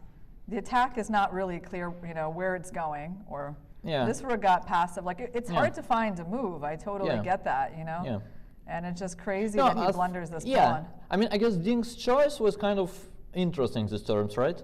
Not to go for a kill, not to burn time. Yep. But just to make sure he's not blundering something, and like ask Jan to kind of show what the ideas are for black. Yes. I'm pretty sure Bishop G2 was not the best move in the world, but it actually won him a game immediately. Yeah, I know. It's Yeah. crazy that this bishop retreat, which we were not even like thinking about at all, Yeah. winds up provoking this huge blunder from Jan Yeah. just a move later. Yeah. And like rook e2, such a quiet little move defending the pawn, and then it's like, oh, here goes the pawn, Yeah. and it's giving away something really important because that's a huge check that's coming, and that's a checkmate on that square. Yeah. Yeah, well, I mean, you got a feel for Jan now, actually. I mean, Yes. the only reason I'm kind of more, I mean, I'm seeing more upsides and downsides in this is that we'll have the match on. I know, and I have to say for the fans, very that's- much on. yes. Like with the even score, I would be very upset about, you know, Yes. such a blunder at least to And finish the game. he's still talking to himself. Well, he's not talking to himself. He's like talking to some To Ding. Like I don't random think Ding speaks Russian, though. random person that is not there, I guess. Oh man, no, chess is so I mean, heartbreaking. also, they're not coming But to he played a an little quickly, agreement. you know? He did play kind of quickly in this game, like as Vichy pointed out. It was No, quickly I and think, well. yeah, I mean, I think at some point he got overexcited. I mean, the game took him. And I think after Bishop C2 especially, he realized that it's going his way, and there is actually a real chance to basically finish it all today. Yes. Which kind of got him. Like, this is not a scenario you kind of prepare yourself for. Yes. When you're on +1 and you go to play with black, you kind of prepare yourself for being solid and all that stuff, but then he was given a chance. I mean, can you imagine Ding? He must be feeling like he found the golden goose today. Golden goose. I just thought of that. Yeah. Okay. You know, I mean, like out of nothing, you know, out of such a bad position. And then it's not even going to be a long game. It's going to be like a game that's going to be over, I don't know, probably around move 40. I mean, it's just kind of sad that if we play associations, and one of the first associations that I have with Astana is actually Grey Goose. Grey Goose? Yeah, and it's like different. Yes, I think I know what that is. Yes, it's like a very different thing. I thought you were going to say, I don't know, an association with the golden goose or the golden calf. Did you have that association at all? Nah, I was thinking of Grey Goose. I don't know. Anyway. Okay, this is going in the wrong direction. We can play association later. Yeah. But Vichy says, and Nepo's fallen apart, pure nerves. I mean, yeah, this is on display for the whole world to see something so large at stake. You know, your world championship dreams, like it could have been wrapped up in this game. Yeah. And that's why it looks so dramatic, guys. Yeah. Yeah, I must say the press conference is not going to be easy for him either. Yes. No, I mean, honestly, it's just that he was on +1. And in my opinion, I mean, he has like this inner strength to actually push himself again and like to play well in the rest of the games. Yeah. And I mean, this is why I kind of like this scenario. Because the fans are going to get to see it go the whole distance, and Yeah. the players are going to have to bring out even more inner resources. Yeah. I mean, also honestly, I think in terms of luck, if Ding wins this game, then they are even. I must say, because Jan I also must got say- some lucky breaks in Yeah, the match. I mean, I must say Jan was like running very well, right? I mean, he was on +1, but he basically won the game where he was like much worse in this French defense, where Ding basically couldn't play a move. And then he survived this Nimso, which was lost like 3 times on the way. Yes. And some of them were like easy to spot. Yeah, I don't feel, okay, I mean, Ding has had, I guess, a little bit of luck in this match, but not a ton. No, I mean, Right, come not on, a ton. Ding lost this Yeah. French where he was like better. Then he Yeah. didn't win the Nimso, blundering this knight takes f2. Yeah. I think the games Ding lost in the Ruy Lopez. Yeah. He probably lost only one, actually. Yeah, I mean, he could have lost all of them, but he probably lost only one. I mean, anyway, the Ruy Lopez was normally well deserved. So, Daniil, can we find some move for black here? Can we just try something? We can just wait, yeah? This is happening. Well, we can just wait, I guess. We can wait, I but mean, if there is a move. how yeah. would you try to defend yourself here as black? Is it completely hopeless? I don't know. So the problem with It like doesn't moving look- the king, I mean, let's just try it. I mean, okay? it's just also checkmate, right? I mean, d5. It's like it's very annoying that it's not only that you're lacking pawns, but it just d5. Yeah. There is no stopping that, basically. No stopping that at all. I mean, giving up the exchange now is pretty hopeless. Yeah. And just material-wise. Yeah. I must say as well, like, to me, it feels like it's not fair to kind of cause this game being decided by this blunder with f5. Mm-hmm. I agree. Like yeah. we had a very strong feeling where this is going. Well, it was going very wrong already for him. Yeah, exactly. And this one last blunder, I mean, okay, it certainly didn't help black to survive, but yeah, I don't know. Well, we got people in our chat saying, loving this game, OMG, exciting, go Ding. Yeah, I mean, this is exactly what chess will be about completely, I think, in a few years, and this is why I'm still, you know, trying to fight for having the right to like the high quality draws, you know. Mm-hmm. I mean, I understand. Oh, you feel like you're being attacked for that? No, I mean, I feel like the position I represent, I mean, is clearly a minority of people who can even understand what, like, we're talking about.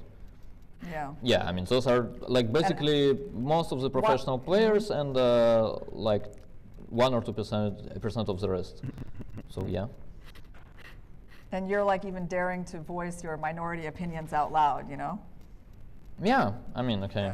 I mean, we know that's a very unpopular thing to do. Yeah, but they say minorities have rights, you know. So. Oh, I agree with that. Why wouldn't I? Yeah. That's right. All voices should be heard. Yeah. I mean, if all the rest of minorities can be heard, then why wouldn't I just say, you know, like if people play well and the game finishes in a draw, it's not a disaster. I think I'm allowed to do that, I'm pretty sure. Yeah.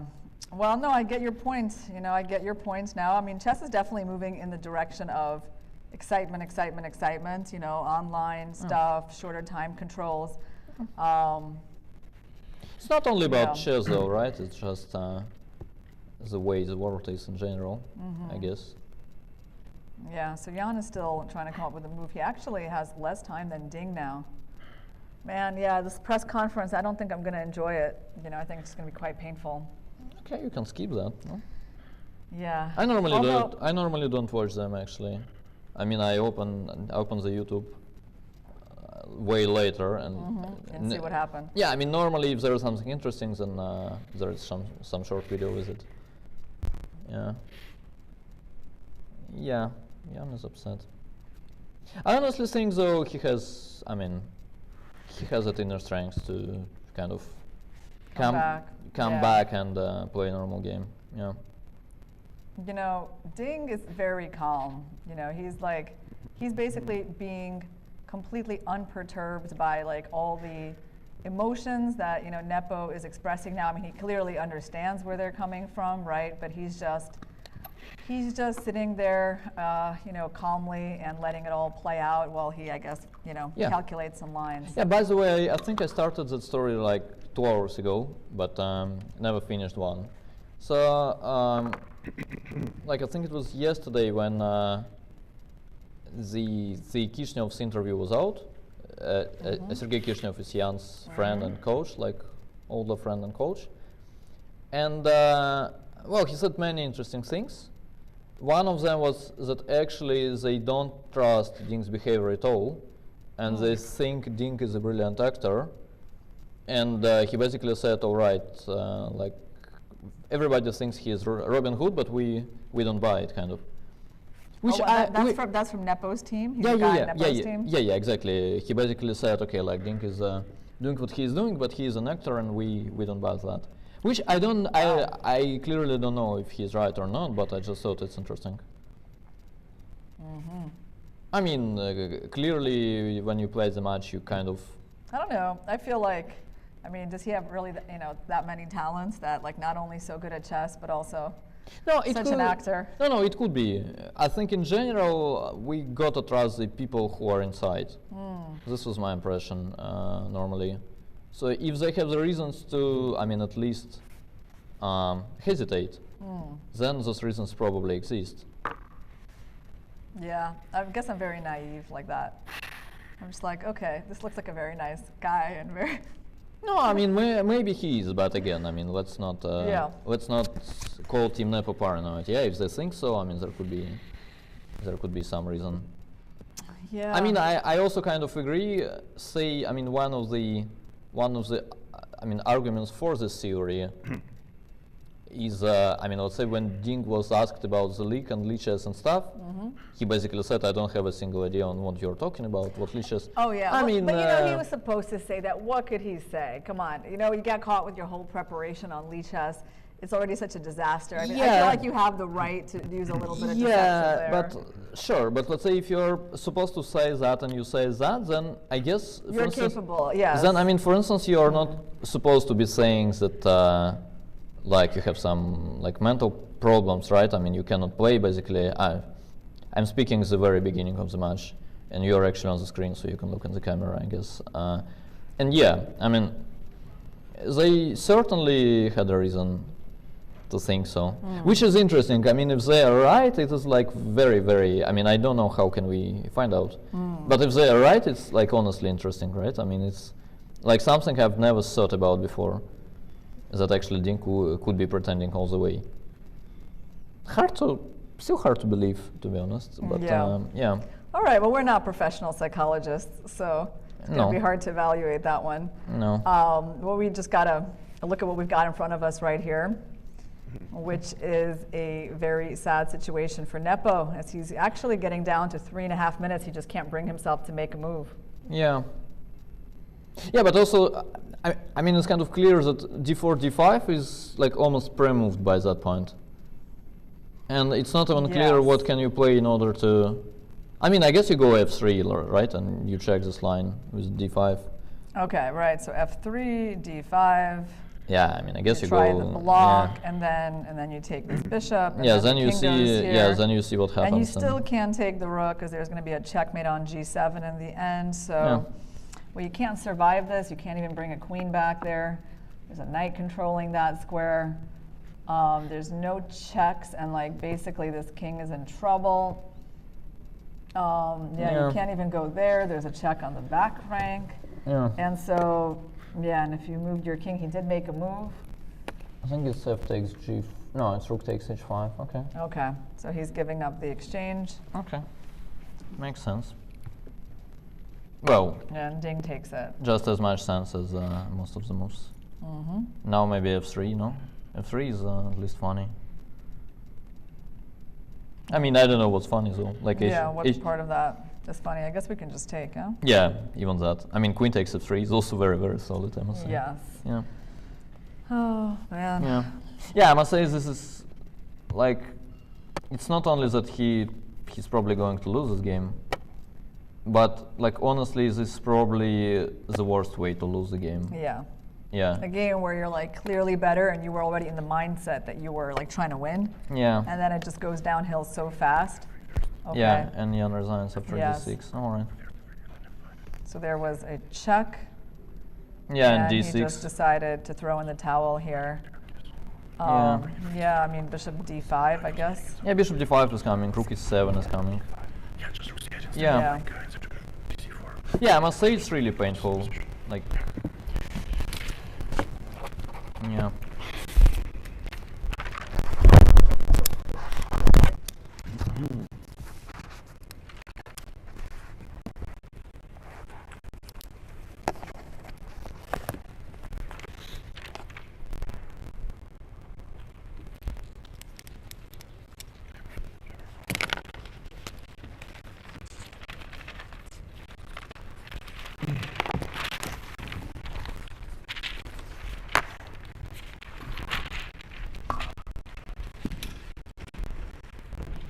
They head off the stage for the press conference. Is there anything we would like to ask them? What do you think would be some interesting questions, Daniil? I'm not sure. Like, it's not about the questions. Like, I'm honestly impressed by the fighting spirit of both, I must say. Mm-hmm. I mean, I'm not going to like go there and say it, but yeah, I'm honestly impressed. I mean, the quality of games has not been brilliant indeed. But I mean, even if you are Ding, I mean, all right, he was like lost, he was lucky, of course. But even given some luck, you basically don't win this game like without a real belief that you can actually do it, and that the match is not over. And I was like actually impressed by his previous press conference where he said that that. He Like thought he had 5 out of 10 were yeah, I mean, yeah, exactly. confidence that he could win this match. Yeah, he says that basically, yeah, he's still very much there, in his opinion.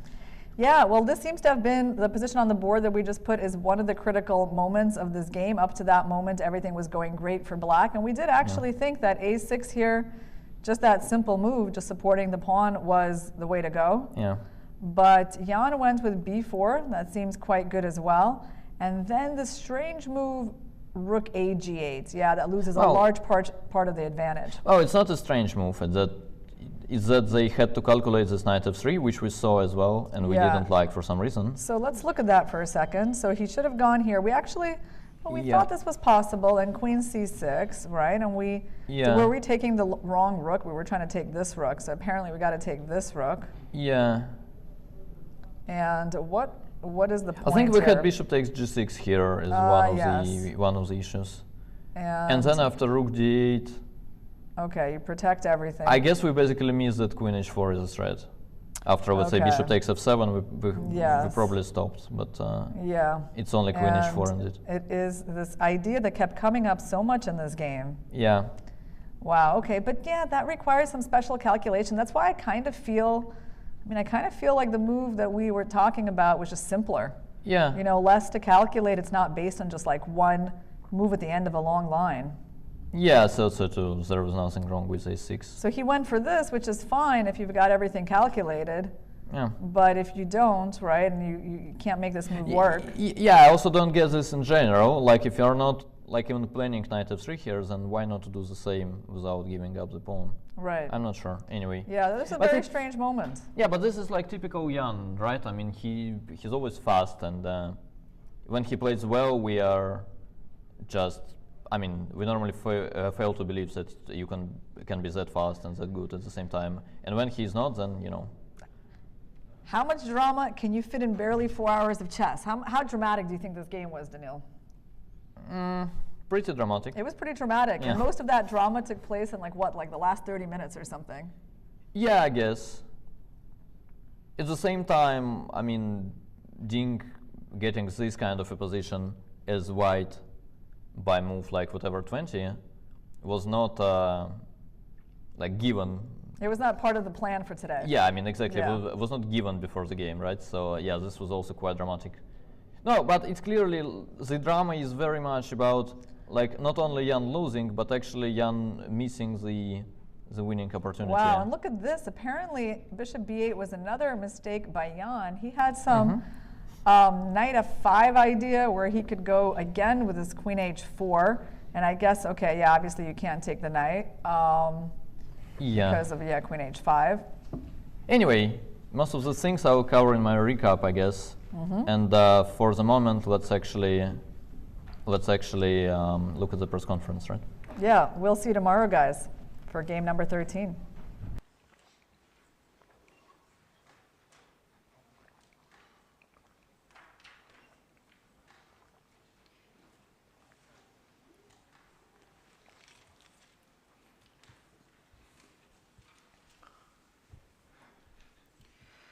Hello everyone, welcome at the press conference of the round 12. Today the game was won by Ding Liren and the current score is tied 6-6. My first question goes to Ding. Around move 28 to 30, moves both sides, you started to blitz out the moves and there were a lot of inaccuracies. And there is a quote from Fabiano Caruana who said, "There is no longer about chess, it's pure nerves. Every move is a mistake now." Would you agree to this statement?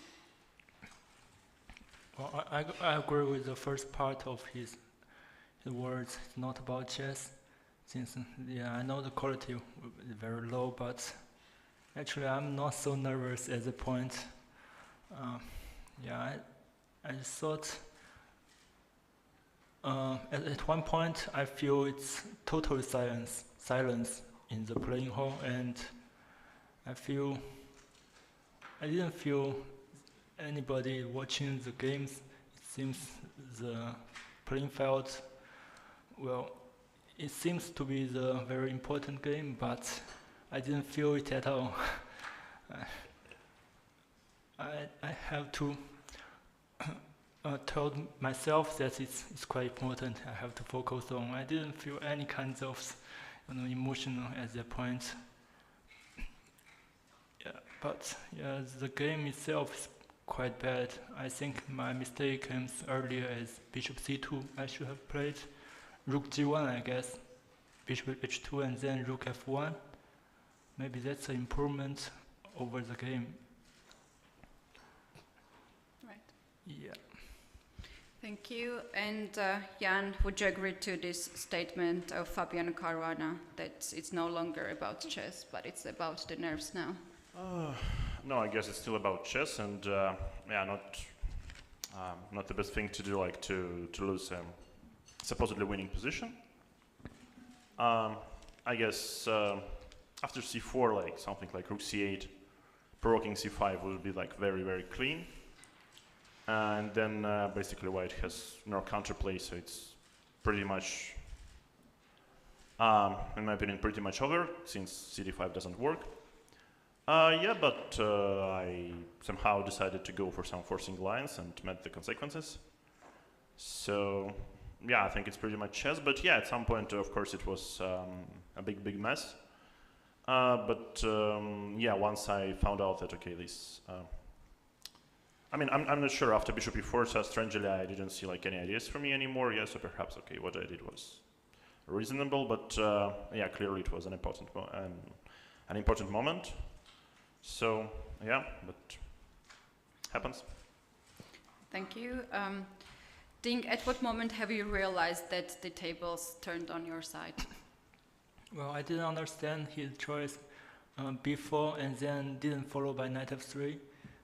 That gave me very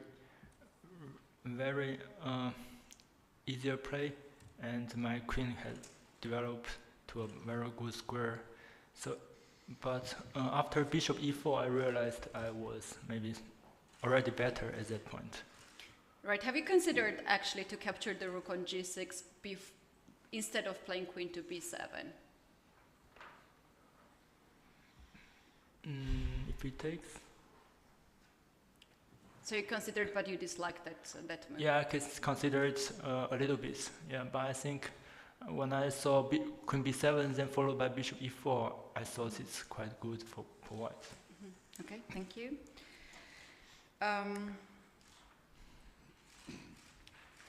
One last question from me, and then we'll go to press.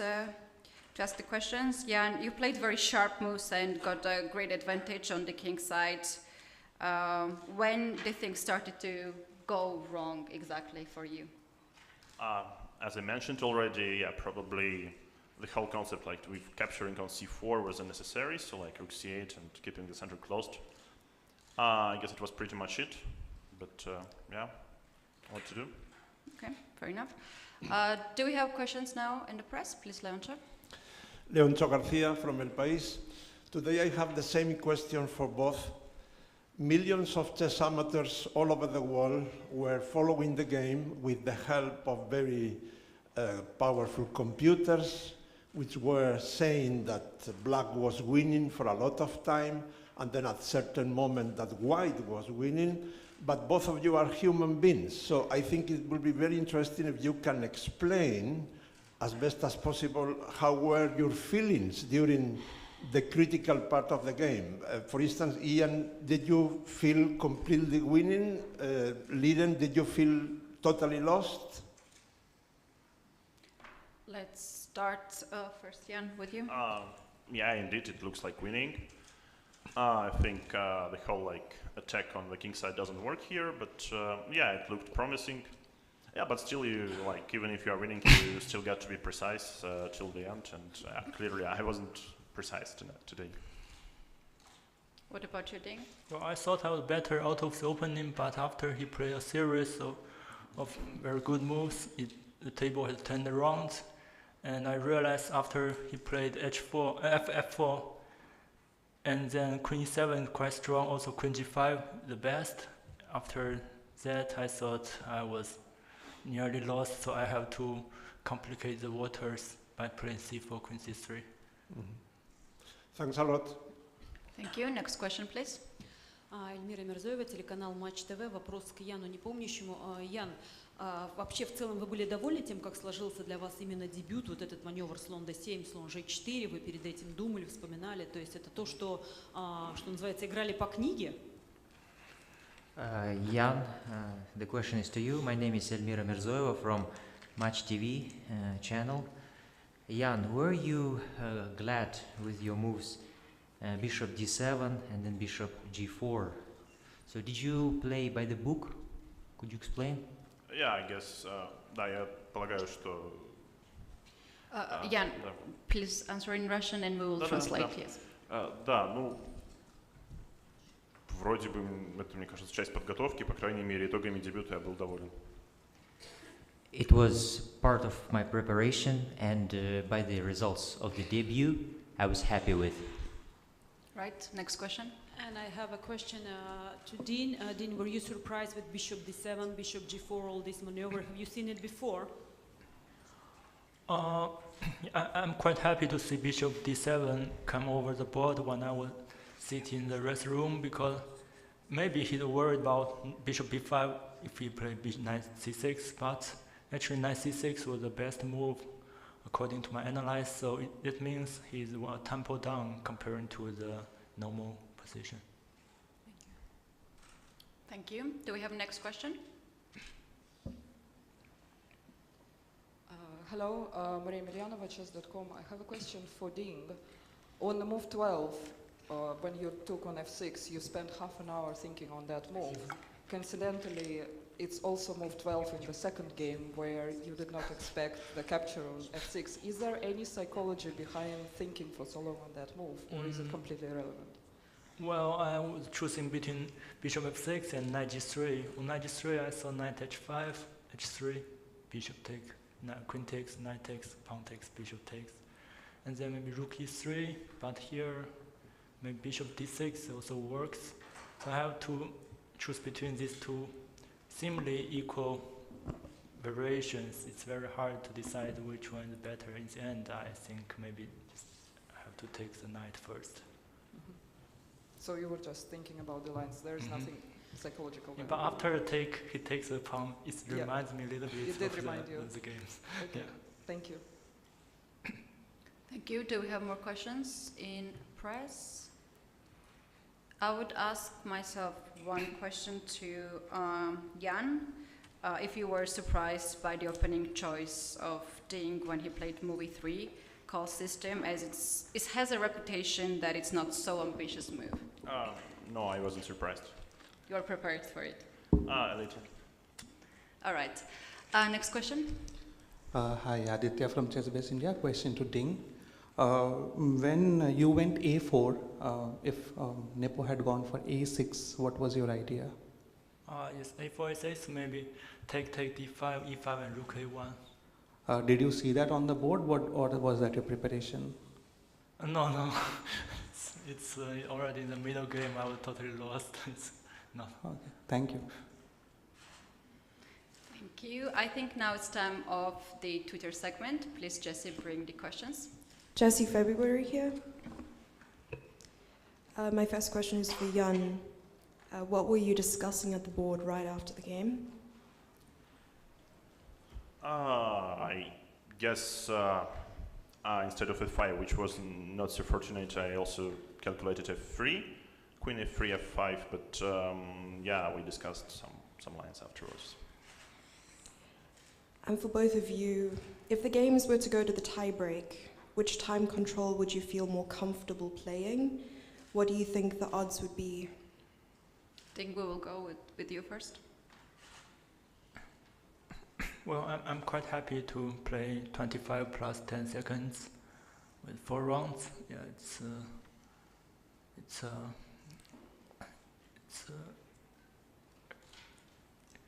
yeah, because I have played many tournaments like this time control. Right, Jan? I mean, there are like 2 classical games, so that's not the time to think about it. Okay, thank you. Next question. My last question is for Jan. This is not the first time you've managed to open up the G file and used it to attack. Did you feel you were better at any point after G takes? Yeah, good question. I think after knight G6, okay, after all this G4 plan, Black is massively better. Might be not winning, but surely Black has an upper hand. And I guess the fun part that, like, I guess instead of 5, okay, F3, Queen F3, F5, Queen E3, like whatever, like knight F4 takes and F takes G4. Should also be quite alright for Black, but yeah, happens, as I said. Thank you. Do we have more questions? This can be the last chance for the press to ask the question.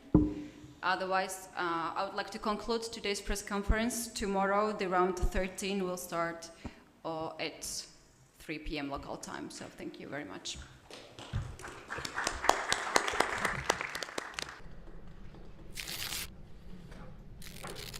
Welcome, Rita.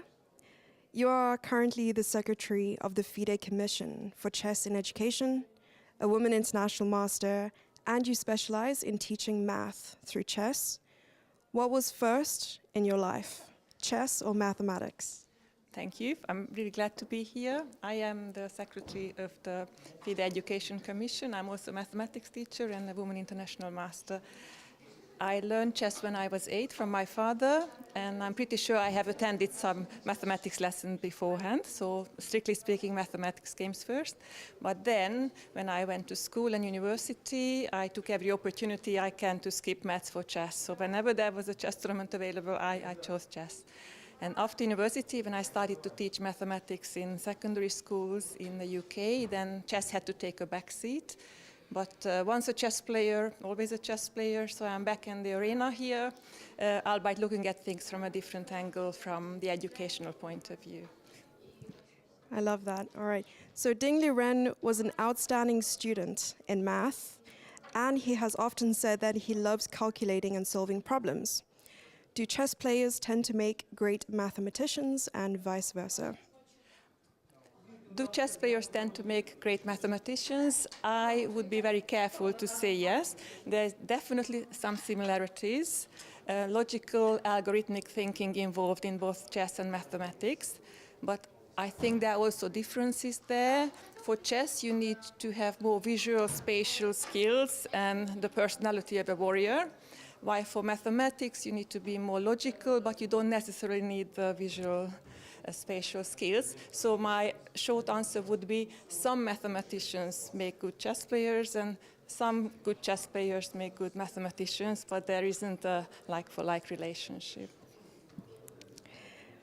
If you had to summarize in 4 points what makes chess a great educational tool, what would that be? First point would be game-based education is good for you. It develops social skills and the domain transfer, the transfer of skills to other domains. The second one would be developing future competencies such as critical thinking, creativity. Third one would be life skills, perseverance, dealing with loss, and decision-making in a limited time. All these are important life skills. And the last one would be the curriculum links, the links to other subjects, developing skills in other subjects such as mathematics, linguistics, music, and so on. You're so well-spoken. I'm impressed. Please tell us about the work of the Education Commission. What are your main projects for the near future, and what are your long-term goals? The main projects for this year are the development of teacher training courses, the development of frameworks for qualifying courses given by other institutions, and also framework for qualifying schools, making them into FIDE chess schools, schools that are active in playing chess. And we're also planning to redesign our website completely. So that's our main project for this year. And in the long term, we are very ambitious. We would like to bring chess into as many classrooms in the world as possible. Could you tell me what is the website's name? edu.fide.com. Is this your first time at a World Chess Championship? What are your impressions, your feelings, and what makes this a special event for you? This is indeed my first time in the World Championship. My first impression is chess is here, chess is cool, and chess is back in fashion. And why do I feel like that? Well, just look at this elegant hotel to showcase the event, the grandeur, the drama associated with the World Championship. All the professionally organized side events, the women's team versus Kazakhstan team, the educational chess tournament, chess conference where I attended yesterday. And these are all to celebrate chess in many different ways and look at our games from many different angles. I understand that for many people like you, the goal is to use chess to maximize the potential of children rather than forming chess champions. How does the World Championship play a role in inspiring children to take up chess? Everybody needs role models, and there are no better role models than world champions. So that is the main way I think they inspire children. And finally, the World Championship is an opportunity to showcase many FIDE initiatives, like social projects or chess in education. There is a large audience out there. What message would you like to take the chance to put out there? Chess is good for everybody. It's good for children. It's good for people who are, for some reason, in prisons and need help. It's good for elderly people who are thinking about losing some of their mental abilities due to aging. Chess is here to help.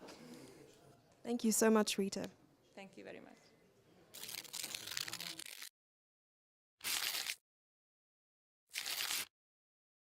Hello everyone, welcome in Astana at the FIDE World Chess Championship match between Jan Nepomniachtchi and Ding Liren. I'm Kati Tazalashvili, and in this video I'm going to show you the trophy of the champion. The trophy is 4.5 kilos, silver with beautiful blue stones. It has a unique design inspired by Baytarek Tower, which was built in 1997 when Astana became a capital city of Kazakhstan. The tower is 105 meters tall and resembles the shape of the chess queen, which is a suitable symbol for the trophy of the FIDE World Chess Championship. Besides this beautiful trophy, there is a stake of 2 million euros for the players, from which the winner will get 60% out of it, and the runner-up will get 40%.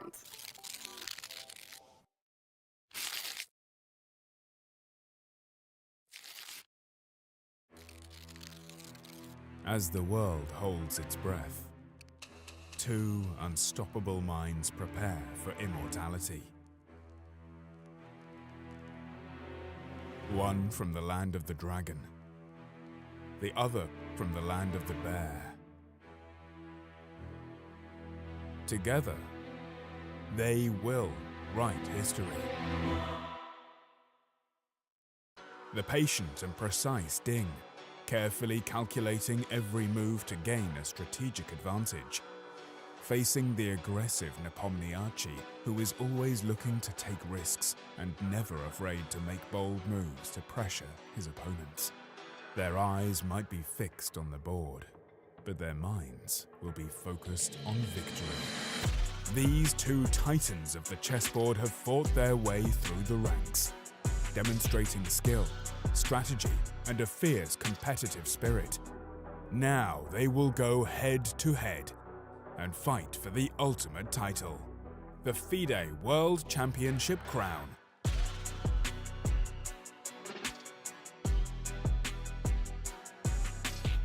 Where champions come and go, chess endures.